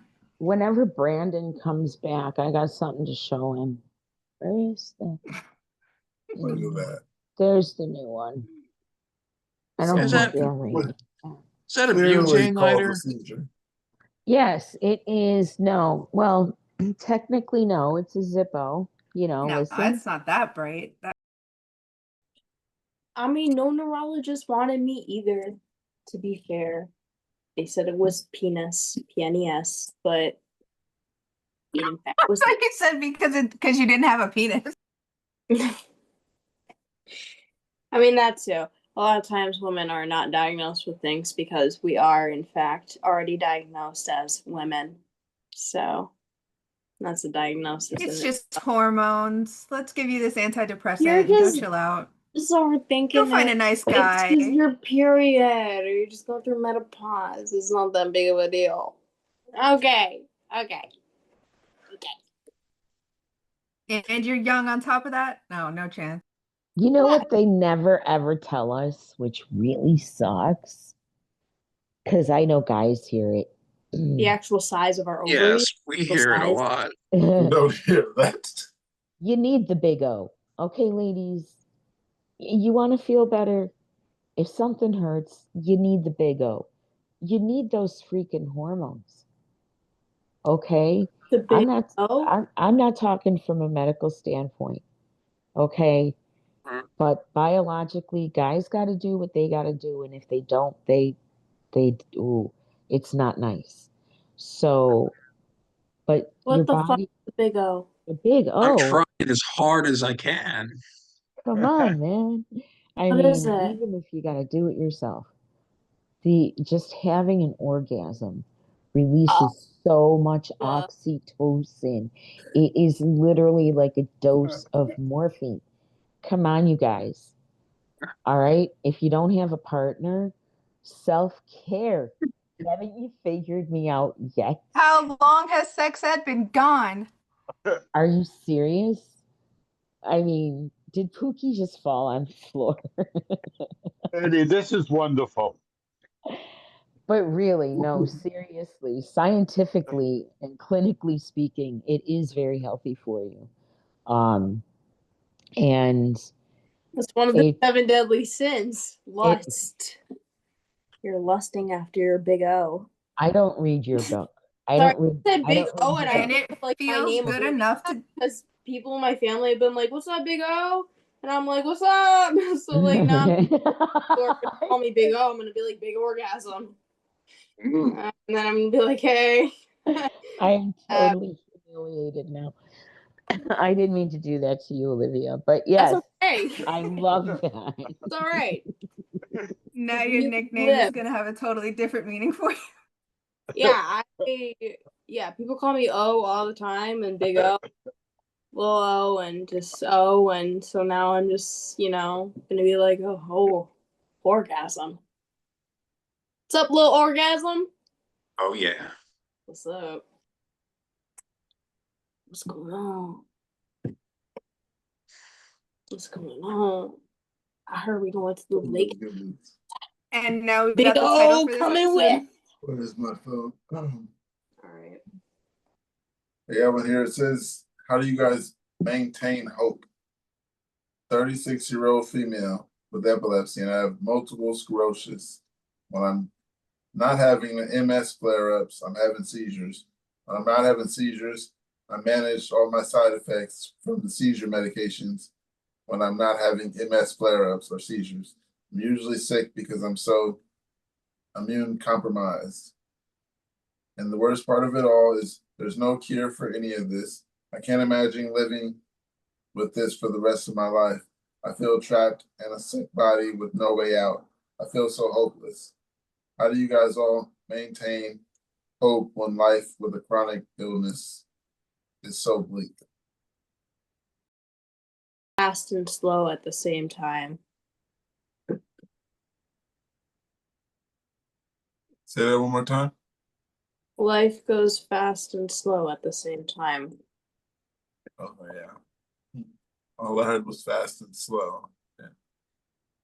Threw me off. Okay, I think you know what I would say.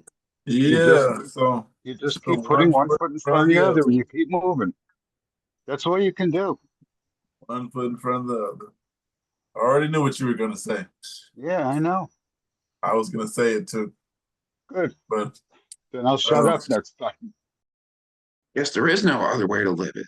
Yeah, you have to.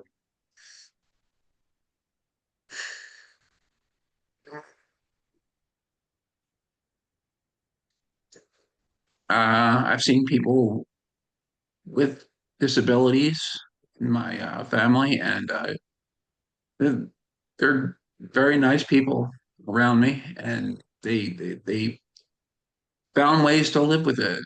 And I haven't been the best, but I'm getting better, and at dealing with it. And I don't know how to describe that. There's no instruction manual, but and I don't know how to describe it to you in 5 sentences or a paragraph. So I'll just say, yeah, you got to find your own way somehow, but it is livable. It is maintainable. Is that sufficient? yeah. We'll cheer you on if we ask something like that in the future and you say that you're thriving, not just getting by. But we want to hear that everybody with epilepsy can not only put one foot in front of the other, but actually enjoy life and still feel like it doesn't slow you down or define you in any sense. 'Cause that's the goal. Wait a second. It doesn't slow me down. It doesn't define my life. It's, I put one foot in front of the other. That's how I cope. But I live life to the fullest and I enjoy every day. There you go. Yeah, I didn't mean to lessen your response at all, because that is definitely the right answer for the question of just how do you cope. I was responding more to Kevin's tone on that one, or just doing what you got to do, kind of bare minimum kind of vibe. Okay, sorry.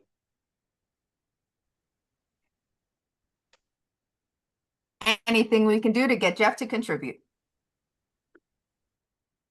We love it when you speak up. I thought I just did. What else Yes, do and you I'm want me to reminding you how say? much we love it. I don't know why. I don't know anything. I go To Well, through make tell me us then, what cry. was your funniest seizure? Okay, go ahead. My funny, I haven't had that many that are funny, but I guess leaving a pint of ice cream out on the counter and having a seizure and forgetting about it until about 8 hours later counts. And having to clean up the messy kitchen. Yeah. That's definitely one to remember.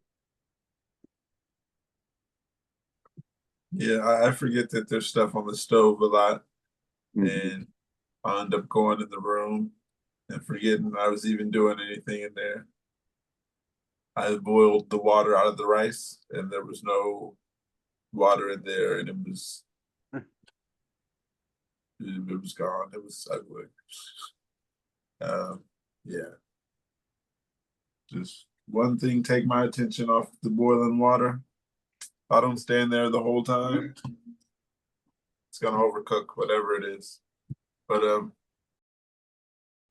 I was going through the comments for the maintain hope.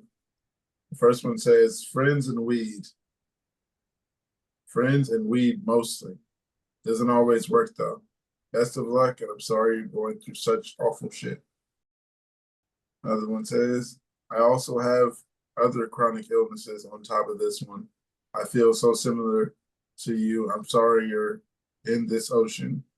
It really does feel like I'm trapped inside of this sick body. So much of my life feels stolen by all of it. I don't know how to get through it. My kids, maybe, because I don't want to leave them. But yeah, heavy. And I hear you. Oh, then I got another question. It's a seizure question. My 20-year-old son had 4 seizures in the last year. One of them was while driving, and he had a minor accident. The doctors keep upping the dose of Keppra to the point he's taking 2,000 milligrams twice a day. He had a brain MRI and was clean, and an EKG that showed abnormal waves. Anymore, that didn't show any abnormal waves anymore that he had back when he was in high school. The doctor looked at my wife and I and told us the medicine was working. I looked at the doctor like, are you kidding me? We've been in here 4 times this year. The latest episode was the last night at work. The ER doctor suggested a cardiologist, and it could be related to sudden drops in blood pressure and irregular heartbeat. This was the first time we've went down this road. He mentioned it can produce seizure-like symptoms and fainting spells. Has anyone else found something like this to be true? Has anyone else had what they thought was a seizure turn out to be something else? My son is really upset, and we're just trying to find out answers. Thank you. From Brian. Number one, is this a neurologist or an epileptologist? I don't know how many of us found out that they are very different. Especially with epilepsy, you have to have an epilepsy specialist, because a general neurologist doesn't read an EEG the same way. They're not looking for the same things because they don't know to look for them, and that's not in any, I'm not saying that in any negative way at all. It's simply additional education. Yeah, that's exactly why I wasn't diagnosed for so many years, because I didn't have that education and they didn't have that education. So both of us, Right. like, And what- I'm asking people all the time, is your doctor a neurologist or an epileptologist? that's what, because people are like, they're like, oh, like you have a neurologist. I'm like, no, I have a seizure specialist, like, because I can't say the other one's really hard. Oh, yeah. No, But that's the So point. I just- Neurologists are not really specialists. they're not. So I just say seizure specialist because it's easier for me to pronounce. Yeah, that works. Yeah. And they're like, what's the difference? And I'm like, well, one of them specializes in seizures and seizure activity and epilepsy. And the other one deals with, neurological shit. I don't really know what they do, but, if you got like MS or something, I don't know, your movement disorder or something, then that might be more up their alley. Whereas epilepsy is you need an actual seizure specialist.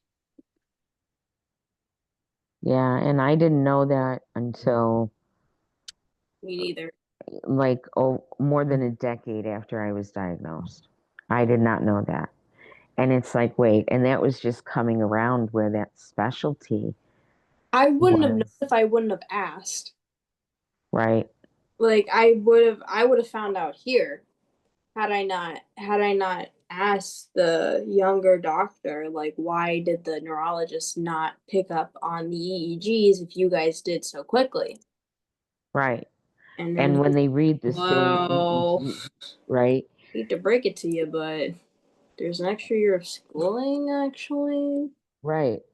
And it's like, oh, this is your EEG from 2012, and this is where the pattern changed. And that was in 2019 with an epileptologist looking at an old EEG, finding out where the pattern in my seizures changed. I'm like, how? Okay, fair. And that's where I started to understand the difference.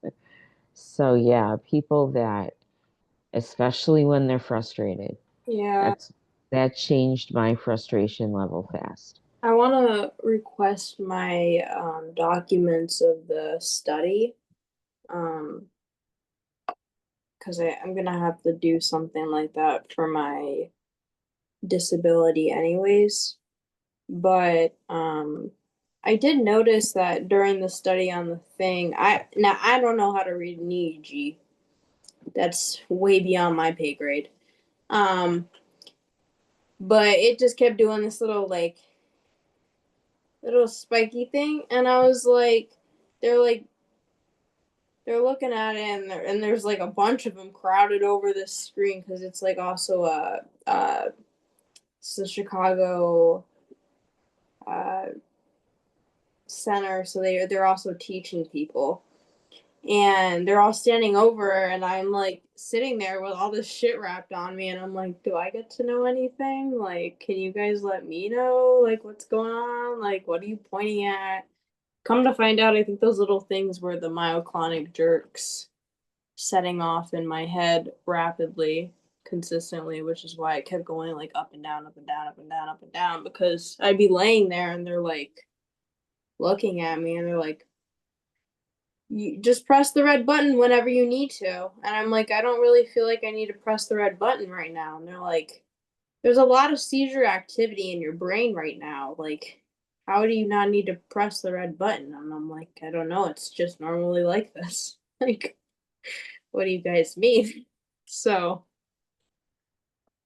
I did not press the red button a lot because I'm so used to my myoclonic epilepsy things that the red button wasn't any use to me. Fortunately.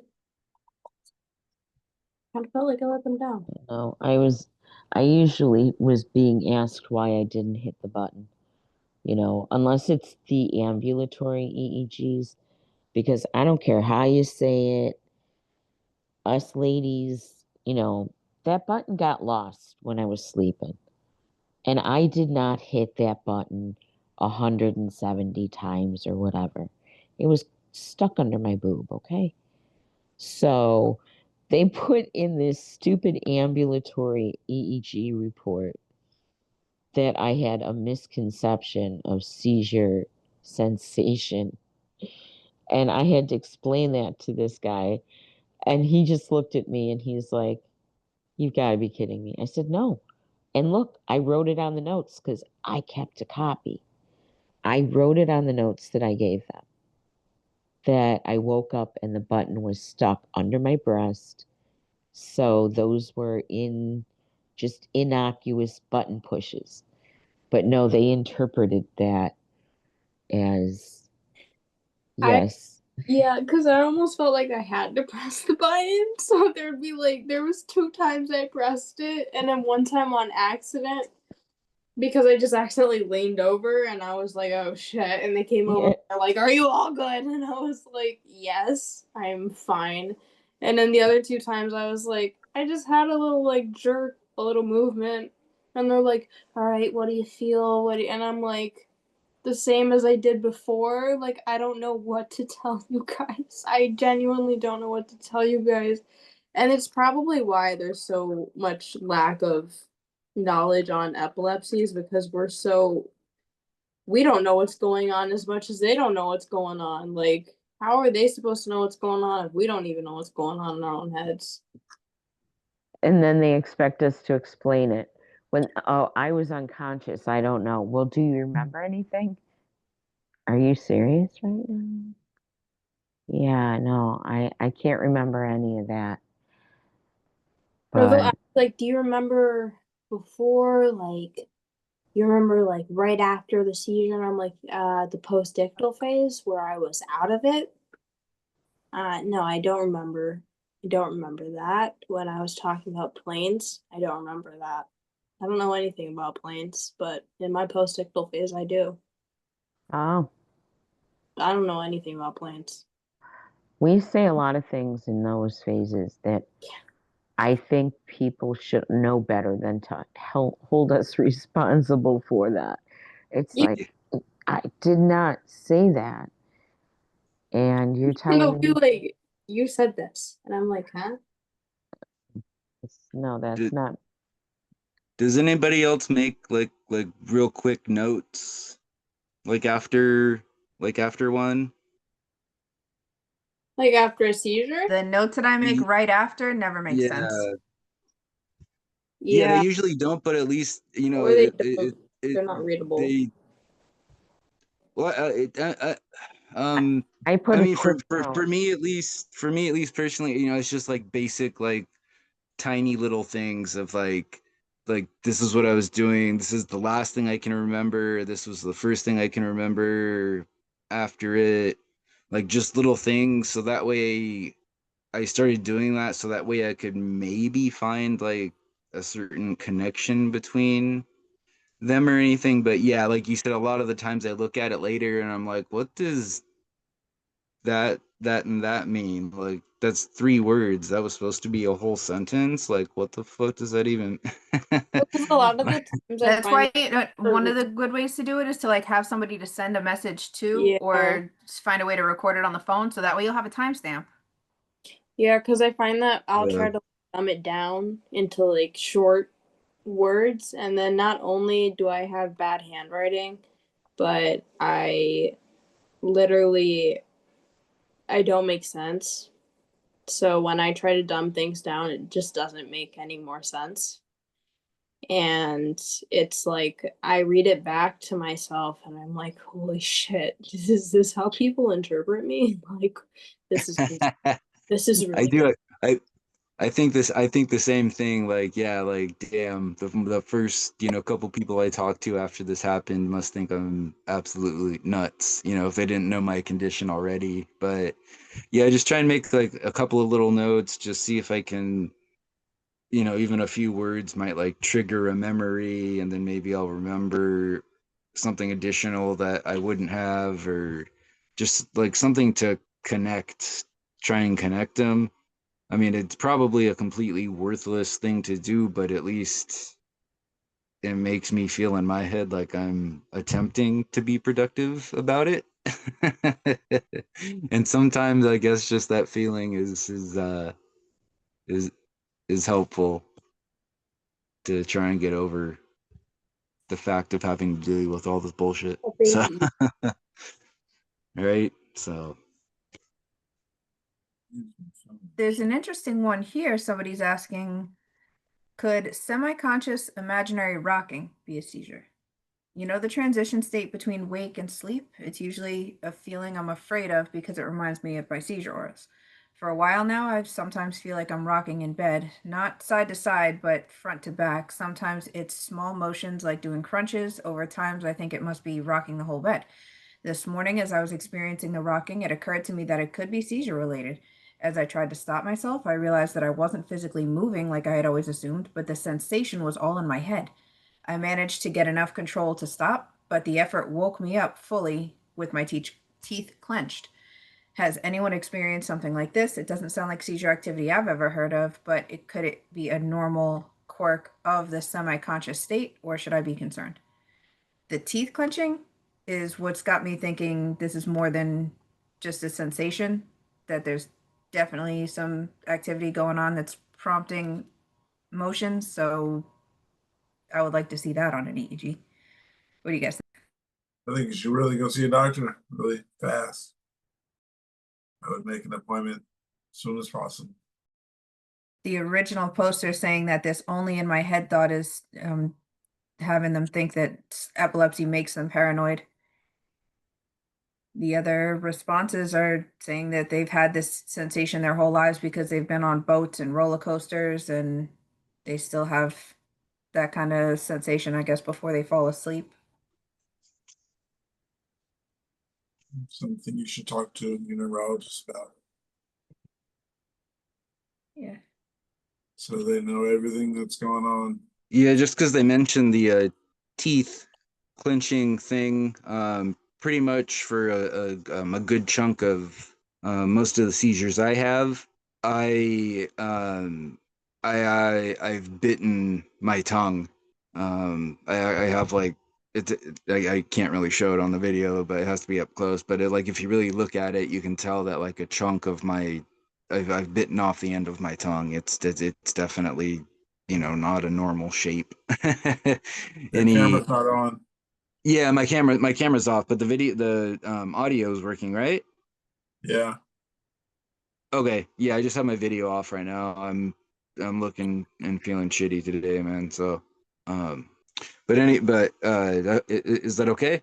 Yeah, it's okay. Just making Okay, just sure. making sure. Yeah, I know we're good.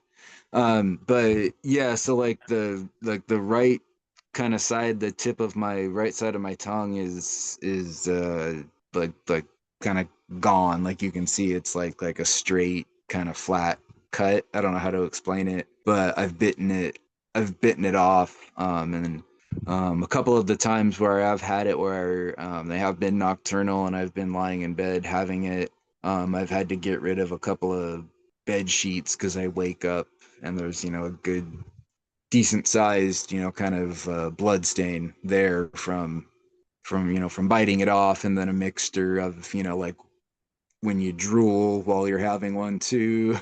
So um yeah, basically I was saying, yeah, if the teeth clenching thing, if that's not something normal for that person, then that's probably a good sign, or not good, but you know what I mean. It's Talk to your doctor. identifying sign that they probably are having some sort of epileptic episode. Are you done talking? I'm sorry. I don't want to interrupt. No, I'm done. Go ahead. Yeah. Hi, If you Angel. di- Sorry. I was just gonna say, if you Hello, disagree, let everyone. me know. I want to hear everyone's perspective. Yes. Well, hello, Angel. Just wanted to say hi, Angel. Um. Yeah, and then I forgot what else I was gonna say.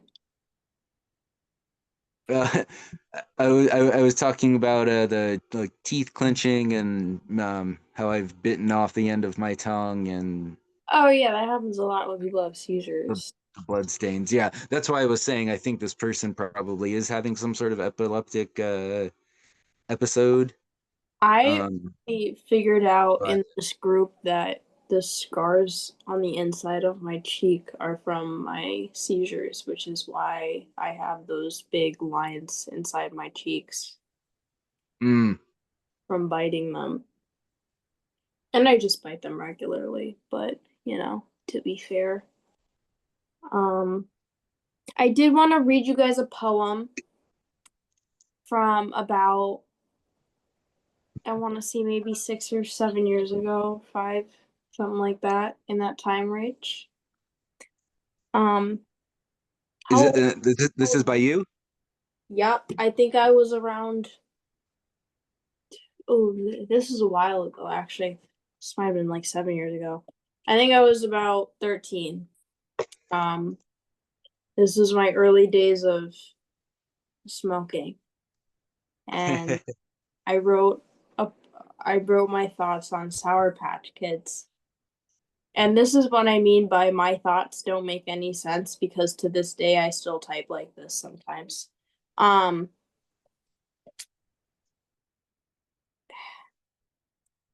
Bro, I'm thinks like with the Sour Patch Kids heads watermelon, and they make it taste like melon. And do they taste like Sour Patch Kids regular, or are they regular Sour Patch Kids are like green apple and strawberry?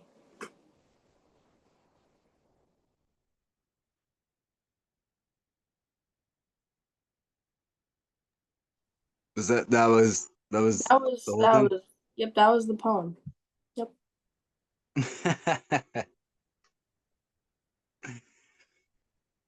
I'm not laughing at you. I'm just laughing in general because I do have It like made no a sense. notebook, a notebook. Yeah, I have this notebook of like random like scribblings and writings, and I have some stuff where I thought I was like, yeah, this is a Yeah. genius like Well, lyrical poem, and then I look at it later and I'm like, what the was I thinking?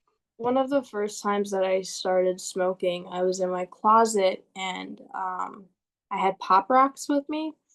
But in the closet as well was the litter box, and I dropped a Pop Rock on the floor and picked it up and put it in my mouth, and it wasn't popping. And I realized that I had put a piece of cat litter in my mouth. Yeah. Thank you, Mighty Monarch, for the look. Appreciate it. Um, no, it was actually really funny. It's something that I cannot ever live down. I'll never die that down. That'll never be able to be lived down. That's just unfortunate that I did that. I was really confident too. I never did find the pop rock either. And one time my blunt blew away in the wind, a freshly rolled blunt. I was outside and it was snowing and this big ass gust of wind came by, like Frosty the Snowman or some shit. Or Jack Frost or some bullshit. And there goes my blunt. And there I am at like 10 o'clock at night with my flashlight on my phone looking in the snow for my blunt and it's just gone. That was an awful night. Swept Freshly that off for a happy probably bird or a squirrel or something. yeah, high as hell now. I lit it and it blew away. It's like a bird done took it out my hands or it just blew away.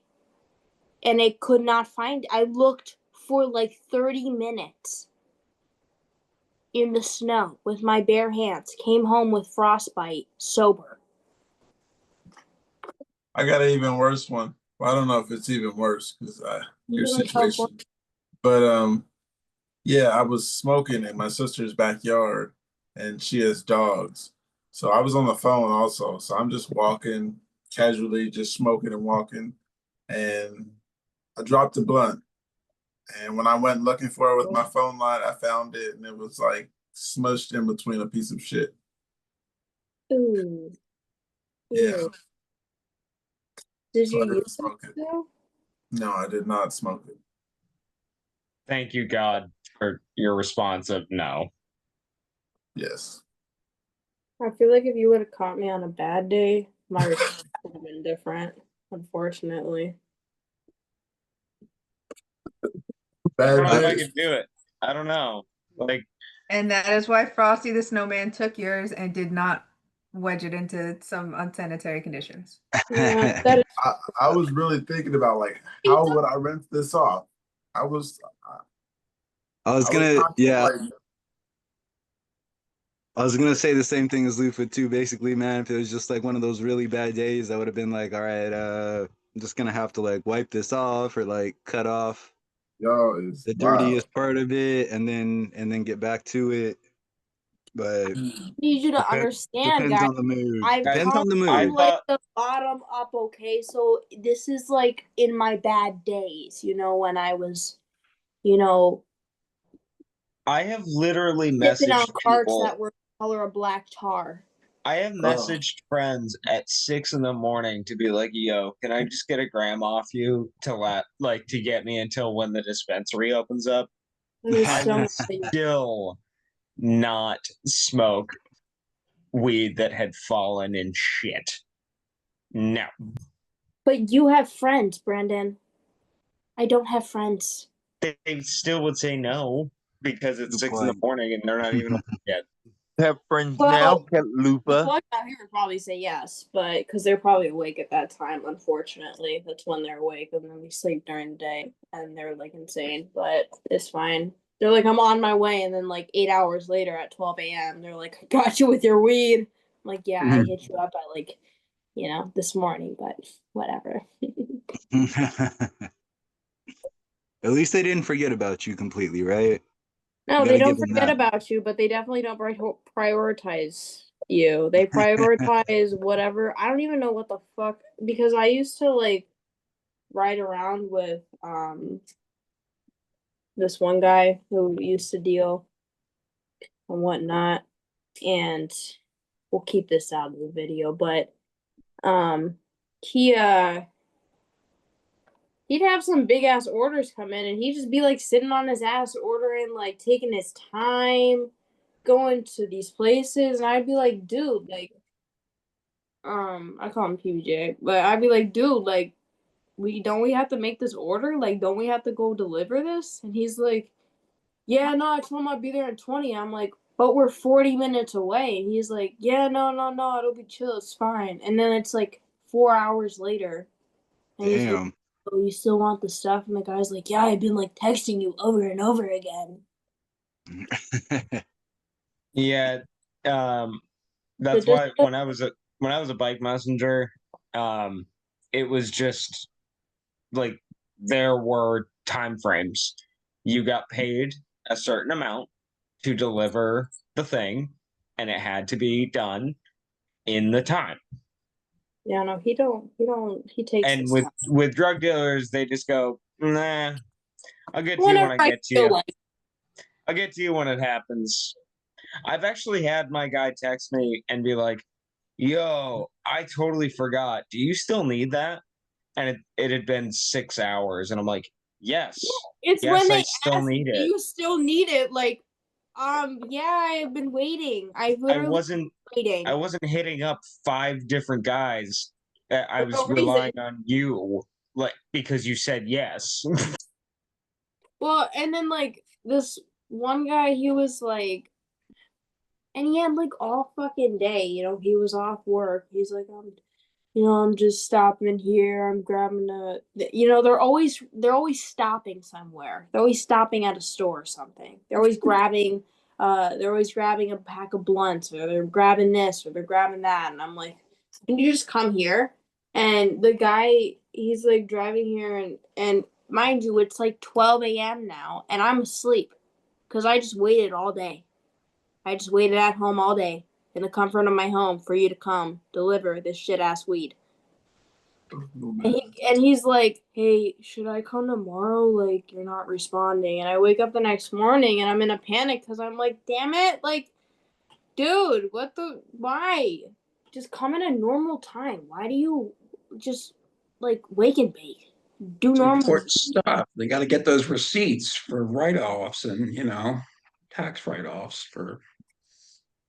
And then he started taking his entire car apart to get my weed out. And I was like, what the fuck is in this weed that you have to take your entire car apart like you're coming through the border?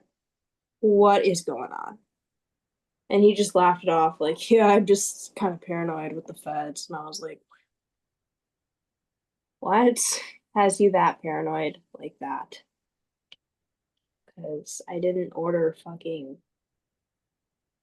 ketamine, cocaine, fuck. Smuggling like diamonds and gold and rare It was antiques just or like something in there too, right? weird. It was just weird because it was like it was a cart.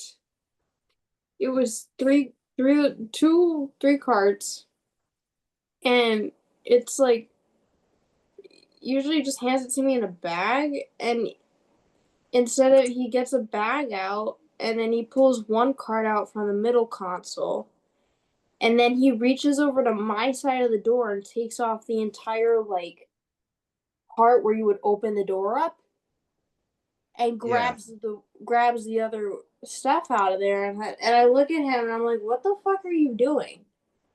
And he's like, oh, it's just like, I just gotta be careful. And I'm like, what's going on? Like, you want to talk about it? Like, are you okay? Is everything good at home? Like, is it Yeah, that seems a little over the top just for some Well, and then weed. he's like, can you make sure that that's on securely so that they don't see if they pull me over? And I'm like, don't do anything to get pulled over. Why don't we just do that? Why don't we just, if we're driving with illicit substances in the car, why don't we drive properly?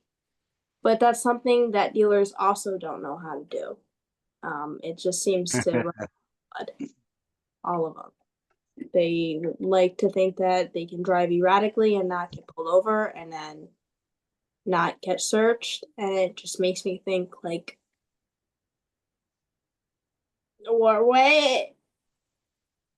Well, yeah, I mean, if you're selling like 20. I've only ever had sex, oh my god, that was weird. I've only had a seizure going into sex where like we hadn't actually started yet, but I had um where we hadn't started yet, but I felt one coming on. Like took a break, it went away, started up again, and then it came back, and it was sort of like, yeah, no, we're done for the night. This is not happening. Are you happy now? I've got my video on. Here you And go. now we can freely welcome Mark and Angel. How's it going, guys? Welcome back. What's All the right, Angel, icebreaker? we can go ahead with what was your Angel, oh my. like goofiest seizure? Like what was something silly that you did during a seizure or your post-ictal? Oh, I don't even know because all mine are usually unaware. Yeah, you'd actually have to remember them, right? Well, but did anybody like bring it up to you after the fact? Sort of like, oh, you were doing this, you know? No, Oh, no. damn. It's So you like never you even had saw a something teacher. out of place after the fact or something like that? Um, Something that made you go like, huh, that's weird. oh yeah. Well, when I dislocated my elbow, I was the only one who's like, oh yeah, that's hanging down. And I'm the only one like not looking like, uh I hate to be like you kind of missed the plot there, but if that's all you got, that's all you got. It's okay. But that's Angel, and we love it. Always the best response. Mark, same question. Let's see what direction you take. I don't really get the. If Angel's answer wasn't the plot, then I don't know what it's supposed to be or mean. Whatever you Well, take it as. yeah, take it however you want. Like whatever you think is the goofiest thing that's ever happened to you, like that's related to your seizures.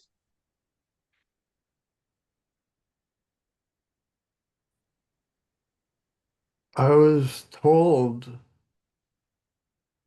that the girl I had a crush on at the time kissed me on New Year's,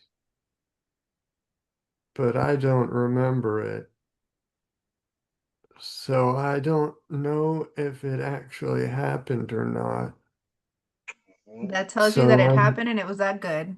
I'm no, I'm conflicted about it because if it did happen, then it's a goofy post-seizure thing. But if it didn't happen, then it's some pretty brutal bullying on the part of my coworkers at the time.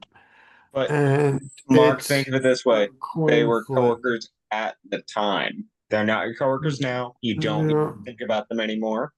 You can just think of it as like but the you can think about it situation, positively. was it truly goofy? If Does that assuming really qualify? assuming it happened, it's pretty funny, I guess, you know. I don't know. I don't know if I really believe that it happened. Of Well, course it happened. I want to believe that you got a kiss. Come on, Mark. Come here. I'll give you a kiss right now. No Just dispute over experience vocabulary. experience suggests otherwise. I don't know. You got a Brandon kiss. Not sure if you read this one, Kate, but I have one that says, forgot a conversation that happened 2 weeks ago. Long story short, I was talking to one of my coworkers about an injury I had, and today they wanted to follow up about it. And they told me that they talked to me 2 weeks ago, and I have no memory of it. I think it's from the medication because if I think hard enough, I think I remember having the conversation, but I don't remember any details of it. I know my medicine messes up my memory, but it's scary when I have these giant gaps of time that I forget important things of my life about. Does anybody else forget chunks of things like events and conversations that you just don't remember having? There you go. That Mark just answered that. Yeah. Um, I got some. Like on a daily basis, basically. I've told someone that I don't remember doing something, and then I told someone else that I did. And then when they seen each other, basically my stories didn't add up because one I told I didn't, and one I told I did. But I had remembered once I seen the second one. When I seen the first one, I didn't remember, and I think I just said whatever, which then made me look like a liar. Kate, I you got made the something? mistake of authorizing purchases. Post-ictal, I got a request on the phone from, a couple hours before saying so-and-so wanted this purchase, and I went ahead and gave the password. And definitely forgot until I got the statement or some notification from the bank, and that was surprising. I made a Tinder account because I wanted to make new friends since I didn't want my old ones to skew my memories and make me think I did things that I didn't do. So I need a whole new group of friends. So I made a Tinder account. Yeah, that's a good one. You got me there.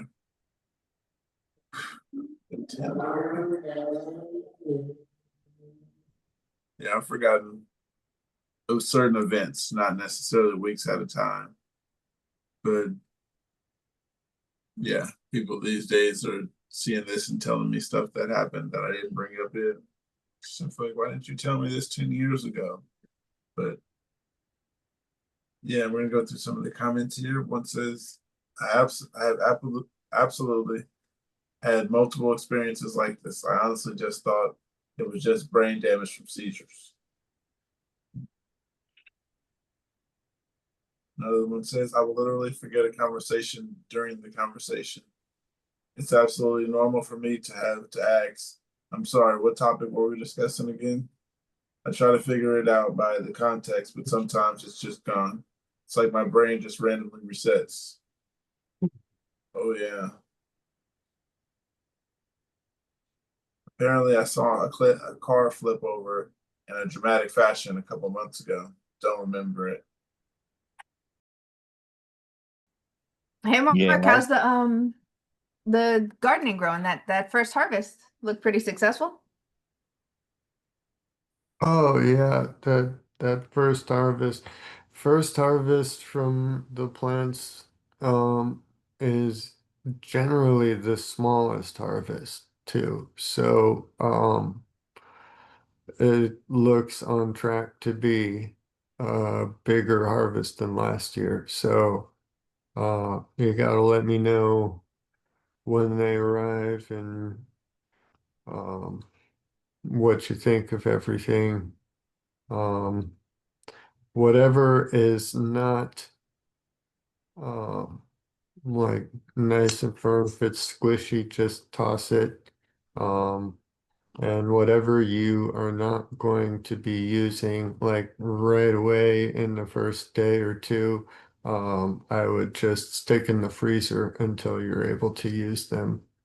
Um but I'll need yes, to this know is which ones are the hottest because I need to uphold my promise to take a bite of whatever the hottest one is on camera. I gotta uphold that promise. So I need you to let me know which one is the You hottest. know, I'm not entirely sure which one will The be the devil hottest. peppers.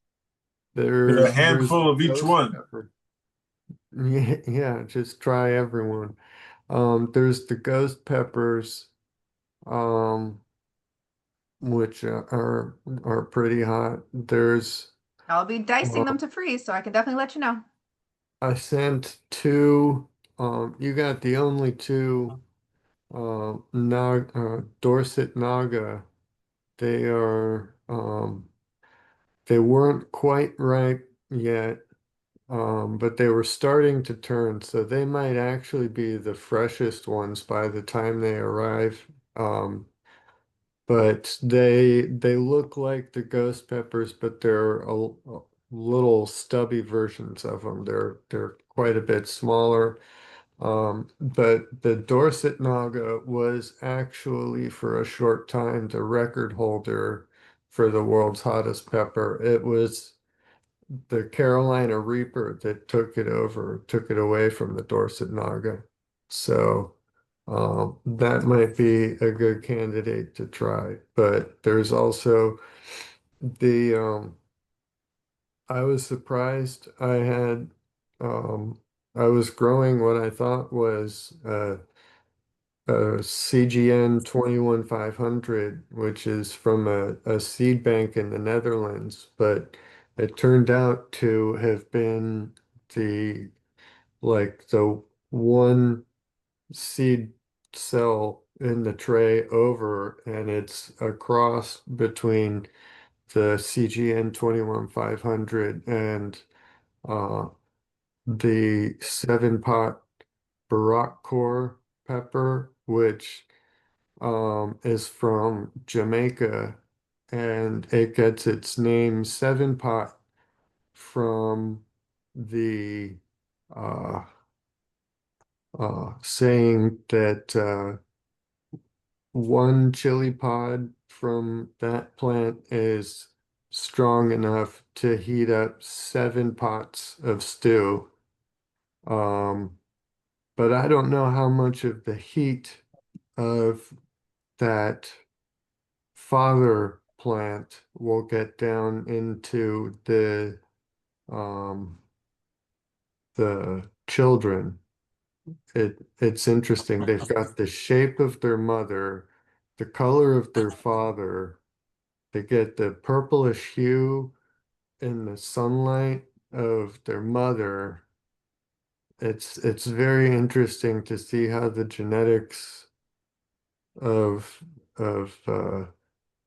plant crossing works out with these. But the 7-pot Barak core is up there among the Carolina Reapers as one of the hottest in the world. So if that part passed down to those peppers, then they might be the hottest. So there's at least 3 different candidates there.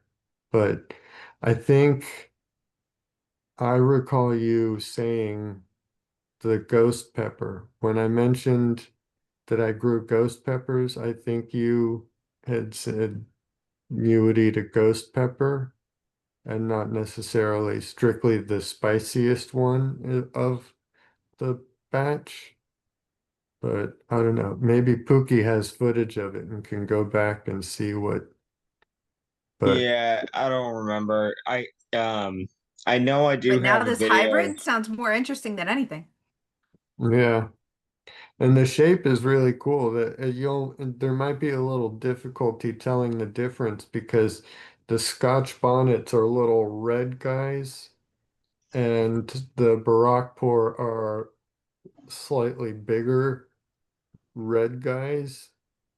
Both reddish and stuff, but the the Barakpur look like they have little belly buttons at the bottom, like little innie belly buttons. And the Scotch bonnets kind of taper outwards. So the red Jamaican Scotch bonnets have the outies, and the CGN cross Barak cores have the innies. Um, but yeah, and they're quite a bit heavier too. It seems like they've got a really thick flesh wall, so they're like for the size of them, they weigh a lot. But hopefully, hopefully the mail system will work out nice and quickly. I got Side guy. note, SpaceX just launched a super heavy from Boca Chica in Texas, and I think it splashed down over in the Indian Ocean just not too long, like a few minutes ago. So cool rocket stuff. Friend got a seizure, fully conscious and able, but not able to talk for 10 minutes. Help me and my girlfriend. Help. Me and my girlfriend were hanging out and we just decided to break up. And she was hugging me and crying for a while. And then suddenly it felt like she was twitching. Her heartbeat was fast and the breathing was so fast and quick breaths. And then she couldn't talk. I asked her, talked to her, and she finally texted me saying she couldn't talk, but she can type and tells me what's going on. She finds it very hard to breathe. However, she is fully conscious and able to move, but cannot talk. This episode lasted 10 minutes and now she is normal. I asked her if this has ever happened to her, and she said the last time it happened was when she broke up with her ex. could this be something like stress included? I mean, stress induced seizure. Um, thoughts on that one? Because thoughts on that one is I don't think that person's telling her the truth. I mean, What, you don't think that the person with the seizure typing I don't is believe the telling this? story. I'm sorry, I don't. You don't believe any of the story? I believe like the person she's saying, the person's telling her, the last time I got this is when I broke up with someone. They're only having seizures during these type of breakups, and she can't answer the phone. It seems a little bit. Someone I can't answer because I can't talk. I had a seizure, so I can't talk. Panic attack does make a little sense. BRB having seizure. Type, send. Right. Yeah. Just sounds a little, made me a little skeptical. Honestly, Yeah, I was. Oh, sorry. oh I'm no, with I was, Pookie on that. And you yeah, got something? yeah, I've had times that I could not talk, but I could text. Hmm. The texts don't necessarily make sense either, but they'll make enough sense, if that makes sense. But yeah, there's times I Hmm. cannot talk and have a conversation, but I can tell you, hey, I need help in a text. Okay. So, I just didn't believe her because she said the last time it happened was her last breakup. yeah, that's why I'm thinking panic attacks, man. She might be having anxiety attacks. The only comment says if I had a seizure that lasted 10 minutes, she would probably have irreversible brain damage. Evan, did you have something to say earlier before Ann started talking? No, I was just saying, yeah, I was also leaning on the skeptical side. Just so I mean, this person is an epileptic. They said this person they broke up with, Yeah. they're diagnosed. Okay. It always possible, but yeah, I don't know. It just the odds are there, but I'm just leaning on the maybe side.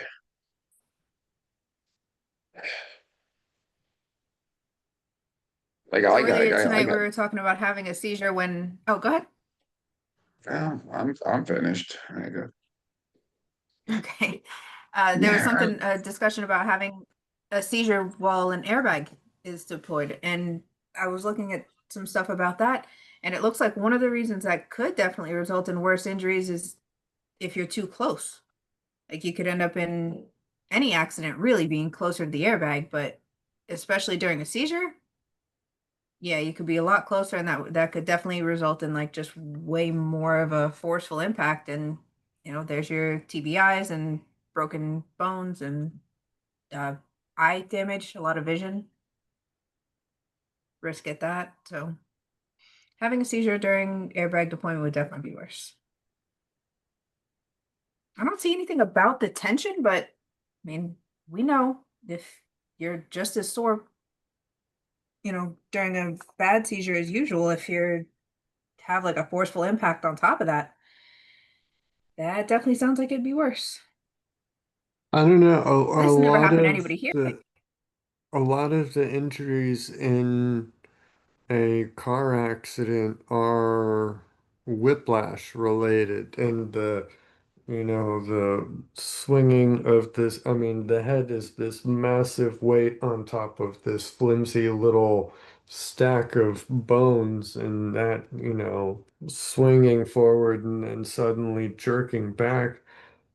if all of the muscles in the neck all the way around are tensed up and holding that in a like a tonic-clonic sort of seizure, that might help to keep the head a bit more stabilized in the actual impact itself rather than, I mean, it's not it doesn't say anything or touch on the airbag at all, but that is another factor. I mean, it just when you were talking about that, the thought of, those neck braces came to mind. And, what's the point of those neck braces is keeping the head straight. So that definitely, when I saw the video of my TC, my neck was perfectly straight and not going anywhere. So, um, one factor that might actually reduce the injury in a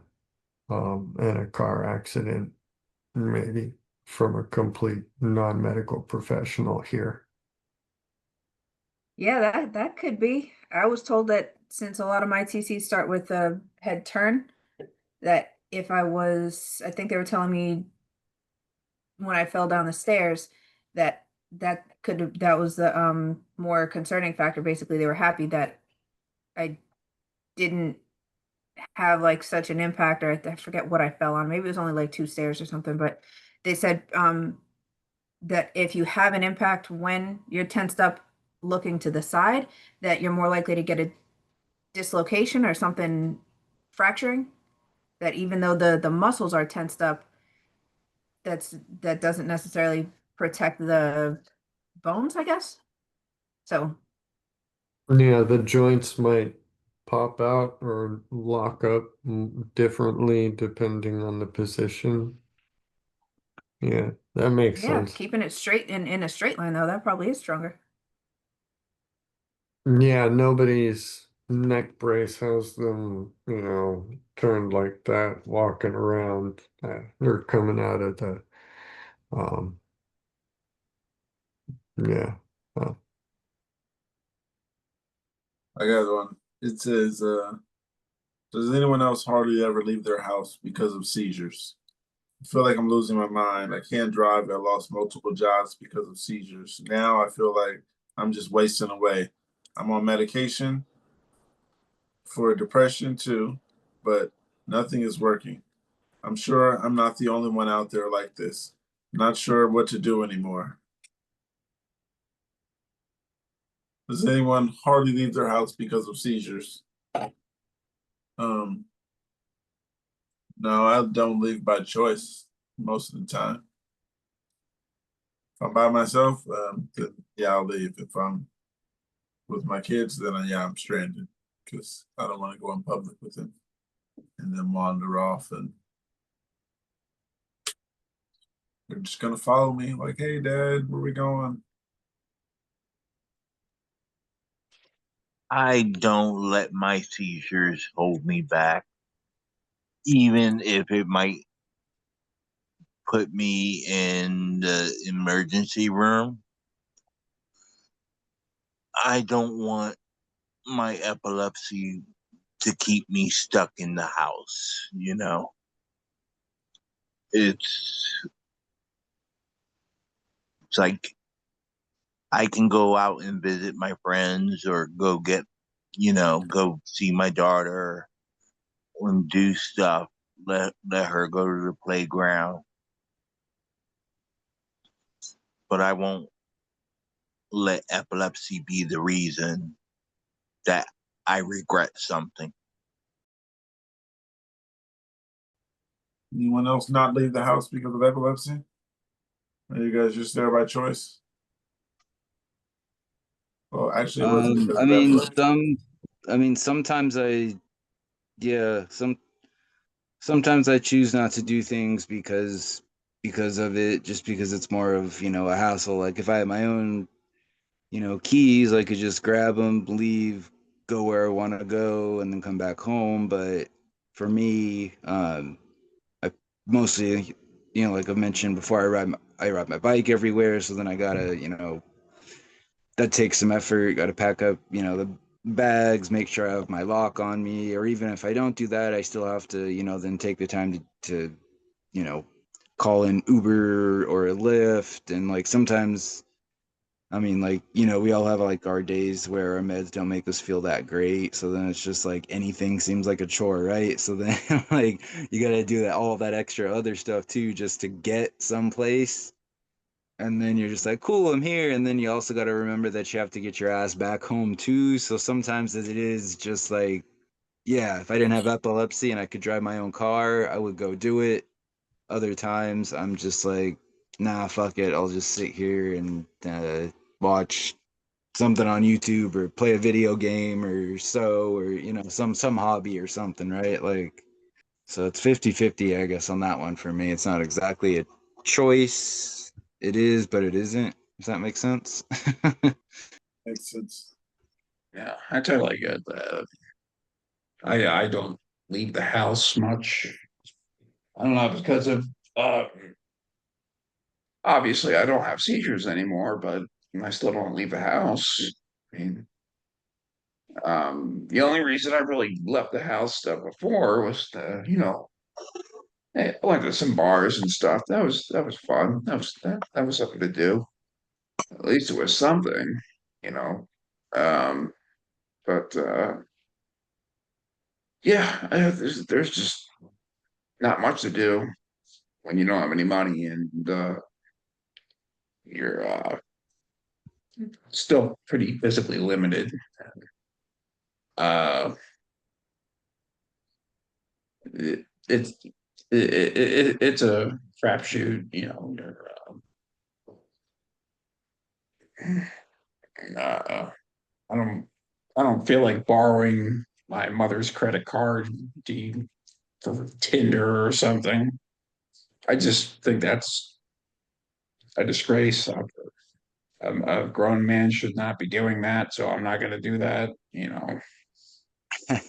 I was gonna add something very similar, yeah, to that. Like, man, like sometimes, yeah, I do want to, maybe go out, meet some other people or something like that. But as little money as I make, it's like one drink is what I make, for like a couple days, for the little bit I'm at work and everything. It's like, yeah, I'm not gonna bum off of my parents you know, for something like that. Like, sure, if it's like I need a new pair of jeans or shoes or something, like I won't be ashamed for that. But to be like, hey mom, can I have a few bucks so I can go get a beer? Like, yeah, Yeah, that's and that's not fine. that's Yeah. embarrassing, right? I mean, I have done stuff. I have joined social clubs, and Oh yeah, yeah. No, no, I'm not uh, saying I'm perfect and I've like never ever done that, but it's just uh, something like it's not a habit. I don't take nothing wrong advantage. with that. No, no, nothing wrong with like joining a sports club, getting out there, getting healthy, and I've tried those, and uh, not to get off topic, but it's going to be more difficult now because the city's shutting down, so I can't go out after 9 o'clock. So, uh, but yeah, but that's part of being disabled. That is definitely a huge part of uh, the disability preventing me from doing things. I will not be able to, you know, half of the city's transportation is shutting down now. So Oh geez. yeah, Angel knows. So um, yeah, I don't know what to The do about that. budget cut Um, type of stuff, or what's that? oh, I said, is it like budget cut type of stuff, or is there certain? It's a state thing. Um, Oh, okay, okay. they won't give us the funds for our public transportation. So, but Oh, so yeah, it's not like a school year kind of thing? no, no, Jeez. they're fine. Oh, I okay, yeah. mean, Some places shut down early the- during certain times of the year. it's a matter of spite. We have the funds. The funds are there. It's certain people Just in being the Senate, dispersed to others. they just won't do it. They're saying, fuck Philadelphia. They Yeah. they will not give us the money for our public transportation, Come on, which James. I got to goes, see your expression of that. Turn on the camera, man. We all look like shit sometimes. All right, fine. I did want to respond to that in a little bit more harsh way. I just didn't want to get like too political and be too far. Hi guys. I didn't want to be too far off topic and yeah, start a whole political conversation about it. But yeah, that's unfortunate that they're doing that. And actually, yeah, thanks to you mentioning it earlier, Kevin, I did start looking into the different like discounts that there are for I don't know what you want to call it, different modes of transportation for people with epilepsy. The Epilepsy Foundation, you can file to get a $500 credit for Uber rides. Actually, it's only open for 1 month where you can apply for it. Unfortunately, it was back in June, so I just missed it. But there was that. There was something for my local bus um, AC Transit that we have here too. So there's some other stuff I'm looking into, and I never thought about that until you had mentioned your your area doing that for disabled people. So I appreciate you putting that thought in my head. that's good. Good. I'm glad you got that. So the comments about this, because we didn't go there, about leaving the house hardly, if you guys remember. First comment says, I only leave my apartment for 20 minutes a day, pretty much. I go to the market and back. Woohoo.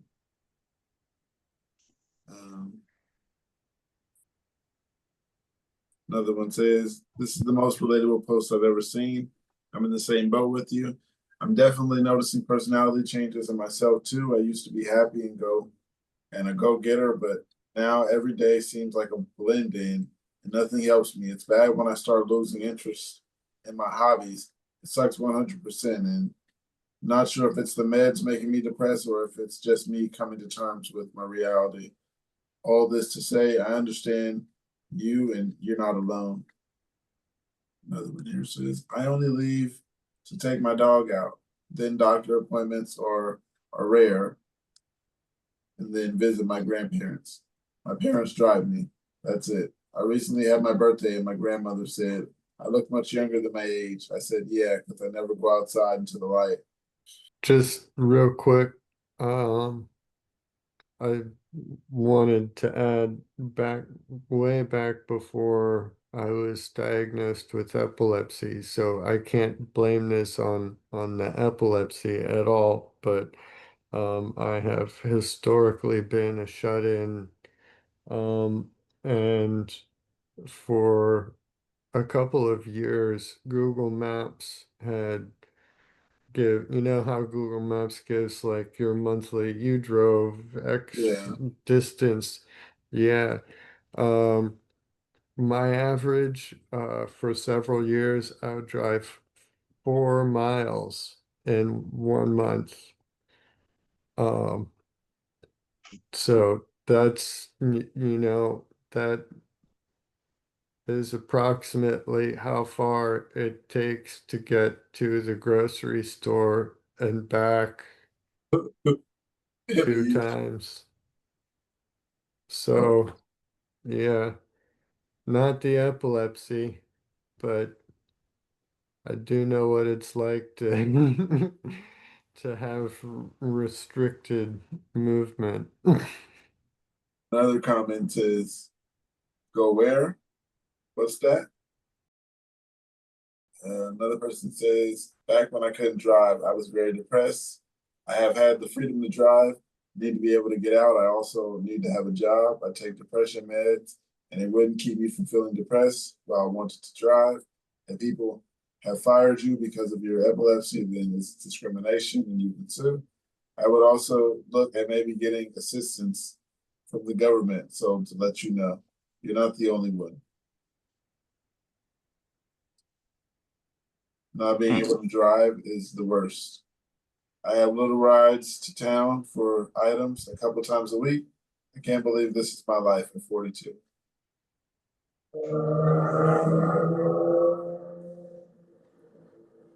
Someone saying something? No, something driving by. Which is a little ironic considering we were talking about driving. We all hear an go by. Or mocking us. That's funny. I mean, I'll just add in I mean, that person said that they're, 42.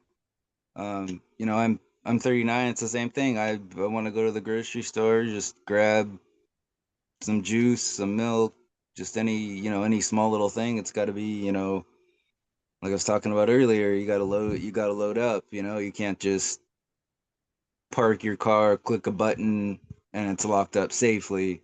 With a bike, you got to make sure there's, first of all, that the place has a bike rack, then you have a decent lock on you, then you got to lock it up, bring your bags in with you. It's even for the smallest things. Backpack, Yeah, any sort of pole or metal object, and kryptonite locks will fit in your back exactly. pocket. So those three I issues do are not actually try. very easy. I don't trust anything less than my 18-pound Ubis lock. I had a few years ago, I had my about nearly $10,000 giant e-bike stolen from me. They I had a little bit cheaper lock. They were able to cut through it. It was the middle of the day. I was in a store for literally 5 minutes. I felt like such an idiot being somebody that's worked at a bike shop for my entire life. So I just don't trust. I don't trust human beings. So it's either I just bring it right into the store with me and say, screw whatever they try and tell me, or I just I bring the huge lock, or I just don't go in. Maybe that sounds stupid or arrogant or something, but when I've had that much, of an expense, stolen from me, and it's my only mode of transportation, it makes me a little paranoid. So after seizures, especially the bad focals and grand mals, I still haven't gotten them under control even after an EMU stay confirmed them, I started medication. Because of the way my body reacts, I need to have a nasal afterwards for hypoventilation that lasts about a full day. I'm so embarrassed about this. I'm a 20-year-old male and going to college, and I have to go to lectures like this. The cannula is visible, it makes noise, and I just feel like I'm going to be judged constantly. So maybe that's like a portable oxygen pack they're talking about. I already have multiple myoclonic jerks and lectures, and it's so embarrassing. Just feel like I'm disrupting everything. I do have accommodations, but honestly, I really can't handle the embarrassment part. I don't know how to face it. Any advice from people who have dealt with visible supports or medical equipment in public? I do have an appointment in 2 weeks. Hopefully, a new medication can be started. This is already the third trial, though, because I'm not a surgical candidate. I'm just scared and exhausted. Don't know how to get through this. Anyone who reads small tips. Don't be ashamed. You can still be there and learn. You're still capable enough to, get a degree in the best case scenario here and make all the contacts you need to possibly have a career. Just don't be ashamed. This is one that has to get over it. What do you guys think? I think, yeah. Eventually you'll get over it. It'll get better with time. It's gonna get way worse in that time, but just, yeah, like Ann said, be grateful. Take your time. It'll get better. Be careful. Don't be ashamed. It's something you can't prevent, but yeah, don't be ashamed of something you can't prevent. Might be hard saying that because I know it was like that when I was in high school. It was kind of hard for a while. Then I just got over it eventually, but yeah. I started to care less about what people were talking about. So I was like, you couldn't say I got epilepsy. That's the least of my worries. What you're saying? People say stuff like that. Right. And I'm thinking, I mean, having a medical device like that is literally saving this person's life at this point, and they're still keeping up with their life. Wear that like a badge. That's something to be proud of. It doesn't matter what everybody else thinks, because guess what? They're everybody else. And the only person making decisions for you is you. And if you want to decide to let that make you feel inferior, that's on you. But I wear it like a badge. I had a hard time using a rollator because I'm like, oh man, I'm getting old. It's like a walker. But it helped so much. And, as you progress and you realize this is helping me and I'm still moving around, yeah, be proud. Be grateful. That's dang. Just keeping up with life with all of that. Be proud. Yeah, it sounds like the device they're referring to is a nasal cannula is just the little tubes that go in and around. That's not much of a distraction. I can see how the jerks might distract somebody in a lecture, but if he's got accommodations, then he probably has a seat that isn't in the front. I mean, Kevin, I don't see anything too good. Kevin, I remember you saying you had the jerks when you were in class. I was wondering if you could explain that. I think you said you were in college, you had the jerks, and you kicked the seat. You told me that's all. The jerks. I think you meant literal jerks. Like jerk people. No. Yeah, okay. Yeah, the myoclonics were very bad. Yeah. I should have specified. During college, they were pretty bad, and I had a lot of explaining to do to people because the chairs were very, very close and um, overpacked classrooms. We still had those desks from like high school. Oh, they were awful. And I would, yeah, kick people's chairs and stuff. And I was not, I swear I wasn't done. I don't have to tell you people I wasn't doing it on purpose. It was just, but I could see why they would think that. And yeah, that sucked. And it took a little while to convince a professor that it was epilepsy and not me being uh, mean or acting out. Yeah. So some professors really assumed you were just like immature. Yeah. He was saying things like, you can't come to college and kick people's chairs like that just because you're frustrated. Saying, no, it's epilepsy. I don't think he believed me. And he said, I told you to stop doing that. I'll kick you out of class. And I was like, no. It's called a petite mal seizure. That's what I called it back then. That's what my neurologist called it back then.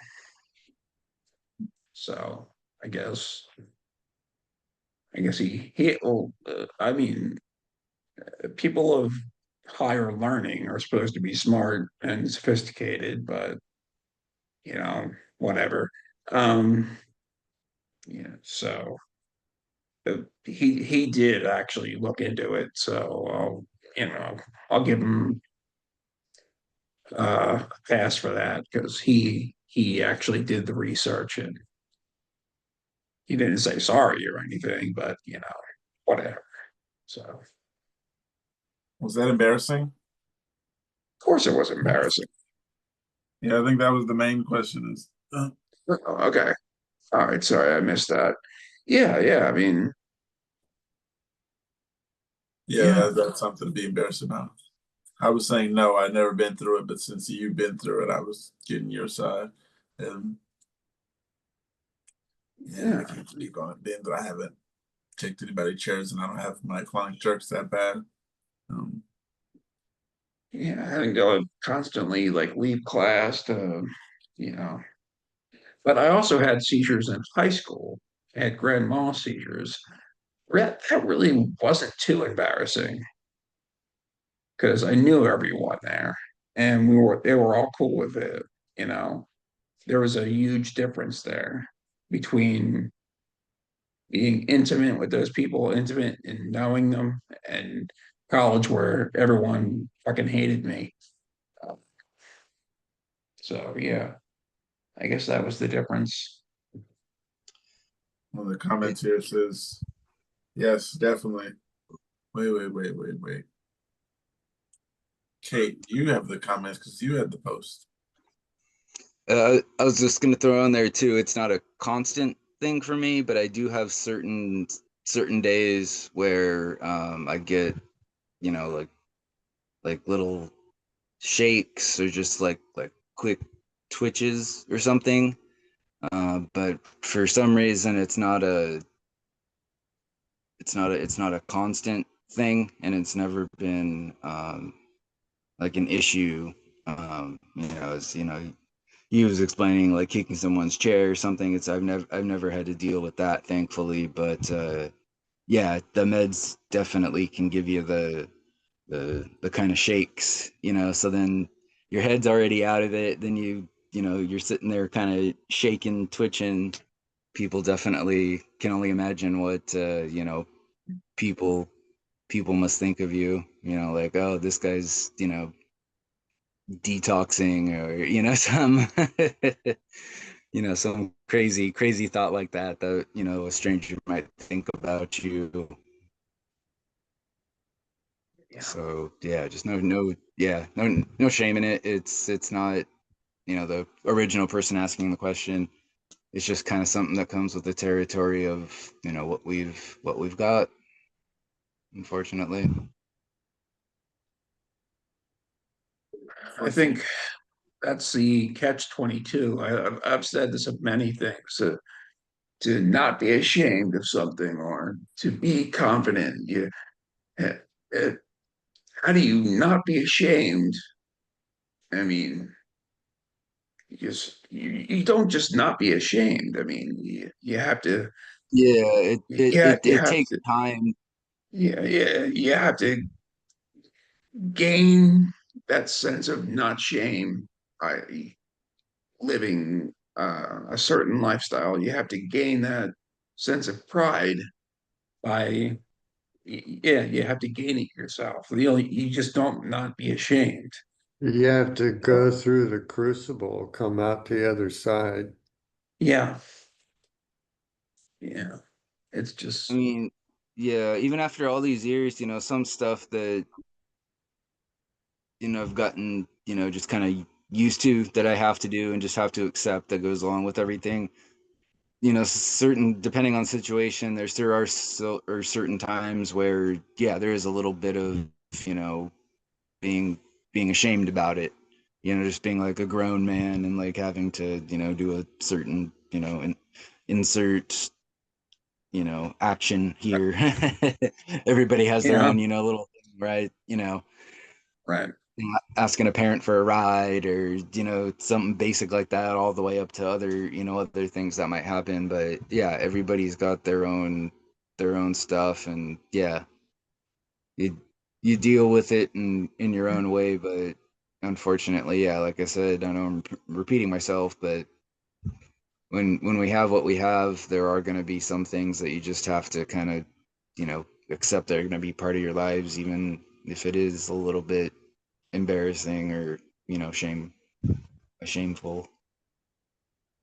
Well, Rick So makes the point too that there's not only no shame in having medical equipment or a disability, but if you wear a bracelet, that does let people know that you have, some medical condition. So that could be a little bit more, you know, I guess of a tell for them to understand that this is definitely, if the poster said that they had some, the wire around their nose, but for those of us who don't, at least the medical alert bracelet will show that you got something going on. Yeah, It's not always visible. definitely. And then they might just assume it's psychological, but that's another battle. So I didn't find the catch up with the comments on that one, but we have another one over here. Did you ever meditate before or after being affected with epilepsy? And they ask more about what type of meditation did you do and what effects did it have on you. Personally, I think the meditation happens at like the beginning and the end of a yoga session when, they got you in just a really totally relaxed position, just focusing on the breathing and doing slow counting. And in the comments, they're talking about meditating after, concentrating on avoiding triggers is mostly how they handle it, and then just call relaxing the closest they get to meditation, like hugging a pillow, they said, lights out, and let their mind drift before bed. What do you guys think? Any meditation ever make a difference for you? No, I never tried it. I heard meditation is good for you, and someone said yoga. Try yoga, but meditation I heard just keeps you peaceful. I'm usually peaceful without it, but one day I've been telling myself try yoga and try what's the other thing you just said? Meditating. Yeah. Yeah, I looked at this app on my phone. They tried to charge me to meditate with them for an hour, and it's basically like someone just talking to you or something like that. It's like, no, pay $49.99 to talk to you every day for a month. Don't meditate every day.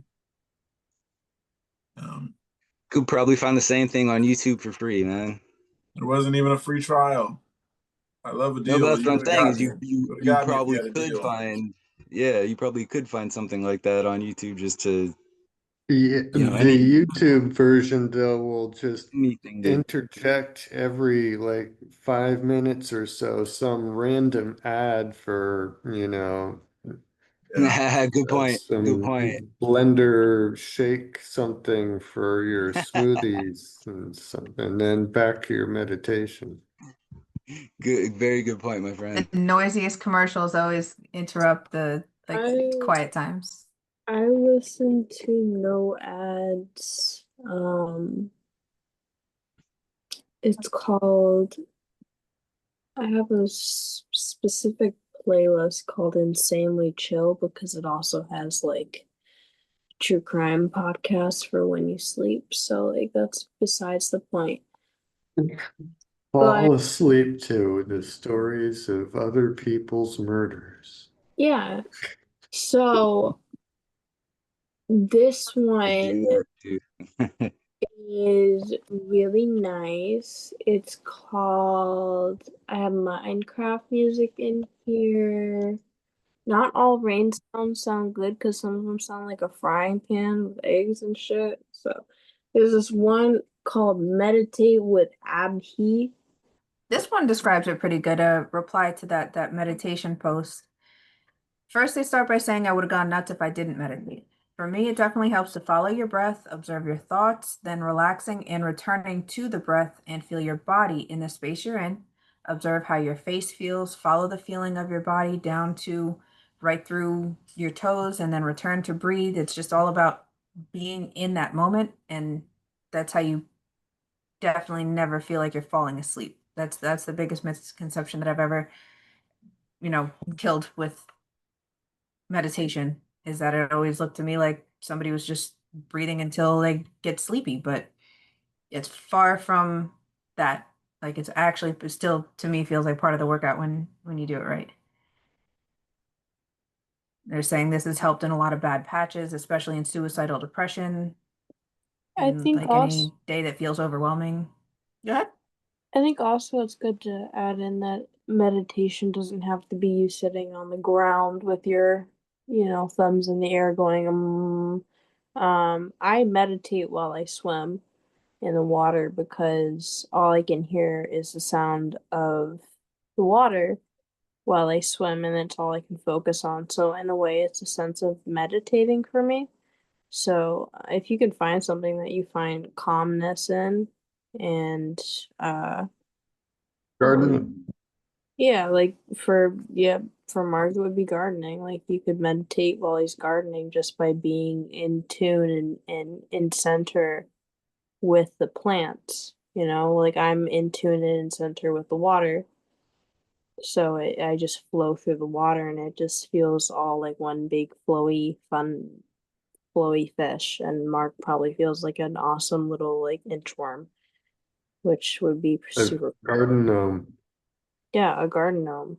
Inchworm, garden gnome. Although the garden gnomes, I don't know if they're like in The Sims or not, but I forget. Meditating with the Depends too. sushi. Yeah, I mean, if you meditate with sushi, then yeah, really get that soy sauce, whatever you need. Oh yeah, it came up too. Yeah, can't beat a deal. While my Chick-fil-A did not come with any of the toppings. Yeah, they always get me with a deal. Can't beat a deal. You ever gotta buy one, get one, I'll get it. Um, it's just me for some reason. Then I like stores where you get to add up the points and get free stuff. They get me with those. Had to get the buy one, get one on the sushi, but I have something here. It says, do you feel focal seizures are not taken very seriously? My main type of seizure is focal, and I very rarely get tonic-clonics. I get auras all the time, and it's just very mentally draining. But when I tell my doctors about auras, they tend to kind of brush it off and feel like people see auras as just a symptom leading to a grand mal. My auras don't turn into grand mals, and I don't feel offended by people not considering auras a type of seizure, even though they are. But I do feel annoyed because I know how much my auras have affected my mental, emotion, physical well-being, and doctors don't seem to really care unless you have tonic-clonic seizures. Does it ever feel like people ignore or not taking focal seizures seriously? Is the question. Yes, I believe that.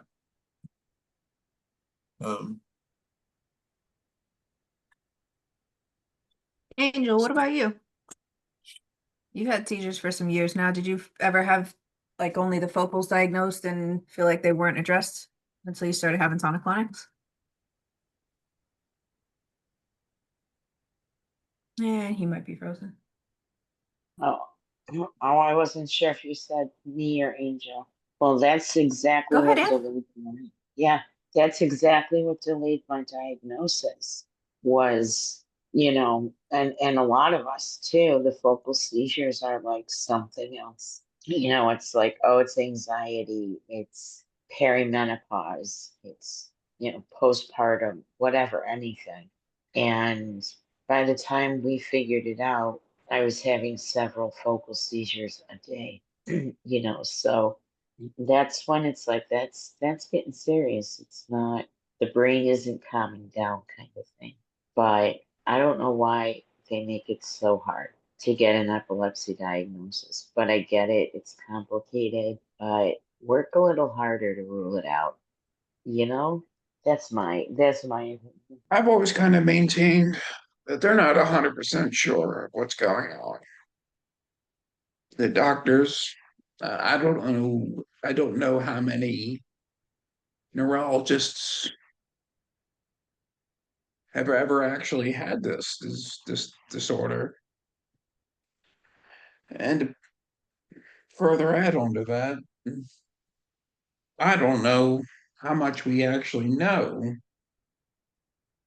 about seizures, and that's a home run. Um, yeah, yeah, we just don't know about how much it's all treated pharmaceutically. I mean, this broad spectrum is, yeah, I just don't think they know. So much of it is ignored. Um, I mean, how much do you think we really know about the brain and how if you could say on a scale of 1 to 10, how much do you really think we know about the brain and how it relates to the body? 2? Okay. Yeah. there's this audio on TikTok or something, and it's like something like it's so bad I would give it a 0, but since I can't, I'll give it a 1. And that's what I would give on what we know about the brain. It probably is. I wouldn't give it a 0, but I still would relate it to the little thing. No, I wouldn't give it a 0, but yeah, I would definitely go 1 or 2. So bad I would give it Yeah, a 0, but can't, so I'll give it a 1. not an absolute 0, because we do know some I know, things that's about right. it, but I don't know. 1 to 10, like, are we only talking integers there? Because that seems far too coarse of a scale to really capture everything.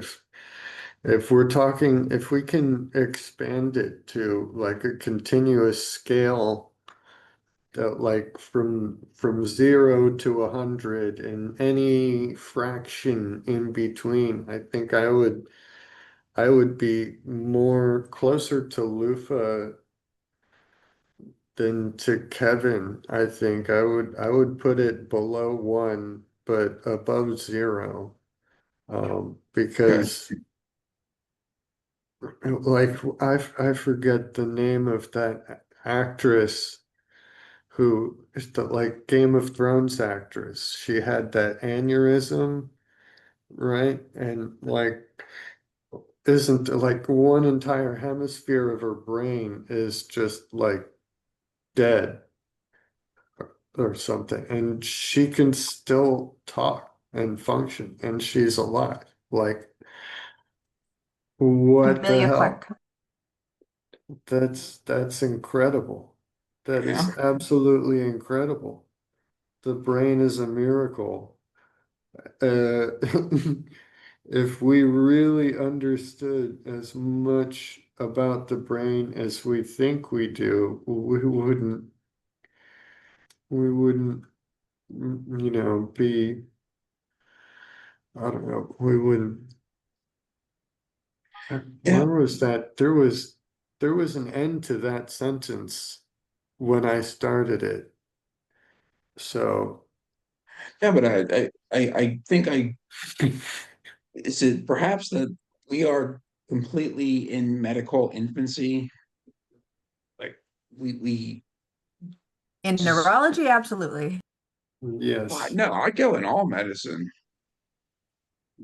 yes, Well, I mean, yeah, besides some parts, I mean, we can fix a broken bone pretty easily, but I think in a lot of medicine, we still don't know what we're talking about. I would say very much. So yeah. I agree 100% with that. It's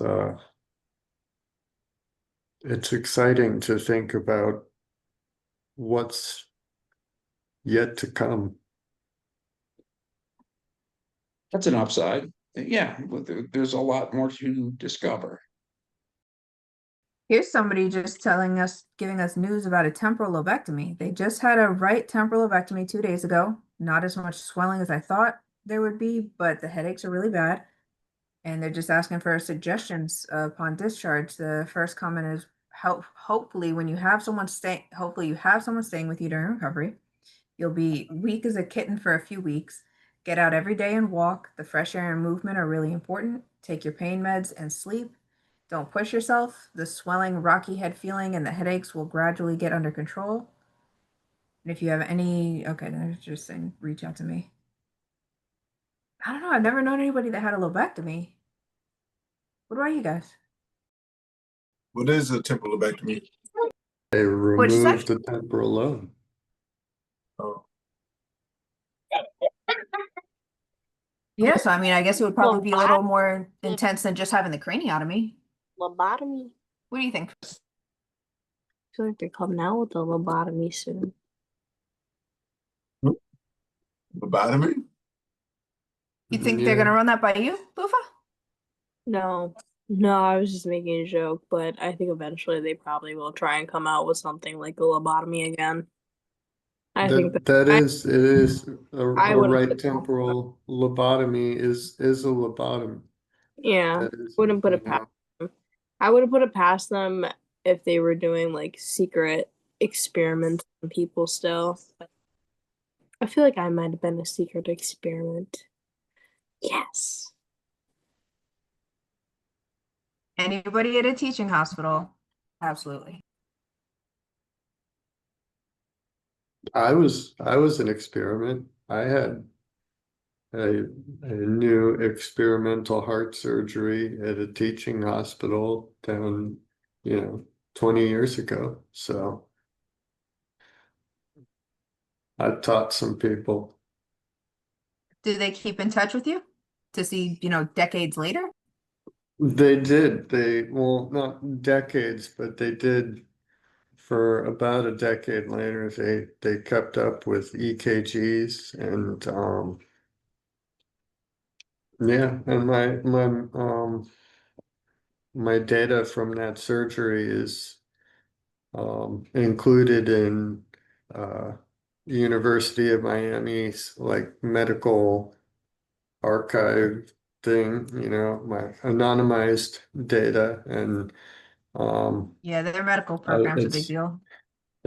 I've seen my case included in a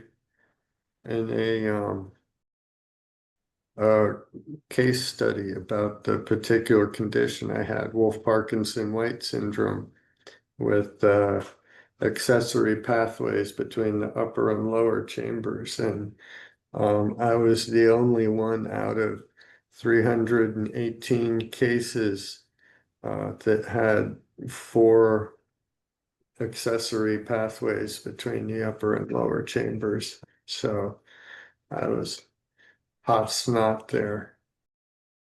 So that was, I think about it, 1 out of the entire history of their hospital. I'm gonna do some math later and figure out how hot my snot is. There you go. Determine your level of fame. Yeah, something. Yeah, the way that this person put it was that short-term pain, long-term gain. I think that's probably a good way to say lobectomy. 3 years seizure free. 20-year-old male. I'm taking 1,250 milligrams twice a day of Keppra, and my girlfriend pointed out that I repeat a lot of things and sometimes tend to forget things like responding to texts, and I've always struggled with learning things in school. Is there anyone with similar symptoms? Also, is there anyone who drinks alcohol in my situation? I don't. I'm sober for 5 years. I don't drink. I'm not on 1,200 grams of Keppra. Similar symptoms? Not really. Oh, my memory, yeah. So, how's you guys' memory? Especially if you read it and how's my can't what reply. again? Yeah. Oh, Could you remind me the question? I forgot what it was. I'm kidding. I'm kidding. My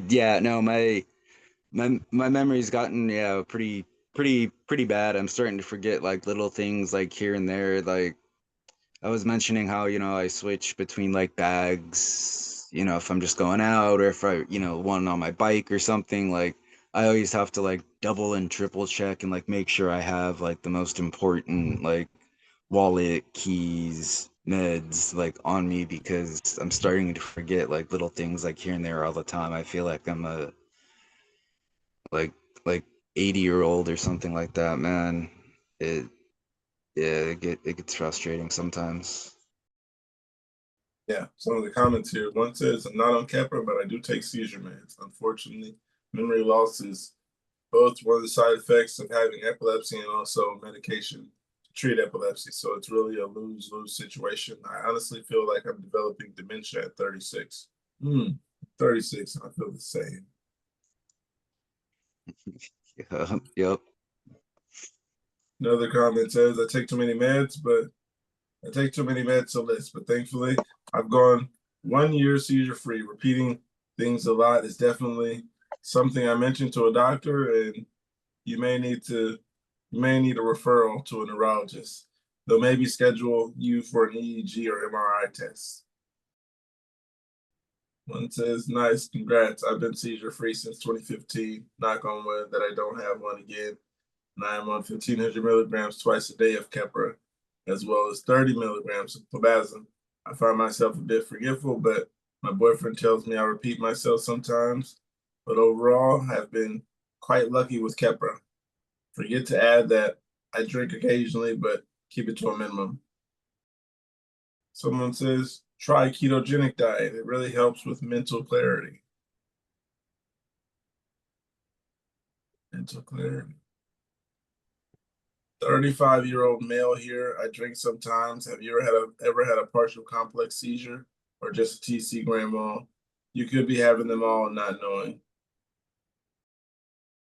Yeah, that last comment about having more than one kind of seizure is definitely something that a lot of newly diagnosed patients never know. Yeah, that was um the seizure that my nanny cam just caught that convinced my neurologist that I was having the nocturnal focal seizures. Um, that was, completely different than any of the seizures that I'd had or known before.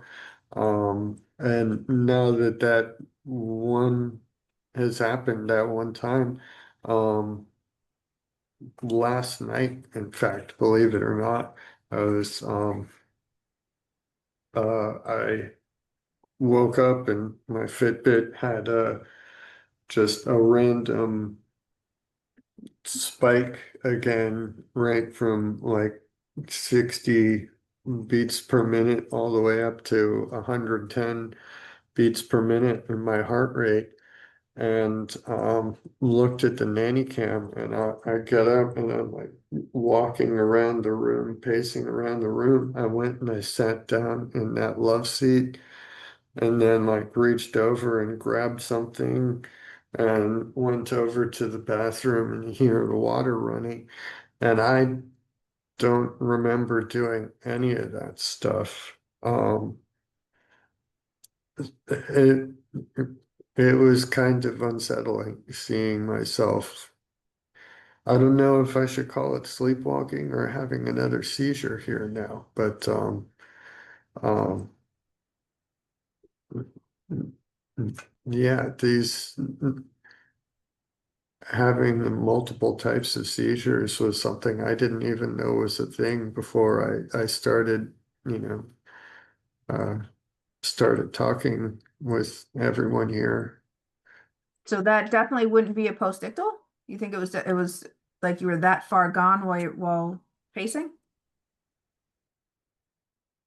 Um, my neurologist said that actually the movements as complex as getting up and walking around can actually be part of the seizure itself, especially if the complex movements are things that I do frequently and everything that was there, get up, get out of bed, do that all the time, walking over, walking back, sitting down. These were like weird, they were things that I do all the time, but nothing from last night was the complete action of what I did last night. I didn't get up and go and walk fully to the bathroom before going back down. And I sat down, but I didn't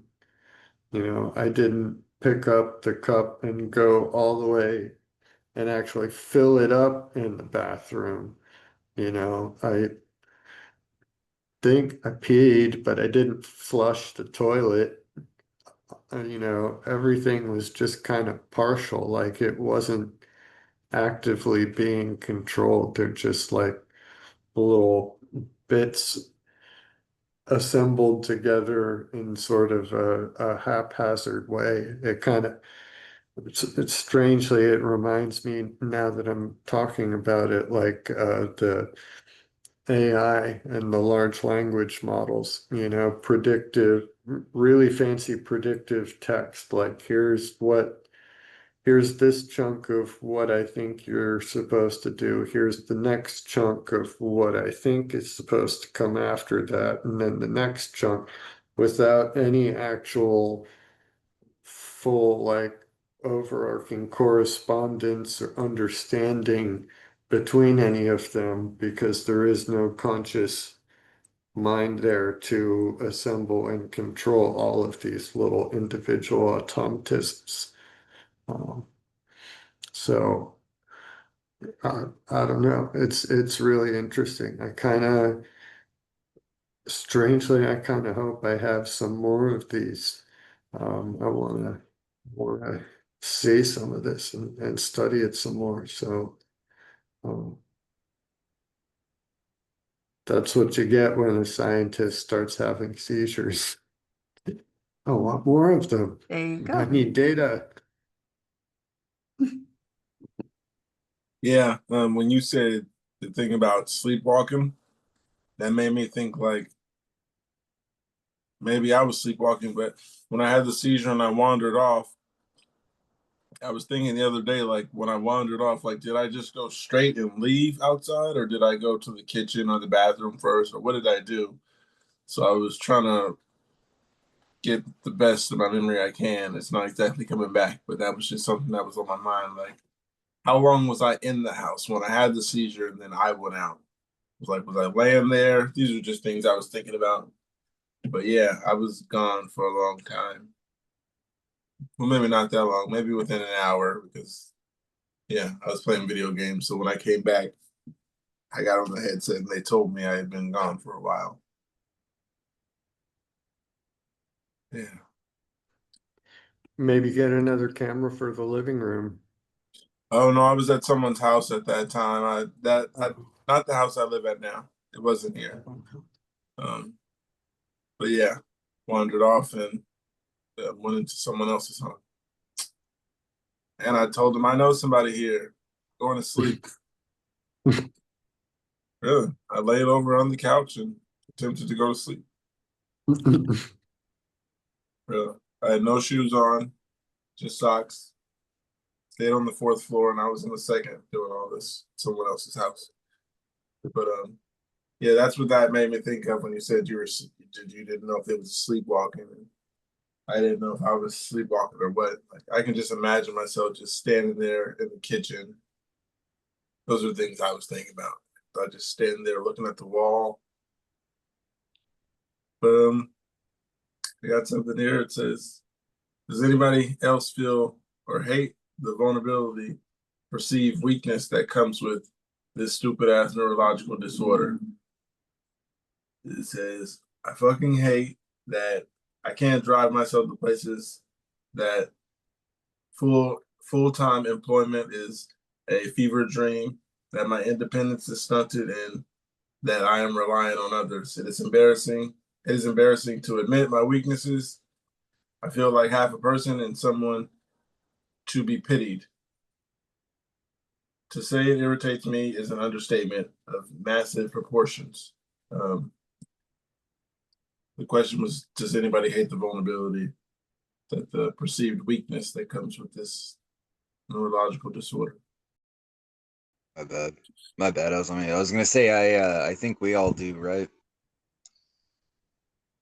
Well, It's just it's it's something that, like, I mean, it's not something that's like a constant like dread or fear or worry, but there are, like, you do have like those, I was mentioning earlier certain situations about sometimes you just want to go just do something real quick, but you realize it's going to take a lot longer, if you got to take public transportation or walk or ride a bike or, something like that versus just grabbing your keys, hopping in your car and, getting that gallon of milk or whatever, right?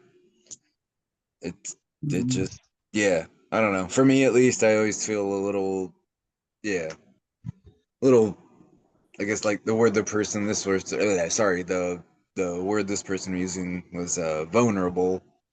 I don't know if that's the exact same word I would use, but just a little, I don't know, embarrassment of always having to rely on somebody else or something else to do a basic chore. So I'm sure a lot of people who've known me for years are gonna think that I'm making this up, but I used to be a major control freak where I was the driver. My car is gonna be places. So if I'm ready to go, I go. Um, didn't trust anybody else to drive. They would say, "Oh, you want to be a passenger?" I'm like, "No way, I drive. I plan the route. I plan where we're going. I plan the hotel." It was me, me, me, control, control, control. Now I feel so much like crap. I don't care. Other people drive me around. I have to get an Uber to go places. Yes, it's frustrating, but it doesn't bother me as much as I thought it was going to. And a lot of people that I've known for years, they're like, "You sure you don't care that you're not driving?" I'm like, "No, at this point I feel like crap. I feel dizzy getting in the passenger seat. I don't care right at this point. I'm worried about being able to walk without falling over at this point." So that's my take on it, is that I probably, when I start feeling better, I'll feel worse about feeling vulnerable and dependent and everything else. But from a major control freak to, yeah, whatever. That's where I'm at right now. I don't know.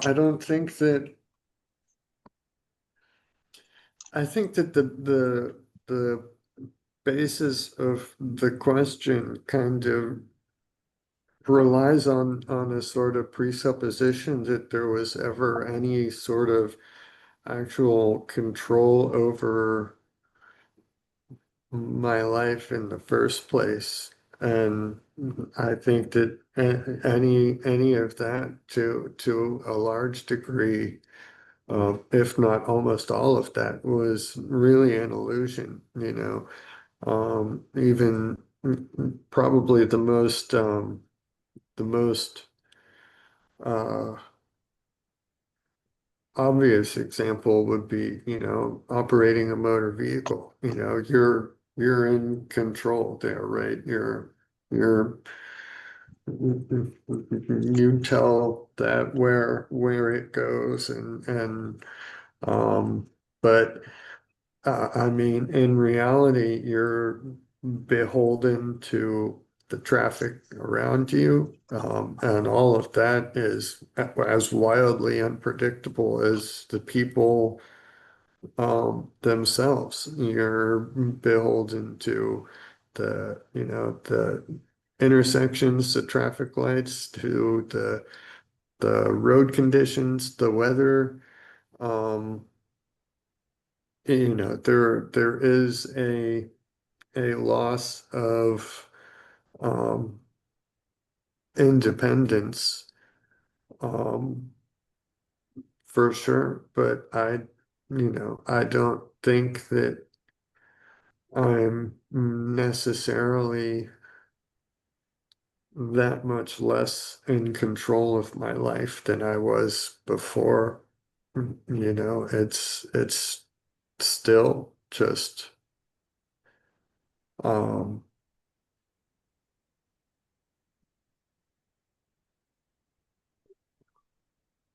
a different set of rules to live under, uh, more so than something being taken from me. Uh, at least that's how um, I view it, and I feel in that sense I feel that um, it's a somewhat comforting uh, uh, viewpoint, way to think of it. There you go. So So, that's a way to explain it to people, that a lot of what that post started off saying was, or could actually be explained, it sounds like, by just how you even determine vulnerability. you just rethink that you're even vulnerable just because of these seizures, and maybe they wouldn't be so upset. Some of the comments here. One says, reading optimistic, positive, inspiring messages is something that irritates me. Fuck all that stuff. Sometimes life is just flat out sucks. I get how you feel exactly. It's hard to accept that things are just how they are sometimes. Another one says, yep, I come from a family that doesn't believe in brain needs a doctor like the rest of your body, which doesn't help. I've been accused of lying, dramatizing it, and just not wanting to work, considering that in 30 years of working, I've never been unemployed and can count that number of sick days I've taken off in my life as it's under 10. The fact that my family actually would dare do that just pisses me off. I can't drive, lost my career 9 to 5 full benefits job, and therefore make $45,000 less a year than before. I can't go back because of severe memory loss. It's awesome to have family support to help me through it. Oh, wait, well, I can at least drive. Oh, I can't. Yeah, I got nothing. Haven't had my second cup of coffee yet. And I ran into my mother yesterday, who's almost 79 and thinks I'm a demon possessed. So I'm probably the last person that should answer this one this morning. In other words, I hear you loud and clear. You're not alone whatsoever. One says, take strength in the fact that you haven't given up. You're trying and you're not giving in. That speaks to your strength and resolve. The perception of weakness gives us a greater ability to shine when we overcome. I don't know. I feel like I'm coming off like a motivational poster or something, but whatever.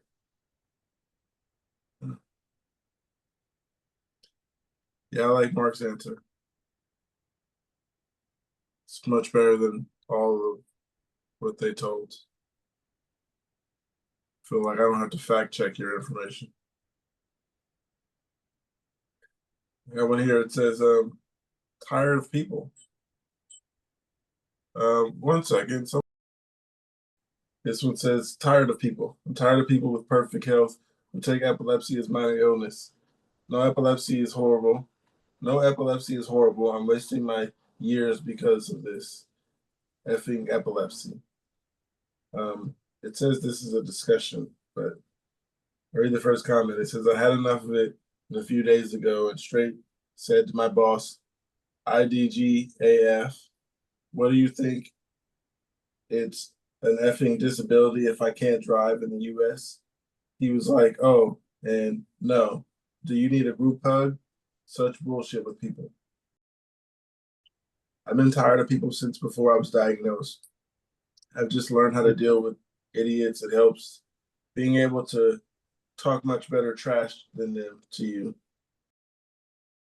It says, I'm especially tired of people that don't let me complain about others' complaints. I'd say something like, if people understood about what I or people just like me go through, they'd get it. Their constant responses, they're allowed to complain. I thought I could relate to these people, but they insult me just as much as anyone else did. Yeah, I'm taking this person was looking for advice. They just said, I'm tired of people with perfect health that take epilepsy as a minor illness. No, epilepsy is horrible, and I'm wasting my years because of this epilepsy. No one else came with Well, advice. I would let them in on a little secret that there is nobody that actually has perfect health. Anybody who tells you that they do is lying.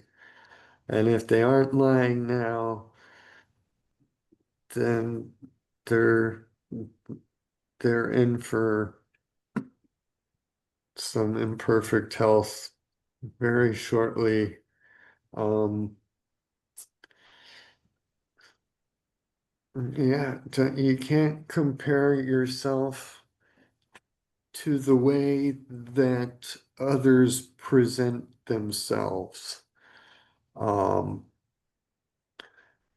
and serious health issues are not something that most people really want to put out there in the open and talk about stuff. Like, I'm sure the OP of that post probably doesn't go around with a t-shirt telling me or telling people, ask me about my epilepsy, you know?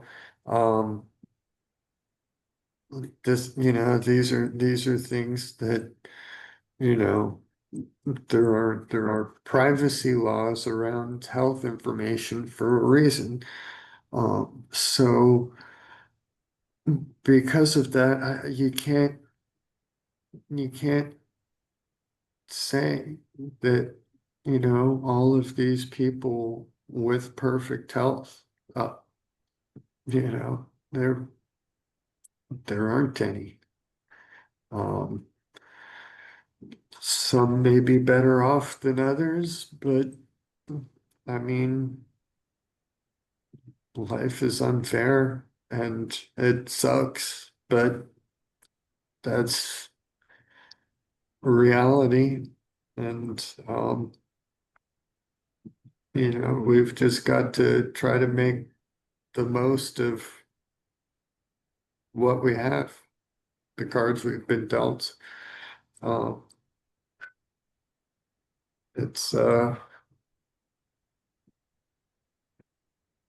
yeah, it's a tough one. I feel for that person. They really sound like they're struggling with some tough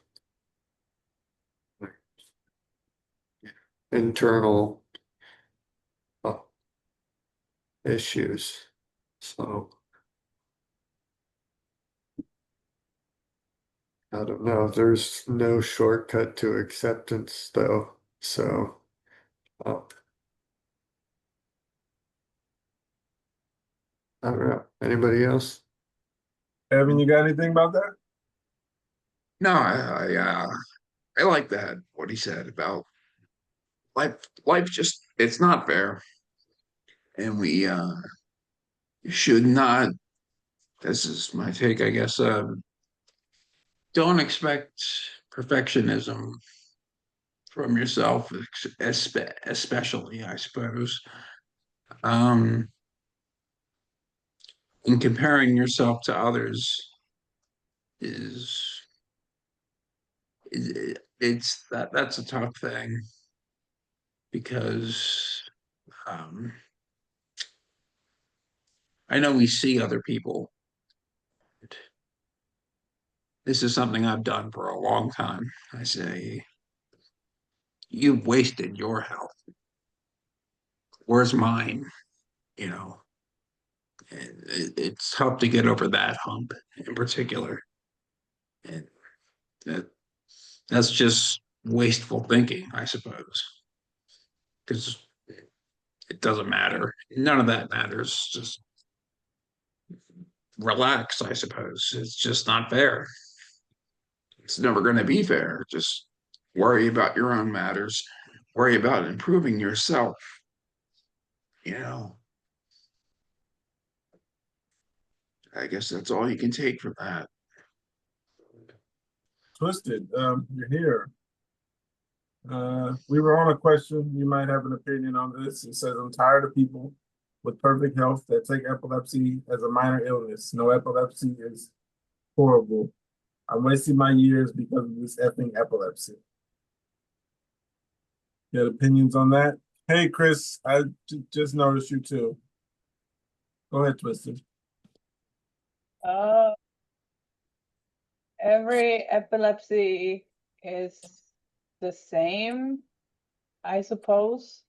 Having epilepsy sucks in total. And I don't know. Opening the meeting tonight with what is the goofiest or silliest thing you've ever done during a seizure? Or in the post-ictal state or Laughing. Cry myself cried myself to tears. I know somebody who just like can't stop laughing, and I didn't know that was a seizure until a few years ago. They're called gelastic seizures. Okay. Yeah, I know somebody like that. My stepsister actually. Oh, they're called gelastic seizures. See, you learned something from me. How is that spelled? I think I've already known that. You brought it back to me. I'll gelastic. Oh, gel. It said gel and elastic, just like that. Oh, Okay. I honestly can't think of anything funny like that that I had or anything on during a seizure. You still are in the progress of learning from it, right, Chris? What do you mean learning from it? Learning from coping. I would say yes and no, but like I think the difference is that I have most of my seizures are nocturnal. Oh, 99% of them. But I've also recently had have been having absence seizures where I was going to talk to my managers at work about how I was starting a new medication, and then I couldn't say anything to them. I was trying to talk, but I couldn't really say anything at all.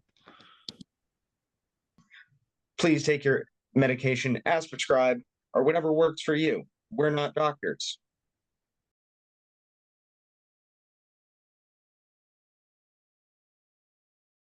that's called Yeah, aphasia. conversations going the wrong way is is a lot of what we have trouble with for absent seizures too. Yes. Yeah, Chris, what are you taking again? So I'm on Keppra 1500 twice a day, and just recently stopped Depakote 750 once a day, and now I'm on a Vimpat instead of the Depakote, and I'm on Vimpat 50 milligrams a day, or no, 50 milligrams twice a day. The Bimpat, it's gonna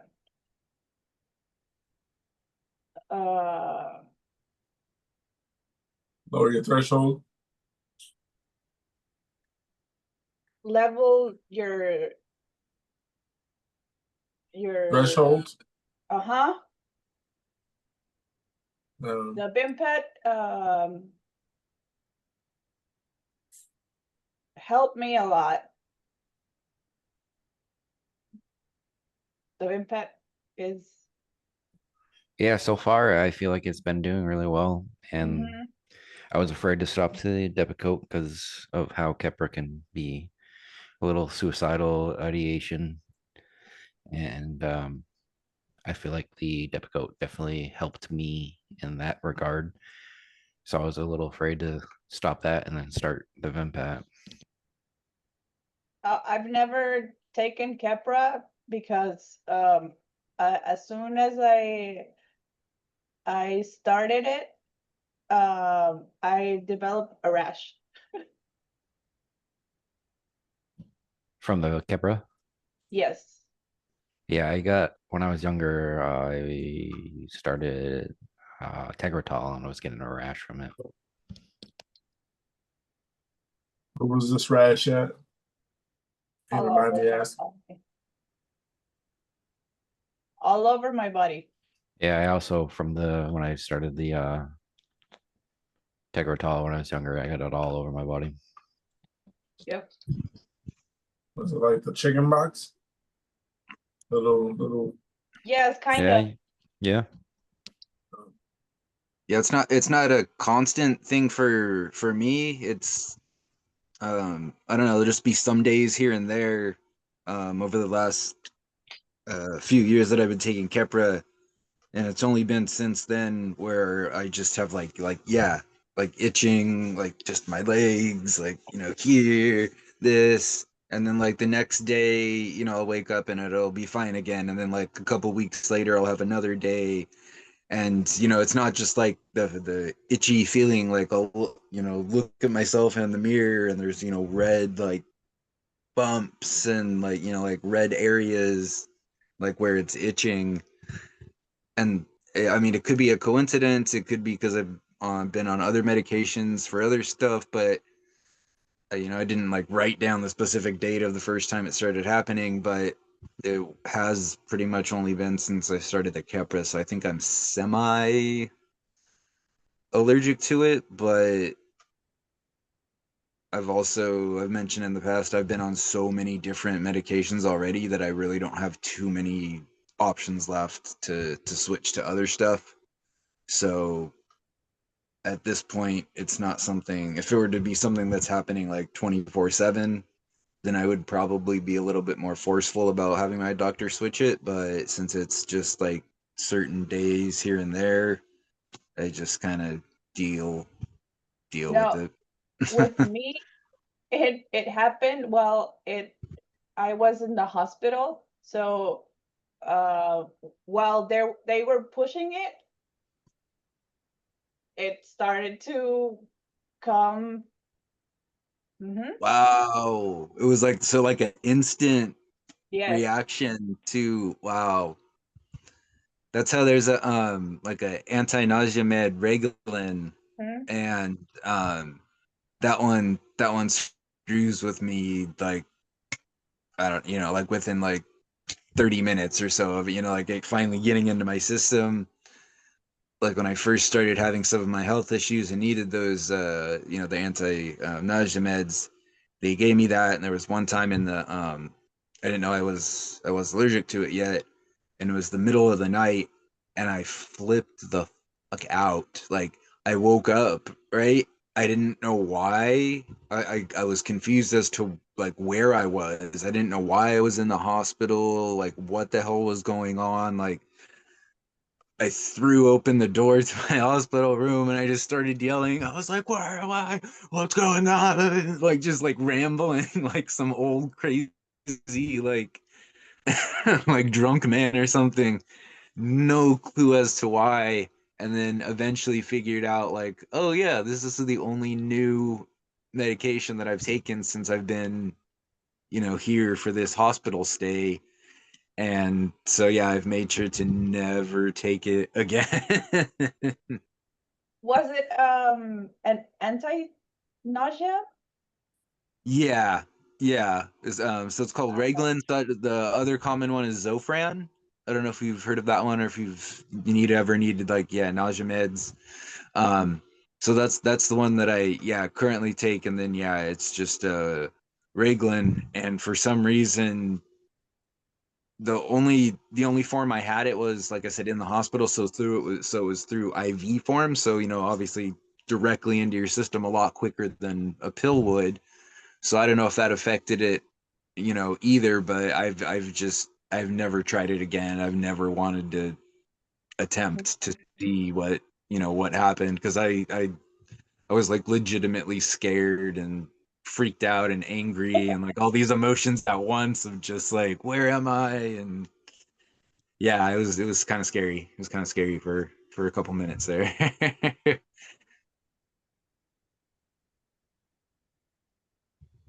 Anybody have anything else? No? Yes? Got something that says the flu and seizures. Is there a high risk that contracting the flu will trigger seizures? Is there Yes. anything my wife can do to minimize the risk? Don't have a fever. Don't have a fever. That was the first thing I was gonna mention, was like, yeah, your body temperature, the higher it gets, that might trigger it for some people, but I don't think necessarily just like a cold or a flu on its own would, but the other things that may come along with it to your body might affect it, if that makes sense. And I found out from my specialist that the safest for us epileptics is taking, at least for me, taking Robitussin. Robitussin? Mm-hmm. Which is there like there's the Robitussin DM with the dextromethorphan, or there's because there's The DM interferes with the AEDs. the dextromethorphan. Yeah. Okay. Yeah, that's kind of a big word. Robitussin or But that's the thing. That's the Robitussin with. So she might have recommended Robitussin, but not the decongestant one. Maybe just the one if it's for, I don't know, fevers or the something.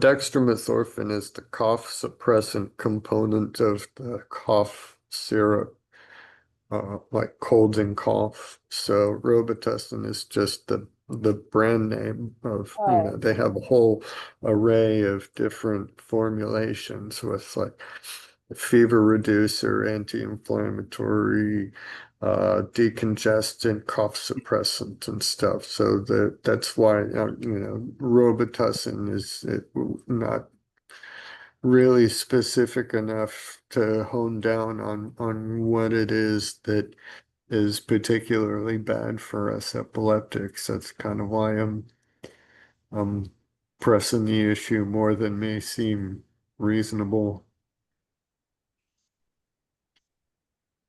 the Always Do just other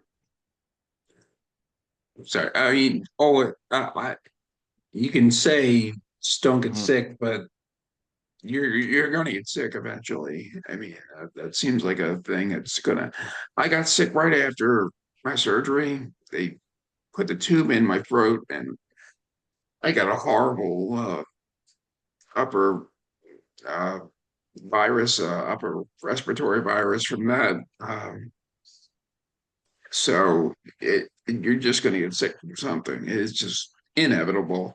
So the things you got to do, just I don't know what triggers this person, but if it's body temperature, just try to stay. I don't know what regulates that, but you can't bring your body temperature down. But just plenty of fluids, obviously. Body fluids, fluids, fluids. That's what they always say. Um, just the basic stuff. Watch what medicines you take. Also, if I'm Jackson and not James. Oh, I was just gonna ask real quick for the person that originally asked the question, since they specifically mentioned Robitussin. I was wondering if other similar, cold medicines also may have triggered them, or if it was specifically just like one ingredient that's in the Robitussin, or maybe does NyQuil trigger them, or I no, don't know other brands, but NyQuil, I don't know. I don't know if I could take it. Mhm. I would, but I don't know. if I'm not mistaken, though, grapefruit can affect certain medications. Yep, Oh, we're not supposed to have grapefruit. Really? Yes, that grapefruit Yeah. juice It causes an contains an overdose. enzyme that interacts with a liver enzyme, which is responsible for metabolizing a whole range of different medications. Is It can cause lots of problems. Yeah, it can But cause it to like not um, affect your body the way it should or something like that. yeah, Someone I said think it can that make you overdose.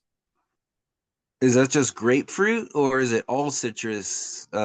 Just grapefruit. it's Grapefruit just has a certain, grapefruit. Yeah. like Okay. Mark said, there's a certain enzyme that it can affect that can break down the medications that should Oh, affect you in a good way.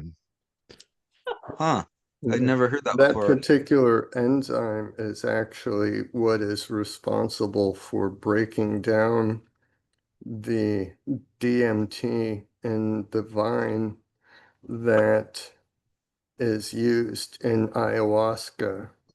There's the two different plant components in ayahuasca. One of them contains DMT, and then the other one contains a substance that has a similar but much stronger um,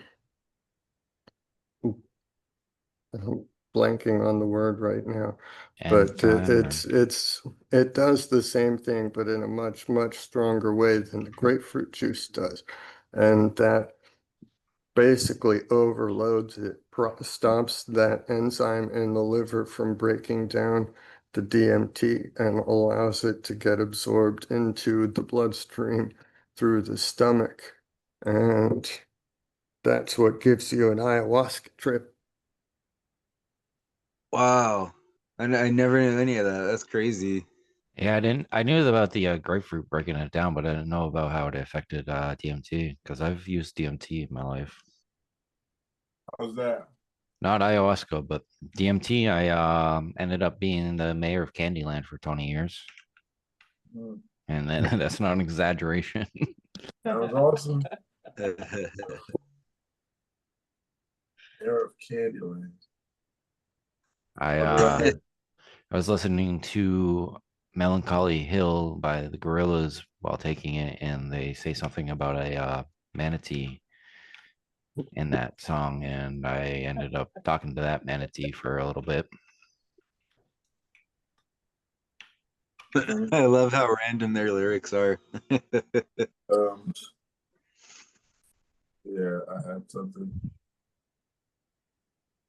Oh, the comments to the flu. One says, my neurologist told me anytime I get sick, it can lower my seizure threshold. The other one says, this is a thing, any viral or bacterial infection can lower your seizure threshold. Good hygiene is always the first offense. Completely erase contact or limit contact with people who are unwell. Regular vaccinations can also reduce or eliminate the effects of the winter flu and other winter illnesses. What is considered sick? Because I don't think I've been sick in maybe a decade. Like, I have to have like a cold Like a or a cold. headache. A headache doesn't count, does it? No, I mean, no. Okay, yeah, I it, haven't been everybody sick. has a different definition for what constitutes sick, depending on, what sort of job you're trying to get out of. But, I mean, have you not had a fever in a decade? No, I've had no reason to.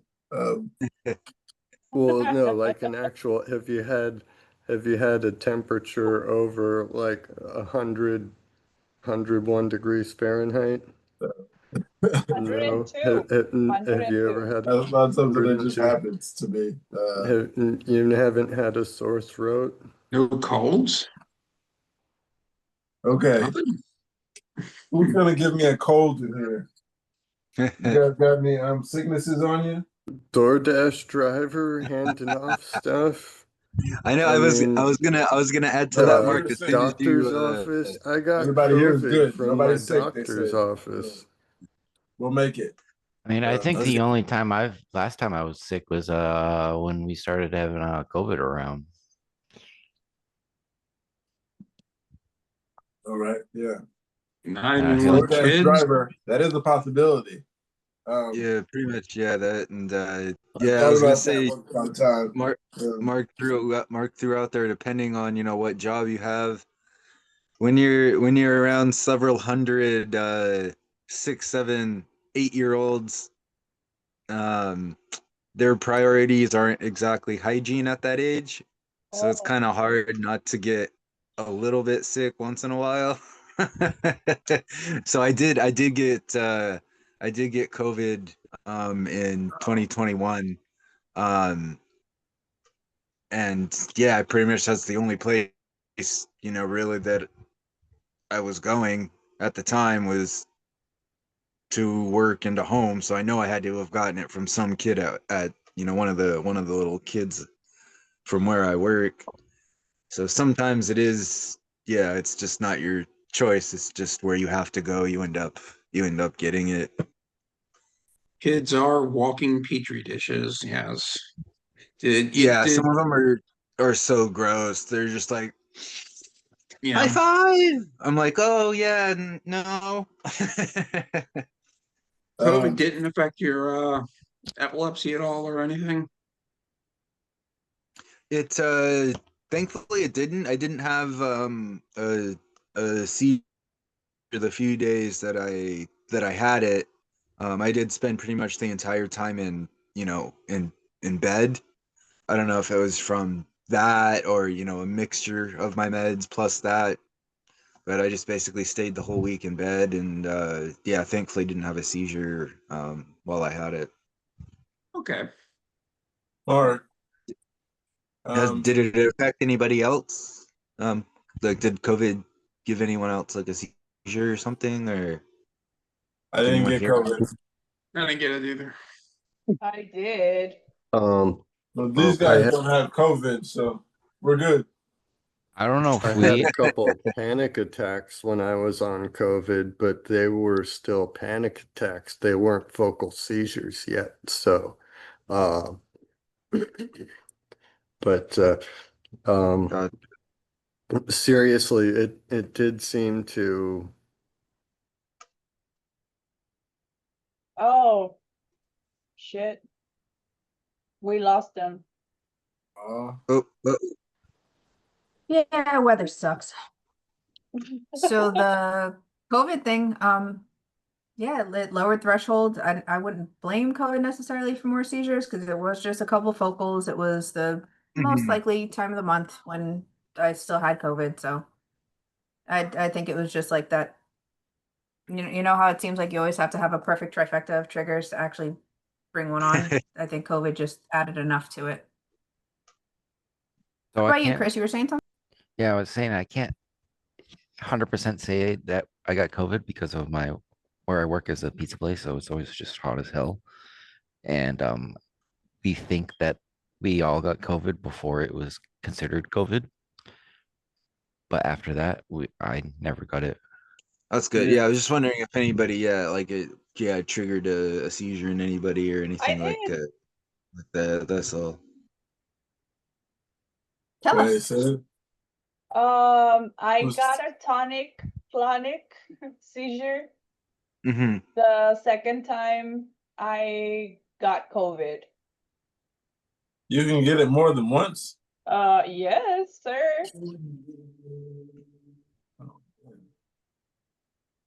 Yep, yep. My uncle passed away from it. He got it a second time. To be honest, he was a very unhealthy man anyway. He was 6'3" and almost 400 pounds. He had diabetes. He was a very large man. He already had a lot of health issues. Oh, So so when he got it a second time, it was kind of like you got eh, it coming. we kind of know what's gonna come of this. But still, yeah, he had it a second time. He was vaccinated as well. I'm vaccinated and I still got it. It's just, yeah, sometimes you still still Uh, just get thrown your way, right? Very So sorry. I'm almost 100% sure that my aunt died from it. I'm sorry. She's a disabled person. She's living in a Mhm. nursing home, and we never found out from the nursing home. They never told us because we were under quarantine and we weren't allowed to go in there, and we never heard anything from them. We just What? found out like a year later that she died. What? Oh, Yeah. what? Wait, she died a year Yeah, before they actually told you she died, or yeah, it was very, yeah, she was the she couldn't walk, and yeah, she was disabled her entire life, and yeah, just I'm that's like rough. really, yeah, like I'm like she mad was right a now very for you. good person, I'm and like, I'm yeah, mad but for you. they were under quarantine, and she passed I'm away, sorry.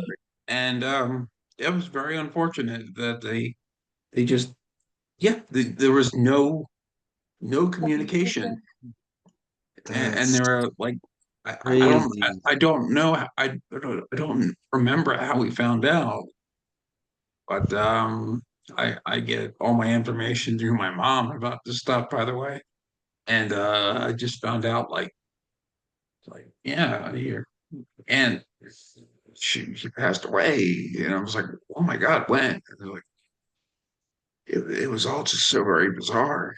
Yeah, it was very strange. Yeah, it was definitely a bizarre time. Yeah, yeah. Yeah, I'm sorry, man. That's crazy. Well, I mean, yeah, she's a good person, but yeah.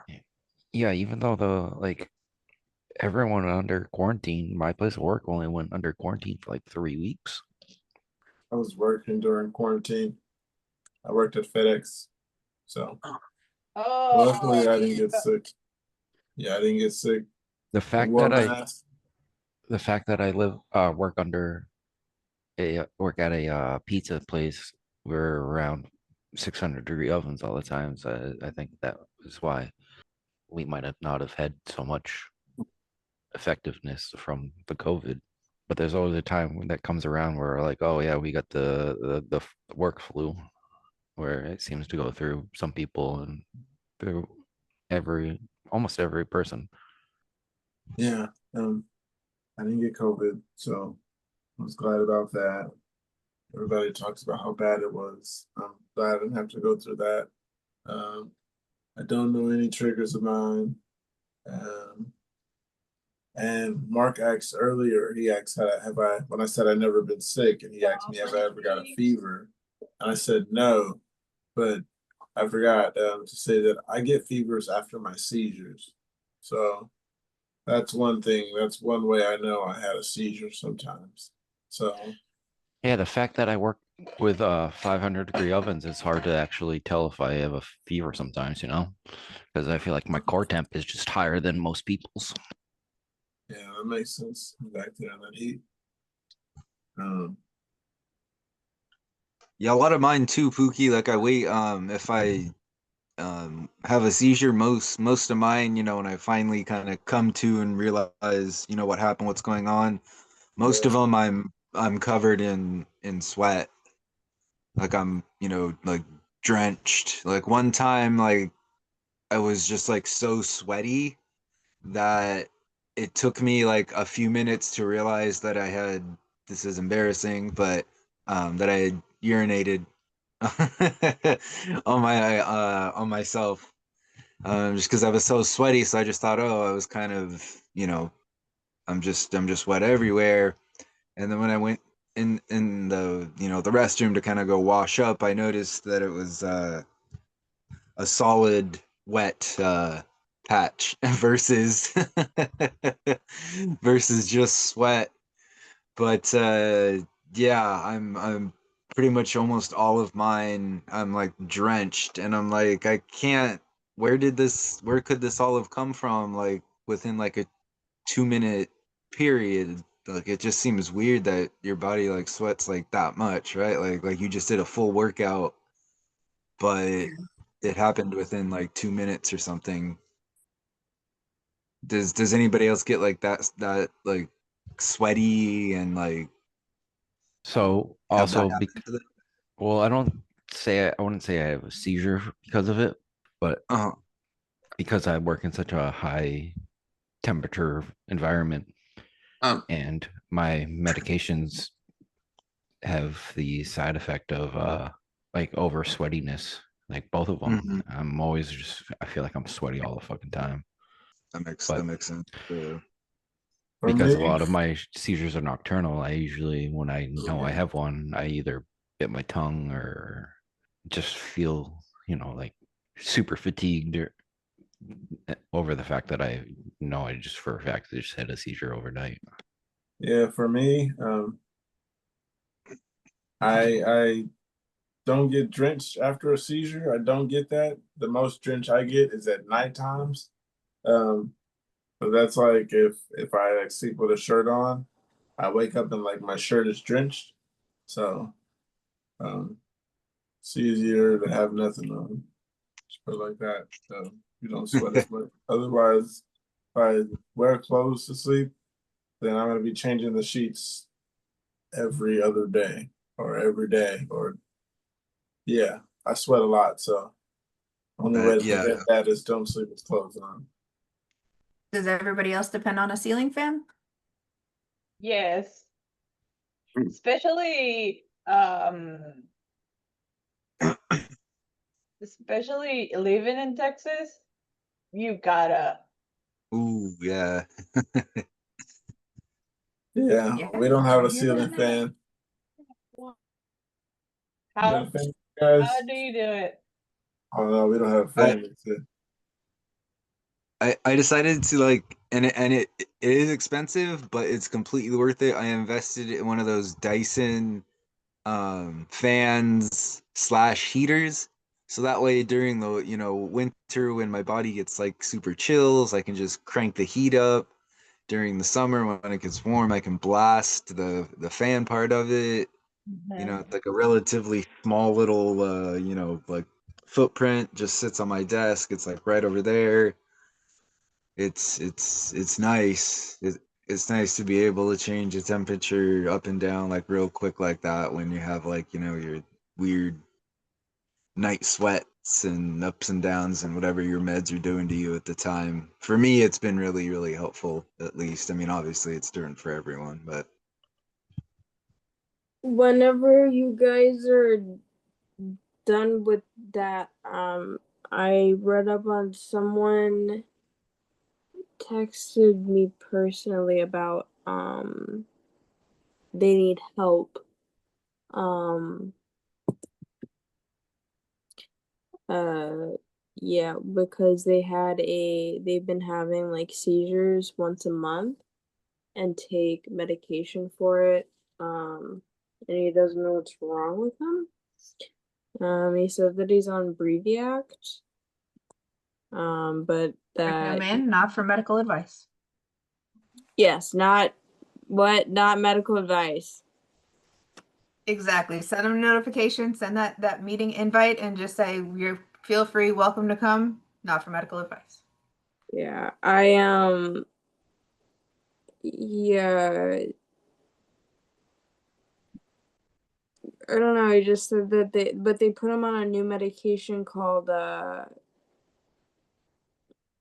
lacosamide, and he hates it. That's what I just recently been on, and Yeah, I'm that's what I think I heard. kind of Something called enjoying it. lacosamide, and so that's why. But everything can affect everyone differently. Yeah. Not to mention the withdrawals when you're switching medications are Yep. not fun for most, or not easy. No, it is I not. was lucky to not really feel any when I stopped the Depakote. Oh yeah, Depakote sucks. Uh, it sounds like he had from what I'm reading, a traumatic brain injury. Pookie. A really bad concussion. So it's a traumatic brain injury if you're having seizures and stuff from it. So I said you might have like, depending where because it looks like where the head was hit was around. I don't know if the camera switched around, but it's either like right here or right here, but it went into the eye. And so it's got to be like temporal or frontal. Lobotomy. I don't know, but it's like it. I don't know. He has him here and whatnot, and he like passes out and stuff. So frontal lobe. That's what I was thinking. Well, you're thinking, but then I've heard of injuries where it was an Yeah. impact like that, a concussion, but it wasn't sharp enough. And the theory is that the brain hit like the back of the skull Yeah, I from think the impact. the brain So it from could be impact. anyway. Yeah, so it could also. Yeah, if it was Did he- hard enough to fracture the orbital, that's a big impact right Well, in like the his front. eye is like red and purple. So he must have like fallen and hit something. Yeah, So like that's, if I'm not mistaken, tonic. really hard.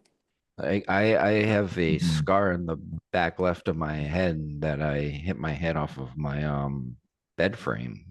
That was Oh. from a tonic-clonic. Ricky. Sorry.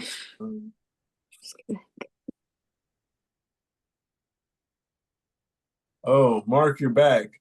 The thing I was going to tell you is earlier when you asked me, when I told you I hadn't been sick, but you asked me had I have a fever, and I said no, but I actually did because I get fevers after my seizures. I don't know if that counts as sick. So after a fever, after your seizures? Yeah. Okay. Is that like a common symptom after your seizures? Yes. Multiple. And it's not something that is occurring in the lead up to those seizures? I do not recall. Well, you would have had no reason to check, presumably, right? Right. Yeah, but like not like a regular old, like good old American sore throat and runny nose, just fight through it and nothing go to like work type sick.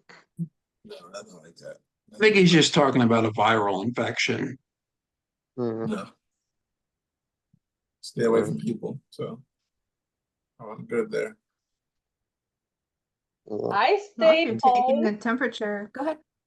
Oh, no, you just go You stay ahead. home, but you have a lot of company, right? I stay home throughout the whole COVID thingy, throughout my whole life.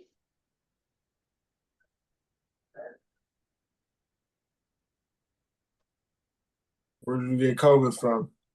Somebody came around you? My husband. Your husband? Well, And he almost died. sorry to hear that. It is what it is. 2 comments on this one. All right. Had another seizure last night. Apparently, shortly after I dozed off, somehow I got the back of my tongue this time, in addition, of course, the tip. My left shoulder that still hurt from months ago now feels like I could just take it off and put it back on when it stops hurting. Okay, so I'm getting the impression this person just doesn't have their seizures under control.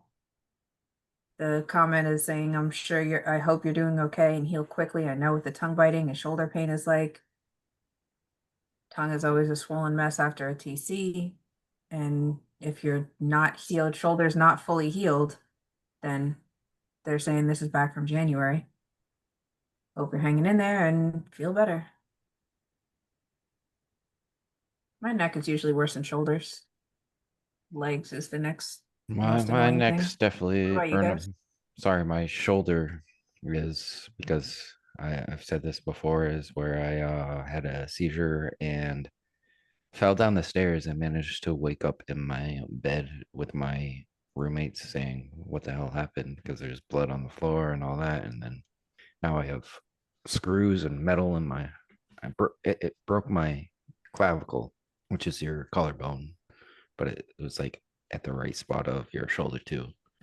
And if I'm sleeping on it wrong, it can always just make me feel rough for the day. I got something here that says, should I talk to someone? Recently, I've been getting strong episodes of deja vu at random times. These episodes fill me with a feeling of dread for some reason, and I get all confused and nervous. They've been happening more frequently lately. I remember the first time it happened to me, I immediately forgot my phone passwords afterwards, and I can't remember it all that day. Today, I've had about 5 of these deja vu episodes, and yesterday about the same. Been going on for about 2-ish weeks, coming up more frequently each day. I've been told by my girlfriend it could be a sign of epilepsy and to talk to a doctor, but I'm not sure if deja vu is a good enough reason to suspect a condition. Plus, I don't twitch, black out, faint, or notice any strong head pain while the episodes occur. Just strong deja vu. Should I talk to someone is the question. Yeah. Yeah, I was gonna say if you're talking to, if you think you have to talk to someone, it's probably best to talk to someone. I mean, they're already talking to a whole bunch of random internet strangers. So continue doing that, but with medical professionals. I believe you should talk to someone. Yes. Any signs of anything like that, you got to point that out. Yeah, I do. I point out everything because if you don't, there could be something and you let it last too long and you end up having epilepsy for 15 years or some shit like that. I didn't know I was having focal seizures for almost 10 years. So if you don't talk about it, you'll never find out. I had to come here to talk about. Someone told me what it was. When I started Vimpat, because I started having these absence seizures, which I think was kind of being hidden away from my THC use. So I stopped before I started the Vimpat. I stopped THC for like about a month or so, and I was like, all right, it feels like these are actually happening, and not because of the THC, like being just kind of weirded out because of how THC affects you. But it seemed like how that was because of my epilepsy instead of the THC. I called it dehydration when I stopped smoking for a while, and somebody said that I was having a lot less seizures. I know it was because when I was smoking, I was not around anything to drink. You know, I had to keep it in the garage and didn't have any water bottles out there. So, Yeah, that makes sense to me too, because I also am too much of a heavy drinker right now. and that usually leaves you dehydrated, right? Anything alcoholic? Yeah. Yeah. Heavy drinker, you said? Somewhat of a heavy drinker, I would say, yeah. I drink about I would say a 6 pack of 16-ounce 5% beers every day. Go to one of these comments. It says, that's exactly what my auras feel like. I would definitely start to see your PCP and then go up and hopefully get referred to a neurologist. The same feelings can be a sign of an aura, aka right before a seizure. And actually, not all people with epilepsy black out, or lack of better words. Sometimes people are aware and they're having a seizure rather than unaware, aka blackout.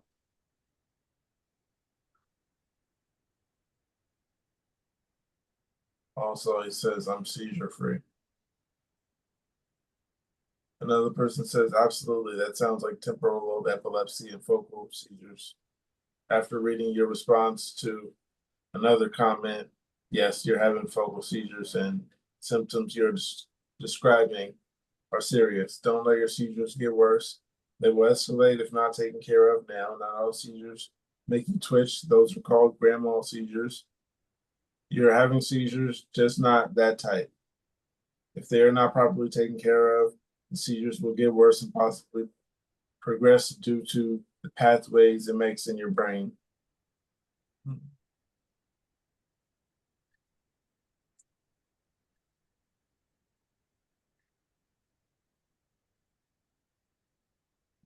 Yeah, one thing we consistently all hear from each other is that anything untreated. I still think of epilepsy as a progressive thing for everybody. Yeah, that's something that my neurologist had said. Well, my departing epileptologist before handing me over, she had said that she doesn't want to call it degenerative because that has a very specific definition in medical literature and terminology, and that is not something that applies to epilepsy. But she said, um, the way she put it was every seizure that you have makes it easier for your brain to have another seizure. So, it's, yeah, it's not degenerating, but it is, I mean, yeah, I mean, your choice of word, Kate, really sounds absolutely perfect. It's not degenerating, it's progressing. You're learning to have the next one, right? It's like studying. Almost like a placebo effect, I feel like, Practicing. where I knew I was starting to use some medication, and I feel like I ended up having more seizures because I knew it could affect me in such a certain way. Mm. And what I would say a placebo effect. Yeah, I like that comparison to a pathway. Every time you have a seizure, think of it as like a, fork in the road. The one signal is like misfiring between these two neurons, and in the meantime, it makes another path. And that new path can be another way to, misfire and have another seizure. No, and it kills the pathway. Or maybe the destination dies if the, impulse doesn't reach it or something. Sort I of. got some. You guys ready for this? We never really know. Yeah, let's. It says, "Am I the way I am because I'm on Keppra?" When I was 16, I started having seizures monthly, and I think about a year later, I was put on Keppra. That was about 10 years ago. I'm 27 now, and I still take 1,000 milligrams daily. I've had a seizure once every few years since, and I never thought much of it. But I read stories on here about negative side effects involved with Keppra, like bad moods. I honestly would describe myself as someone who gets irritated easily, and I'm often disgusted by people around me. I'm not violent or confrontational, but I do rant a lot when something bothers me. I'm starting to wonder if I've developed into this because I'm taking Keppra. Maybe this personality I have is not normal. I've taken it my whole adult life, so I wouldn't know any other way. And I'm quite sad thinking about the fact that if this is the case, I never got to live my life the way I should have because of this condition. I hate that my life could have been more pleasant if it weren't for this Keppra. I'm also single due to rarely ever meeting men I can actually like. Maybe if it weren't for the Keppra, I would like more of the men I meet. Maybe I should or maybe I would have a family by now. The question was, am I different? Am I the way I am because of Keppra, basically? I mean, Keppra made my yes, personality different.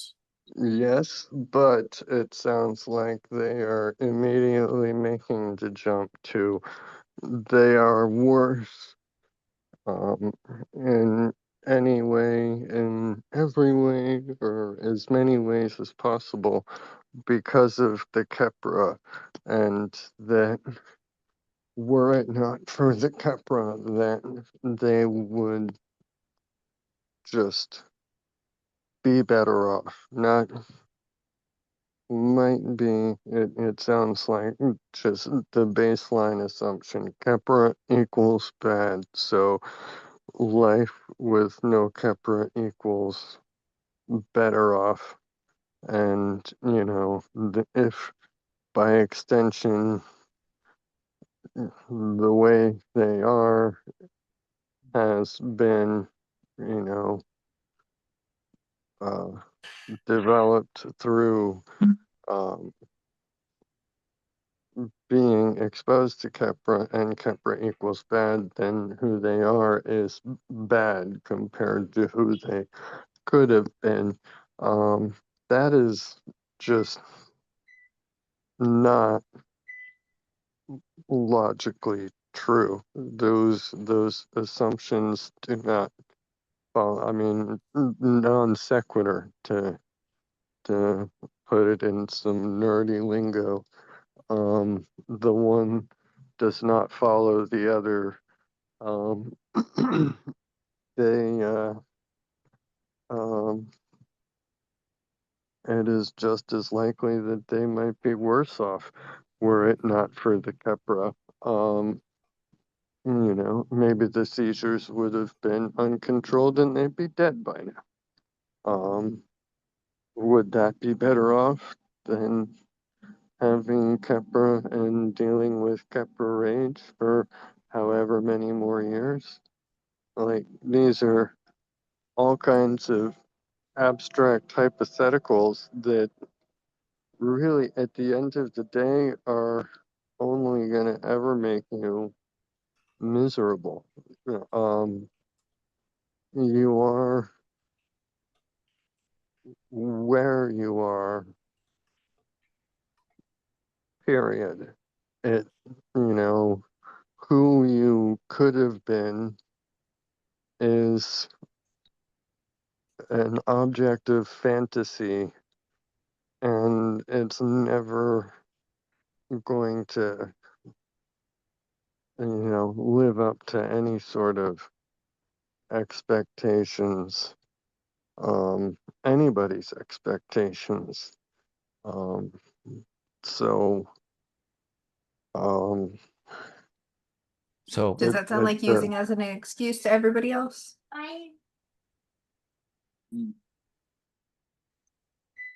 I actually, sorry, I actually responded to this person. I said, I too have been taking Keppra most of my adult life. I had seizures when I was younger. I grew out of them. And then I had them again, started Keppra about 7 or 8 years ago. I was realizing I was having these angry moods. I have a job that can cause some high stress, and I was still having these seizures, and it was put on Depakote. And if I'm not mistaken, it can be also a mood enhancer. I think this did help me with my moods. I recently started having absence seizures, and I'm now off the Depakote and still take Epra, but take the Vimpat as well. I still get irritated by some people I work with, but I feel like I've been able to work through the irritability and the random anger. I am no doctor, but I may just be talking to someone about things. I think that talking to someone about these things can help. I've mentioned it to most people I work with, and like I said, I think it can help. But overall, sure, the Kepra might have you built into this, but I think you could also build yourself out of it in some way. Yeah, I think this is a multifaceted problem that I think affects all of us. You know, at a certain point, you start to think, is this the drug or is this me? This is all of us, I think. And I agree with that. yeah, absolutely. And it affects me right now. I start to think, is the clobazam shutting my brain down? Is this me? Is this going to be me from now on? But no, you just if the medicine is bothering you, or maybe consider another drug. I'm not suggesting that, but it's just one more step in where we're going. Yeah, just this is part of the process. Yeah, questioning your identity, questioning whether this will be you forever. It's something we all do. And I think It it's is. something that everyone has to do, regardless if they're on a medication or not. You know, like you have to be able to see if. Right. Well, I guess the topic is the fact that they're on a medication. So you have to be able to realize, is this who you are, or is this how the medication is? All right. Another good way to have there to use notes and journals when you use it for long term and see what the difference was in different stages of your life. So yeah, I don't keep journals or anything like that, but I realized at some point I have been a bit of an asshole to certain people that I worked with for almost no reason. And I would, when I realized that, I would straight up apologize to them. Like, I'm sorry, I've been this way to you, and I hope we can work it out. And doing it that way has made me feel better as a person, and as how I lead my kitchen and all that. Personality, I think it personally can change your personality. Me, I wasn't on Kepler long enough, and I wasn't paying attention to myself nor my health at that point in time, so I don't remember a lot of it. So yeah, but as much as I've been told, yeah, I think Kepler can change your personality. It's, yeah, even though I can't remember 100% it can. but I've heard, I believe it. But I also 100% believe, even if you're on the Kepler, you can change your personality too, regardless of how it might affect you. And that's where the motivation comes from to pursue any other method of treatment that might let you just get off of the medications entirely and stop the hamster wheel of switching from one to the other. That's what I'm going for now. So at this point, I wouldn't say I believe that the medication changes you until I've been off of this, like less than like 250 milligrams for 6 months. And if I start getting a better memory or anything else kind of comes back and doesn't get forgotten again, then I'll be able to blame it on the meds. But I haven't been off of the medications for long enough yet, and not that much has changed, just a lot more energy. Yeah, I get that. Like I've said I've still been on it for several years, and I can't really say if that's, I don't know the word what I was looking for there, but Done, Chris? yeah, I forgot where I was going. Okay. Got a couple comments. One says, I'm actually going through the same exact situation right now. I'm 27 currently. Started taking Kepler for JME when I was 15. I've only had 2 full grand mal seizures. They occurred both with no sleep, missed medication, and copious amounts of alcohol. I find that I've gotten irritated and just thought I couldn't, end quote, roll with the punches as much as some other of my peers. So I came here and found out that there's a huge chunk of people who experience irritation, depression, apathy, etc. As all the side effects of Kepler. I am on week 3 of taking vitamin B6 to combat these side effects. My neurologist has told me you begin to feel like deplete vitamin B. Wait, you feel, oh Lord, I lost my line. This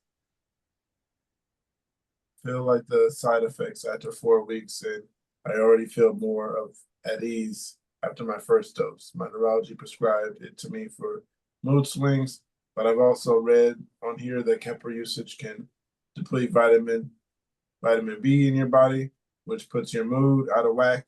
I recommend some of your own research on this, but I would recommend trying vitamin B6 if you want to try something. Best of luck, and feel free to reach out with any questions. Any of you guys try B6 that's taking Kepler? I have not, but I have heard and or read some things that it could help with. I don't know if it's necessarily moods or whatnot, but I heard it's good for you at least. If you do try it out, let me know how that goes. See if they have gummies by Nature Made. There was a long time where I was taking multiveds. I don't know, or vets, not veds, but I don't know if that had B12 in it, but didn't really stopping it didn't really affect me in any way. No, you need B6, is what they were saying. I need B12. That's what I was gonna say. So good if they got by Nature's Made, because you can get the gummies. And Oh, I don't know what if is you that? can see that right there. There you go. That's Nature pretty Made, yeah. good. Yeah, shout out to Nature Made. We got the B12. So yeah, And there then was the a long gummies. You see the gummies, and they're 3,000. Let me get it right. micrograms. 3,000 micrograms a day per serving. That's one in the morning, one at night. I take it when I take my pills, so I'm good. Yeah, I've I had a was phone for taking, about 3 months. like I said, I was taking a multivitamin a year or two ago and That did stopped. nothing for me. And it really didn't do anything for me. But when I stopped, it didn't seem to affect me in any way. And like I said, I don't know if it was It was like eating a fruit head, snack every morning. Did nothing for basically, me. yeah. Nothing at all. Yep. Um, yeah. Oh, Mark, I didn't know you were gone. Oh, No, now Was- it's the real Mark. Before it was doppelganger. oh, so you were listening the whole time, right? Yeah, I was there the whole time creeping on you. Yeah. Um, Um, yeah, I was smoking big fatty on the patio, and the laptop battery died. Look at my shirt. And then the Whataburger? closest Whataburger is a 3.5 hour drive away from me. You are just taunting me. That That's the same thing Kate said. Is the Whataburger is 3.5 hours away from you guys. It means you yeah. guys Yeah, close. I tried looking it up, but I don't know where it feels like it's a might be a entire country, half country visit for me. Where are you at? Oh, you're in over here with the West Coast, right? No, I live in New Hampshire. Oh, okay. I've been talking to a few So people. I've met a Whataburger's lot of people. excluded out of New England, huh? Oh yeah. We don't have that Oh, here wow. either. I think the closest one was like North Carolina or something. We don't got a Whataburger either. Texas. It's from Texas. Yeah, I remember having it in Texas, and then I had the other place in California. The first time I found Fat Burger, it was in a casino. It was in the Hard Rock in Lake Tahoe, and never seen it again anywhere else. It's nowhere I could find in California. But then again, I haven't looked that much. But yeah, I heard about it in a movie, and then for years I didn't think it was a thing. But I actually heard that they're big in LA, but I've never been. So yeah, Lake Tahoe was the first one I found one.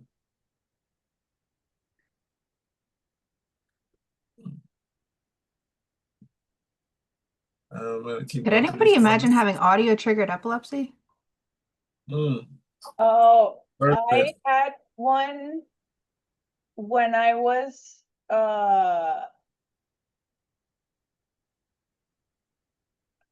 like I couldn't listen to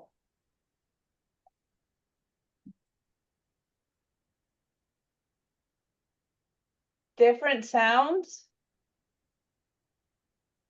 for a year. What What? kind of different sounds? What do you mean by different sounds? A pitch sound would bother me. Because of my stroke.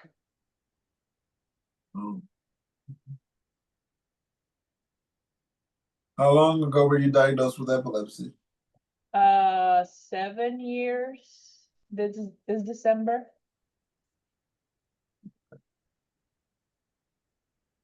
So I've kind of had the same reaction when I started the Vimpat and stopped the Depakote. I was the like loud sounds. I live right next to a fire department, and I leave my windows open, and or someone was revving up their stupid motorcycle or something. I'm like, oh god, okay. But it doesn't really. I don't think it affects my epilepsy, but it seems to affect me more than it would before. Okay. So is it more pitches, different pitch sounds that did kind of make you feel like it was going into a focal? Sarah? Oh, yes, kind of. Like I hear frequencies. Do you hear ringing? Yes. And I have not been diagnosed with tinnitus.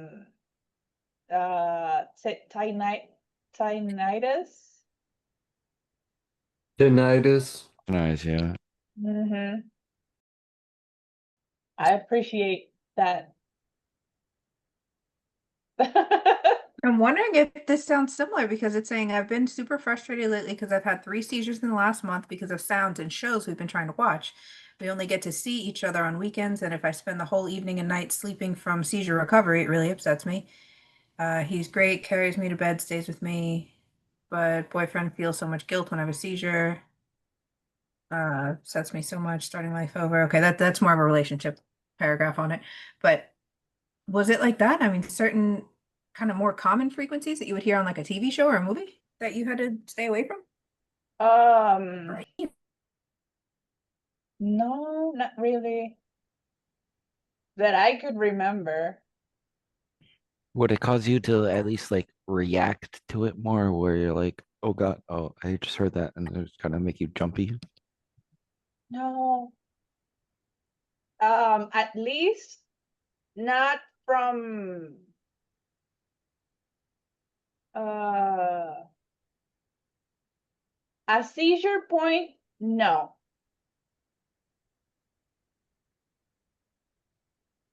I'm just weird.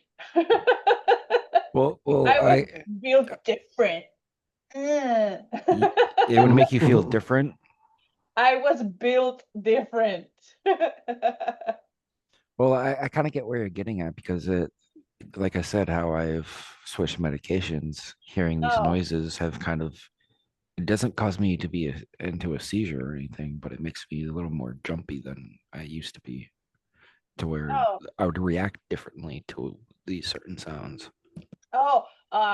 And it just gets on my nerves when they're revving a bike. Oh, Yeah, it definitely makes me more nervy. jumpy. Yeah. Uh-huh.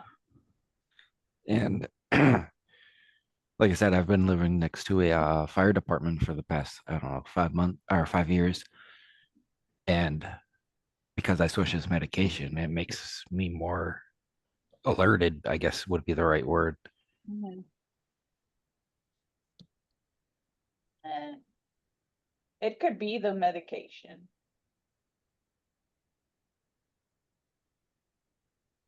I got something here if you guys are done with that. It says Go ahead. the slur. Does anyone else start having weird changes in speaking before a seizure?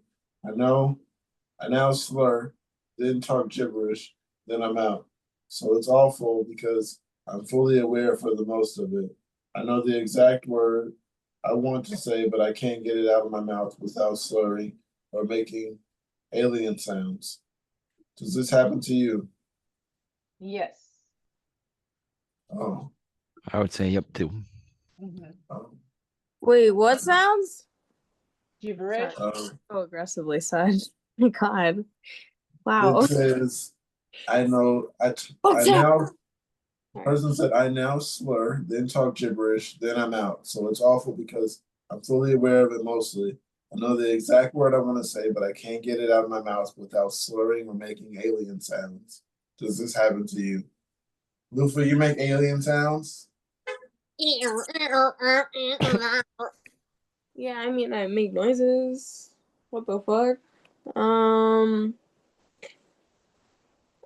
I talk in my sleep. Me too. Sometimes I You don't have know the if I can footage? turn into an alien before I have a seizure, though. I wish. That'd be pretty cool. I think it would be pretty cool. So to put in a bit of an example, sometimes people are like, "Oh, at work, they'll be like, oh, where does this go?" And I'm like, "Oh, it goes over in the Oh, in that spot." That doesn't count. Stuttering? I guess, yeah, I guess stuttering it I makes I stutter all stutter the a lot. I stutter all the time. My thing is I forget words. So I tend to sit there and I'm like Yeah, that's no, exactly what I'm trying to say too. with the thing, and then the thing Yeah. goes into the thing with the thing, and then the thing does the thing. And then they're like, I don't know what you're explaining. And I'm like, yeah, I don't know what I am either. I'm trying. Yep. I prefer. I That's what think I'm trying that's to a say. little different from what they were describing. Didn't they say that they know, like the word is right there, but they can't get it out? That sounds different. Maybe I'm not, They're saying maybe I misunderstood what you said, but if you Aphasia. don't know the, Aphasia. yeah, Aphasia, yeah. yeah. Yes. Yes, but they're saying like making alien noises and stuff, and with I don't know, Or the my seizure. relationship with my mom, I just make the alien noises and look at her, and she kind of just looks at me and waits until Kind of figure out the word you were looking for. she knows what, well, she plays along and till we figure out what the word is. Um So yeah, I so mean, I feel like that's what we're all trying to say right now. yeah. Like, because I know the word that I'm looking for, but I can't say the actual word sometimes. But I don't think that's I where think the absence seizure Zarya is comes the in. only one who's said the actual word Aphasia. aphasia, right? Aphasia. Yeah. Not I have not being able Broca's to get the word out. But aphasia. Broca's aphasia. It's called mine. It's called Broca aphasia. yeah. What's the broca mean? Let me find out. It's a language disorder that affects a person's ability to communicate. It can Oh, occur suddenly after a stroke or head injury, develop slowly from growing brain tumor or disease. yes. Aphasia affects a person's ability to express and understand written and spoken language. Once the underlying cause is treated, the main treatment for aphasia is speech therapy, which doesn't really say anything about epilepsy, but besides a disease, which I don't know if it would be considered a disease or not, but I did have a brain tumor. Did you have aphasia? there's also dysphagia, which refers to partial loss of language. Dysphagia? Yeah, dysphagia instead of aphasia. Oh, wow. I learned something new today. Yeah, me too. Dysphagia. It's been I don't think I've ever actually heard of aphasia or dysphagia. Aphasia. So the comments here about the slurring. The first one says yes, but it happens more when I'm coming around after a seizure. Probably because of the brain fog and confusion. Some of the stuff people have told me. after I've had a seizure makes it sound like I should be sectioned. I don't know what sectioned means. Someone else said I get slurry sometimes and it's worrying. I know that happens sometimes after I've been in an overstimulated environment or I'm exhausted. I don't know about correlation to seizure activity, but I do let feelings like that make me pay attention or prioritize resting and stay hydrated and safe. Another one says, I had a seizure in the shower once and I was talking some weird nonsense according to my mother. Also, sometimes before the seizure, I'll have an intense feeling I need to do something. I talk about what I need to do to my roommate as soon as I leave. It's always around 10 to 11 a.m. It happens a TC every time. Craziest thing is I never remember what it is that I say I need to do. Yeah, to put that in a bit of a perspective, I would say there's just times where I'm looking for a word that I know, but I can't think of it or say it. Sometimes you even forget people's name, even though they're right in front of me. And I've known these people for several years. What you mean? I forget names and people all the time. I forget a face so often, too often sometimes. Yeah, I've never been good at learning people's names ever. Long before anything that was even related to epilepsy, like all the way back. I've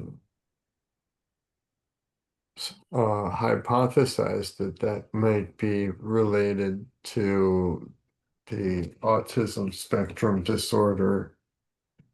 And then there's that statistical correlation between autism spectrum and epilepsy.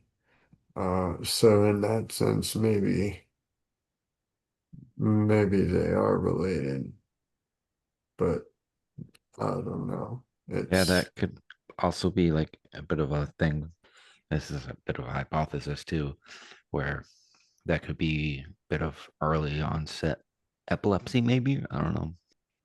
But I also think that my dad does have some autism. However, never diagnosed or gone to the doctors about any of it. But I also don't talk to him enough to really put any finger on that. A few more comments in here though. One says, I have focus 90% of the time, but I had 2 secondary TCs. One, and my friends said I sound like I'm drunk. All suspected, not fully diagnosed yet.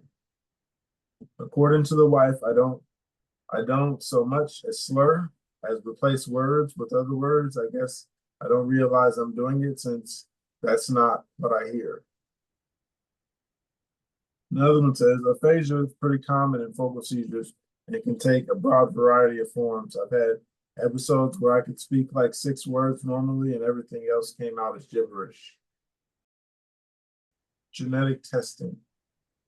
Has anyone ever done genetic testing? The neurologist suggested it be considered a next step, wondering what your process and experience was. Has anyone done genetic testing?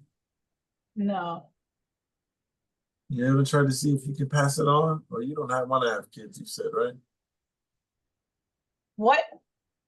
Like if you ever want to have kids, do you wonder if you can want to pass it down? I don't want to have kids. Yeah, I remember you You saying actually, just because you have epilepsy doesn't mean that you'll pass down the genetic of epilepsy to the child necessarily. That doesn't mean that they will have epilepsy. There's actually a chance for them to get it and a chance for them to not get it at all. So it's kind of just a 50-50. So I don't feel like anyone should have to hold themselves back from having kids just because they have epilepsy. unless it's like a, like a life or death situation. But I don't think that it would be one of those things that gets handed down necessarily like that, because I think if epilepsy was handed down the way that people think it is, then everyone would be epileptic. Do you want to have It's kids? not so simple as 50-50. There isn't a single Well, no, obviously not as epilepsy simple as gene, that, but it's also and not as simple as would it's not say somebody. recessive to the point where you get it or you don't based on the presence in the maternal or the paternal. There are a vast array of different diseases that can result in epileptic seizure disorders, Which is and why I all of think those no one should diseases hold have themselves back. a vast array of genetic components to them, and even the presence of those genetic components does not guarantee the diseases that they are related to. So, No, it's obviously not as not simple. nearly as I'm dumbing simplistic it. as I'm dumbing it down. I'm just dumbing it, it down, Mark. I feel like you're dumbing it down too far to the point where it's not an accurate or useful analogy. It's saying something that is misleading. Well, when I talked to my doctor, and he talked to me about genetics and whatnot and stuff like that. Obviously, there's a lot of things I can play into genetics. There's a lot of unknown things I can play into genetics within both sides of the family. But one thing he did let me know is just because you have epilepsy doesn't mean that you will hand it down to a child if you have a child. It doesn't necessarily mean that it will, just because you have it doesn't mean that you will give it to that child. And I think that that's a misconception for a lot of people, is they think that just because they have epilepsy is that they will give it to the child. Mine's not in any way, shape, or form genetic. Mine just came on. I just have it. It is not genetic I feel at all. like that can be said with a lot of things too, Yeah, though. it can be said with anything. It can Yeah. be said with any disorder. So I'm not trying to dumb it down to sound unuseful, Mark. I'm just trying to say it in a respectful way, of which a lot of women, I think, feel that they shouldn't have children because they have a disease or something like that, or even men feel like they shouldn't have children because they have a disease, and I don't want people to feel that way, because cancer goes in so many bloodlines. Same with uh was it where you're forgetful, that's on my side of the family, where there's a lot of Alzheimer's. yeah, Alzheimer's, dementia, that's all in my family. That's what everyone dies from here. So it's like if we're playing that card, if we're playing that card of I don't want to hand this down to a child or to my future adult child that will die from this someday, then you might as well not have children ever, or ever procreate. That's all that I was trying to say. Are we playing cards? I I think don't, some people are. I don't understand that, you know. I mean, I'm just trying to make I guess I do see there's like there's a in the like I'm correlation sure of, you're familiar with like the Asperger's yeah, subreddit and stuff. There's so many people there who are like, I never want to have children passed down, even the chance. I'm just like, God. yeah, and Oh, my grandpa had well, I mean, Asperger's technically isn't if whining a is thing genetic, anymore. then please don't have kids, person. That's not a genetic Oh. thing. That's a kid thing. Yeah. I mean, Technically, Yeah, Asperger's isn't a thing anymore in the DSM-5, but yeah. because that was only targeted toward But the children and whatnot, but they're still trying to make progress within that. the community on Reddit is Yeah, still they're active and brutal. They are as brutal. entertaining as Have ever. you seen the evil autism Reddit? No, I haven't They're gone brutal on there. I made a post saying how misinformation is being spread through online autism tests, which there are misinformation being spread through online autism tests that are made by AI things and people just trying to profit off of something.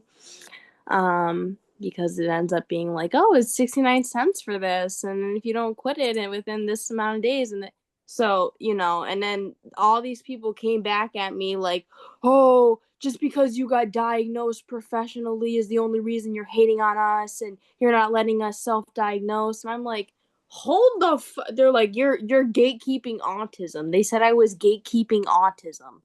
And I was I like, mean, oh, first of there all, how the there fuck do does you need to gatekeep be some autism? form of gate That's what I because said. I said there needs to be some form of criteria to fit. Not everyone is autistic. And they did not like that I said that.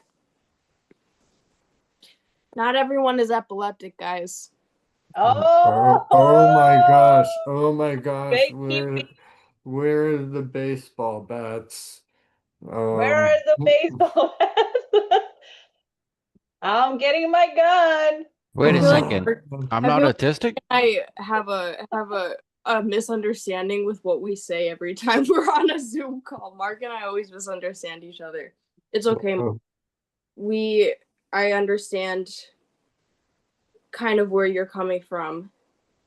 I think sometimes our minds mesh a little improperly. Oh, I've It's feel like Marcus from the moon. He's like a different type of I have a different different type of person. not to get too biblical, but iron sharpens iron and steel sharpens steel. So it's a good thing that we hammer on each other, I yeah, I mean think. we just have different way of explaining things, which is fine. But it's a good thing being able to explain Yeah. things. Everyone has, Especially if everyone was to, my other thing that the autism community also doesn't like is when you have a different interest and you don't like their interest. When you have a different what? When you have a different interest and don't like their interest, they don't like that. They get very upset with that. And I'm like, guys, if we all like the same thing, it would be a cult. We would be in a cult. The whole world would be a cult with one leader. What is the interest that is appropriate over there? Trains? Yep. We all have to like trains. Buses, anime. no, I like that Legos have over there. to- No, you know what I got in trouble for? It was a K-pop group that is fighting these K-pop demons, and one of the K-pop members is a demon and secretly a demon, and if her non-demon friends were to find out, they would kill her. And so how they were saying it on the thread made it seem like they were comparing it to physical attributes of life, because they were like, I don't really understand how this show makes you feel accepted, and then they were comparing it to like World War II victims with like face deformalities, and then you've got these little like toy K-pop figures. So I commented and said, I don't think I'd feel very accepted either in the show if, my face was being compared to those little twig perky fairy figures. And then everyone came at me like, it's the plot of the show. And I said in my comment, I said, I have not watched nor will I ever watch this because it's not my genre. I don't. That just sounds like a very toxic and misinformed Oh my god, subreddit. they were so upset that I didn't watch the show and that I didn't know the plot of the show. They were so upset, and I was like, guys, please keep downvoting me, because what the fuck are you guys on? Like, Kate, what you're watching? I'm sorry, I'm gonna say it. You're watching a kids show and you're getting on my dick about it. What? Come on. I said that I would rather watch a documentary if I wanted to feel more connected to something that was more like me. And they did not like that either. They said, why would you want to do something that's exploiting people? Bitch, I said a documentary. It sounds like they're exploiting certain people themselves. They are a toxic community. What's the name of the show? But just to play devil's advocate though, there like K-pop did you really warriors. need to interject into their little Well, I mean, it's echo chambers that you well, yes, it was a don't discussion. watch and never will watch their show, and It was an you open prefer discussion. documentaries? Like, It was an open discussion. The way that it was worded, yes. It was an open discussion of being asked. It was like, if you were to compare these characters to these people, would you feel accepted? And I was like, no, because they were going based off of looks. So why would you need to know the plot of a show if you're going based off of looks? So I have a question there. If you haven't watched the show, how did you know they were going based off of looks? Because they're comparing the person to the looks of World War II victims with deformed Okay, faces. yeah, you were saying that. That makes sense now. Yes. Thank you, guys. James?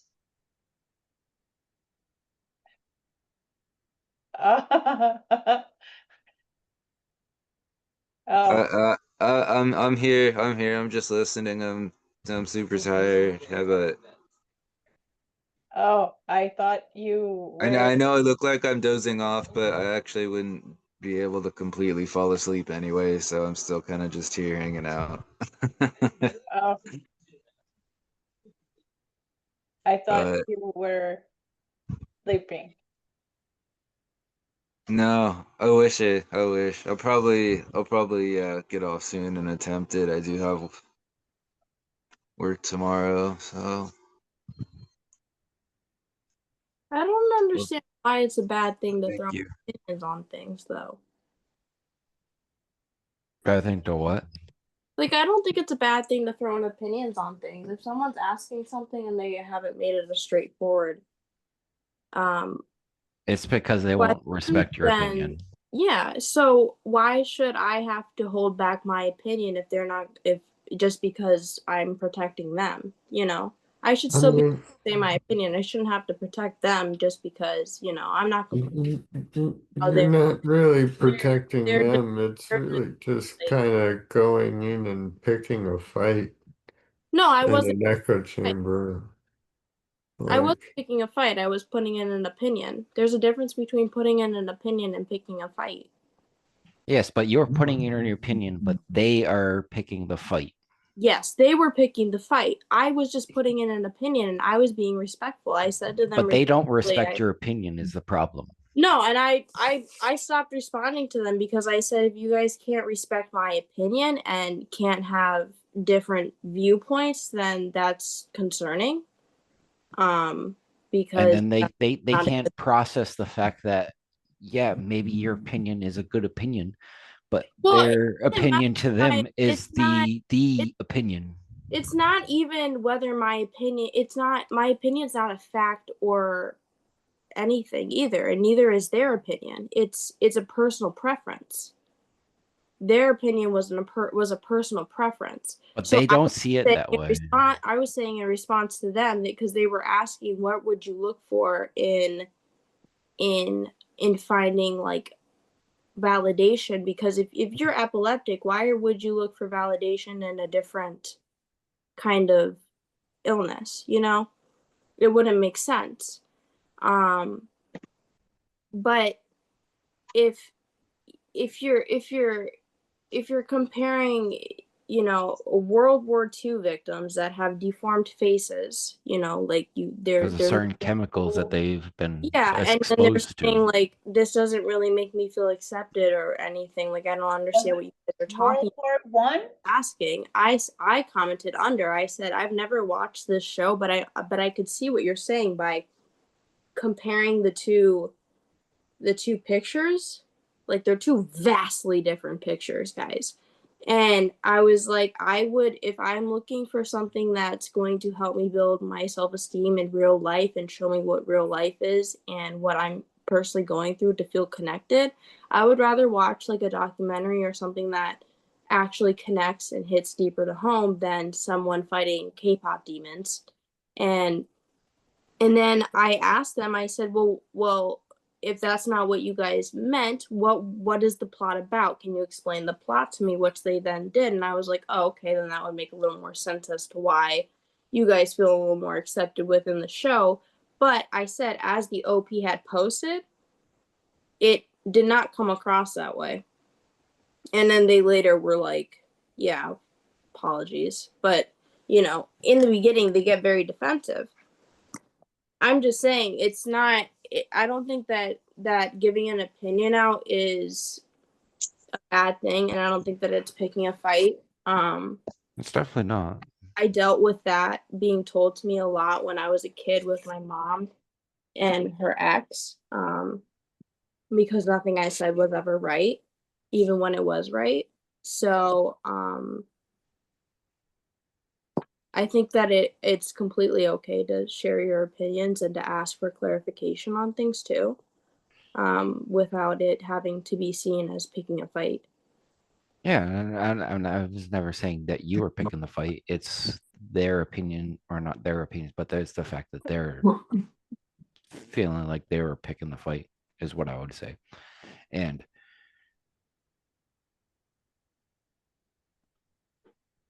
I lost my train of thought, but anyways, go ahead.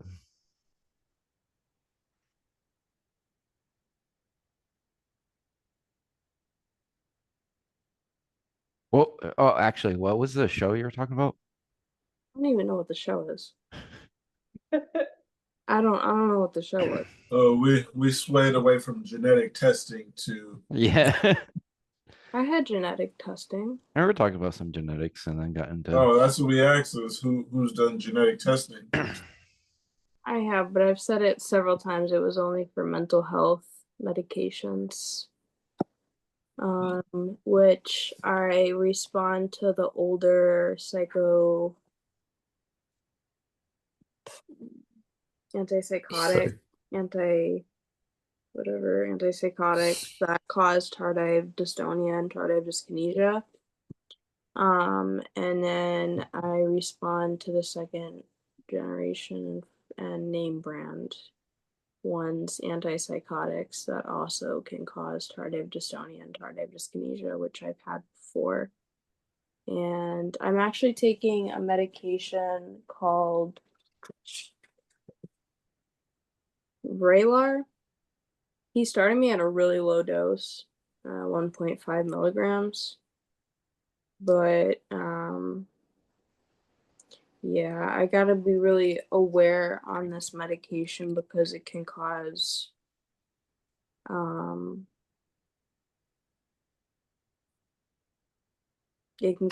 eyes to do that thing where they roll in the back of their head again. And I don't want that to happen. Said Raynar? Huh? What did you call? What did you say the medicine was? Vraylar. Vraylar. I heard that in the commercial. Vraylar. Yep. How's the side effects? I'm tired as fuck. I'm exhausted. It's like they just keep giving me more medications that make me tired. So the methylphenidate is like working its ass off right now. Yeah, fatigue sucks. Yeah, the fatigue is not fun, but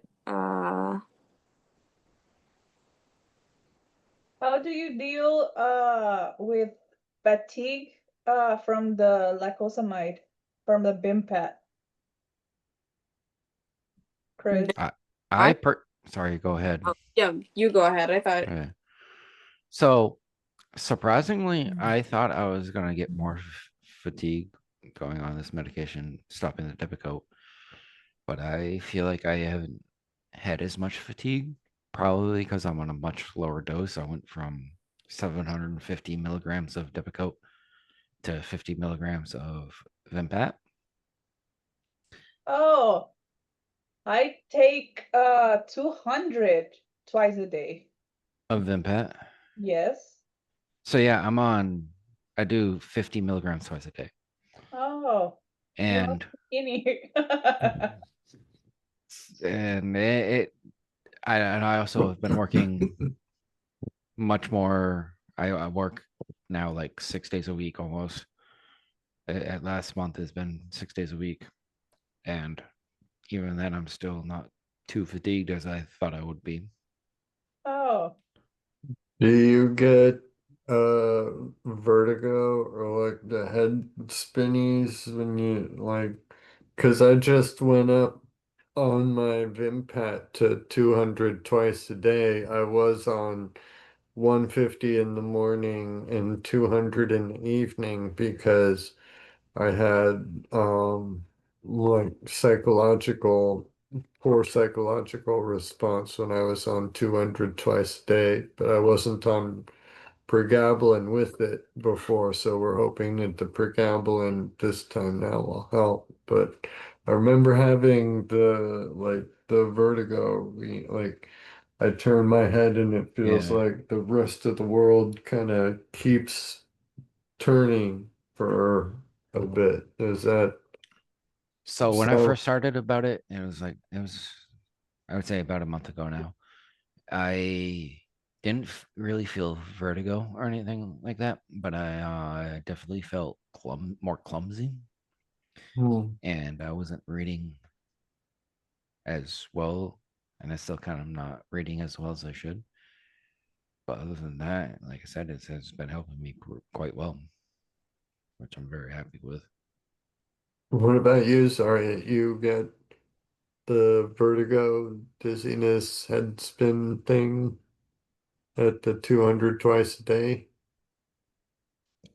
Because um, I haven't felt it at 150, 200, but now just in the past few days since going to 200 twice a day, I've started noticing it. But I also have just last night had that weird like night walking, sleepwalking. Sleepwalking. Yeah, like possible nocturnal seizure thing last night. I've been having really weird days, really odd, I guess maybe aura, you could say aura type days, and then the noticing a weird Fitbit spike and weird camera activity with it, and um Before she answers, I want to say something, but let her answer. yes, okay, go ahead. yes. You don't want to answer first? No. So I don't know. It's really hard to describe. I have these, and I guess the best way would say auras, but I feel like I have been having these sensations where like I said, it's super fucking hard to describe. I feel like there's certain times where I feel like we're all like when I'm at work, we're all like in the same.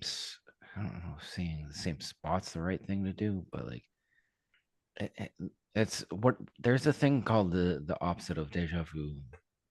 I can't remember. It's like Oh, like instead of having been there before, like you, this feeling Surmise, almost like a what is the opposite of deja vu?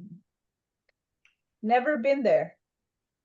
Like disassociating, or Not there's a necessarily. few. I don't feel like that would be the word, but like, what are you Don't shining? do it. Don't do I'm it. sorry about that. Stop flashing us, Pookie. It's called Jamishu. It's a dinosaur. Jamais vu. Jamais vu. It's Jamais vu. is the experience of feeling unfamiliar with something that is very Yeah. familiar. And even then, that like it does describing that does kind of make me feel like that's what I've been feeling, but at the same time, not necessarily what I've been feeling. It's like I said, it's super fucking hard to describe. But like I guess that is best And at the probably might same be the time, have you been there and not being there? Being there and not being there. I've yeah. not been a lot of places. No.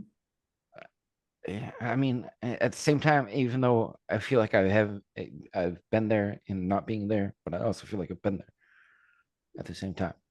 I feel like I'm feeling have deja vu and the deja vu or whatever it's called Thomas, Yamaha. all at the same time. all Mhm. at the same time. Yeah, it's very odd. Yeah, I was gonna say it sounds very odd, but you said it first. Yeah. I got this thing that puts a dinosaur on the wall. But it feels like Stop Mark's doing it. it now too. Stop it. Thank you. Yes, do I don't that. see either. Oh, No, you still can't see it. Oh no, I kind of see it now. Was that a Tyrannosaurus? Yeah. it's a jellyfish. Seashell. Yeah, looks like Mark's might have a jellyfish, A jellyfish. not yours. Mark's looks like a jellyfish, kind of. Mine's a Something volcano. cool? Mine's a volcano erupting. It's on the dinosaur theme from Yeah. Friday's event. Oh shit. It's See? all blurred out. You see that? Oh, Oh yeah, that's a oh, T-Rex. Boom. Saw that perfectly. yeah, I can see that.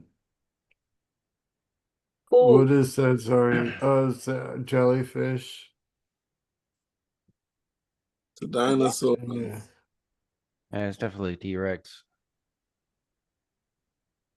I'll put it right there. See? So, quick question: is anyone photosensitive? No. I No, mean, not me. but it gives me migraines. Then that might be a yes. Yeah, it could be. That's exactly what it sounds like. So, Little dinosaur. No, but it keeps flashing. oh, I see the volcano now. Oh, yes. But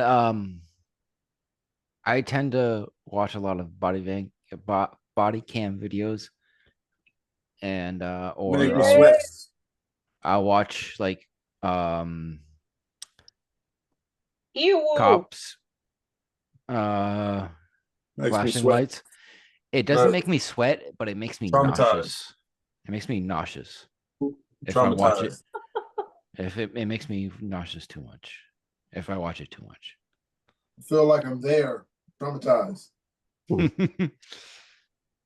Is that Like, because for you're real. black? For real. It's like that. Like I'll be watching, I'll be like, why am I sweating? Why is my heart beating so fast? Like all they're doing is getting an interview. TOB. He only got pulled over, but I'm like, I don't know why I'm sweating. You ever been We're gonna arrested? get caught, and I'm not even there. Has anyone ever been arrested before? Me? No. Anyone? Yeah. Under what grounds?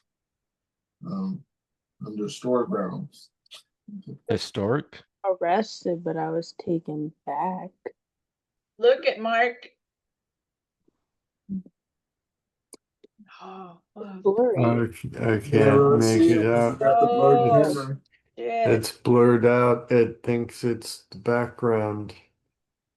Zoom thinks it's the Oh, it's background getting there. appearing. Oh, no, it's not. I can't. No, You might need to use your words. So Kind of looking like something now. I can't make it out. Us and them. Pink Floyd. Oh, okay. Yes, now I see. And it's original. That took me way too long to recognize. Symphonic. That. Very cool. Yeah, I got arrested as a kid transporting alcohol as a minor, but then I got tried in as an adult. That's crazy. Yeah. I got I didn't get arrested, but they took me back to the station and had me had me get an Uber because someone that I used to see sort of um did something and I wasn't a fan of it, so I decided to show up where he was with a knife and I threatened to slash his new car apart, but I wasn't actually going to do that because I wasn't going to pay for that.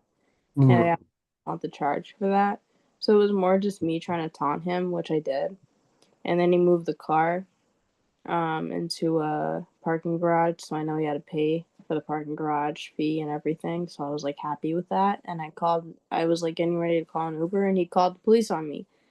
And I was already done with him at that point. I already walked away. So all of his friends and everyone thinks that he's lame for calling the police on me. The police did give me back the knife because I told them it was my mom's and that she would be upset if I did not bring the knife back. So yeah, and the police were really nice. They really liked me. They were super chill. They were like, if you just chill in the station and get a ride, then we won't do anything with you. Yeah, and I was perfect. They told me not to be scared. I was like, I'm not scared of you guys. I'm scared of my mother. Yeah, no, I have a get out of jail free card from my mom, so my mom had that too. yeah, I have one get out of jail free card, so I'm using it wisely and I was not gonna use it on that boy. I think I used mine already. And I think it was on accident. Probably was. For what? When you got I your did. TBI? You said a TBI? TBI, What's that? traumatic brain injury? Oh no, I was gonna say been to use my get out of free jail card. Oh, Please take your medication as prescribed or whatever works for you. We're not doctors.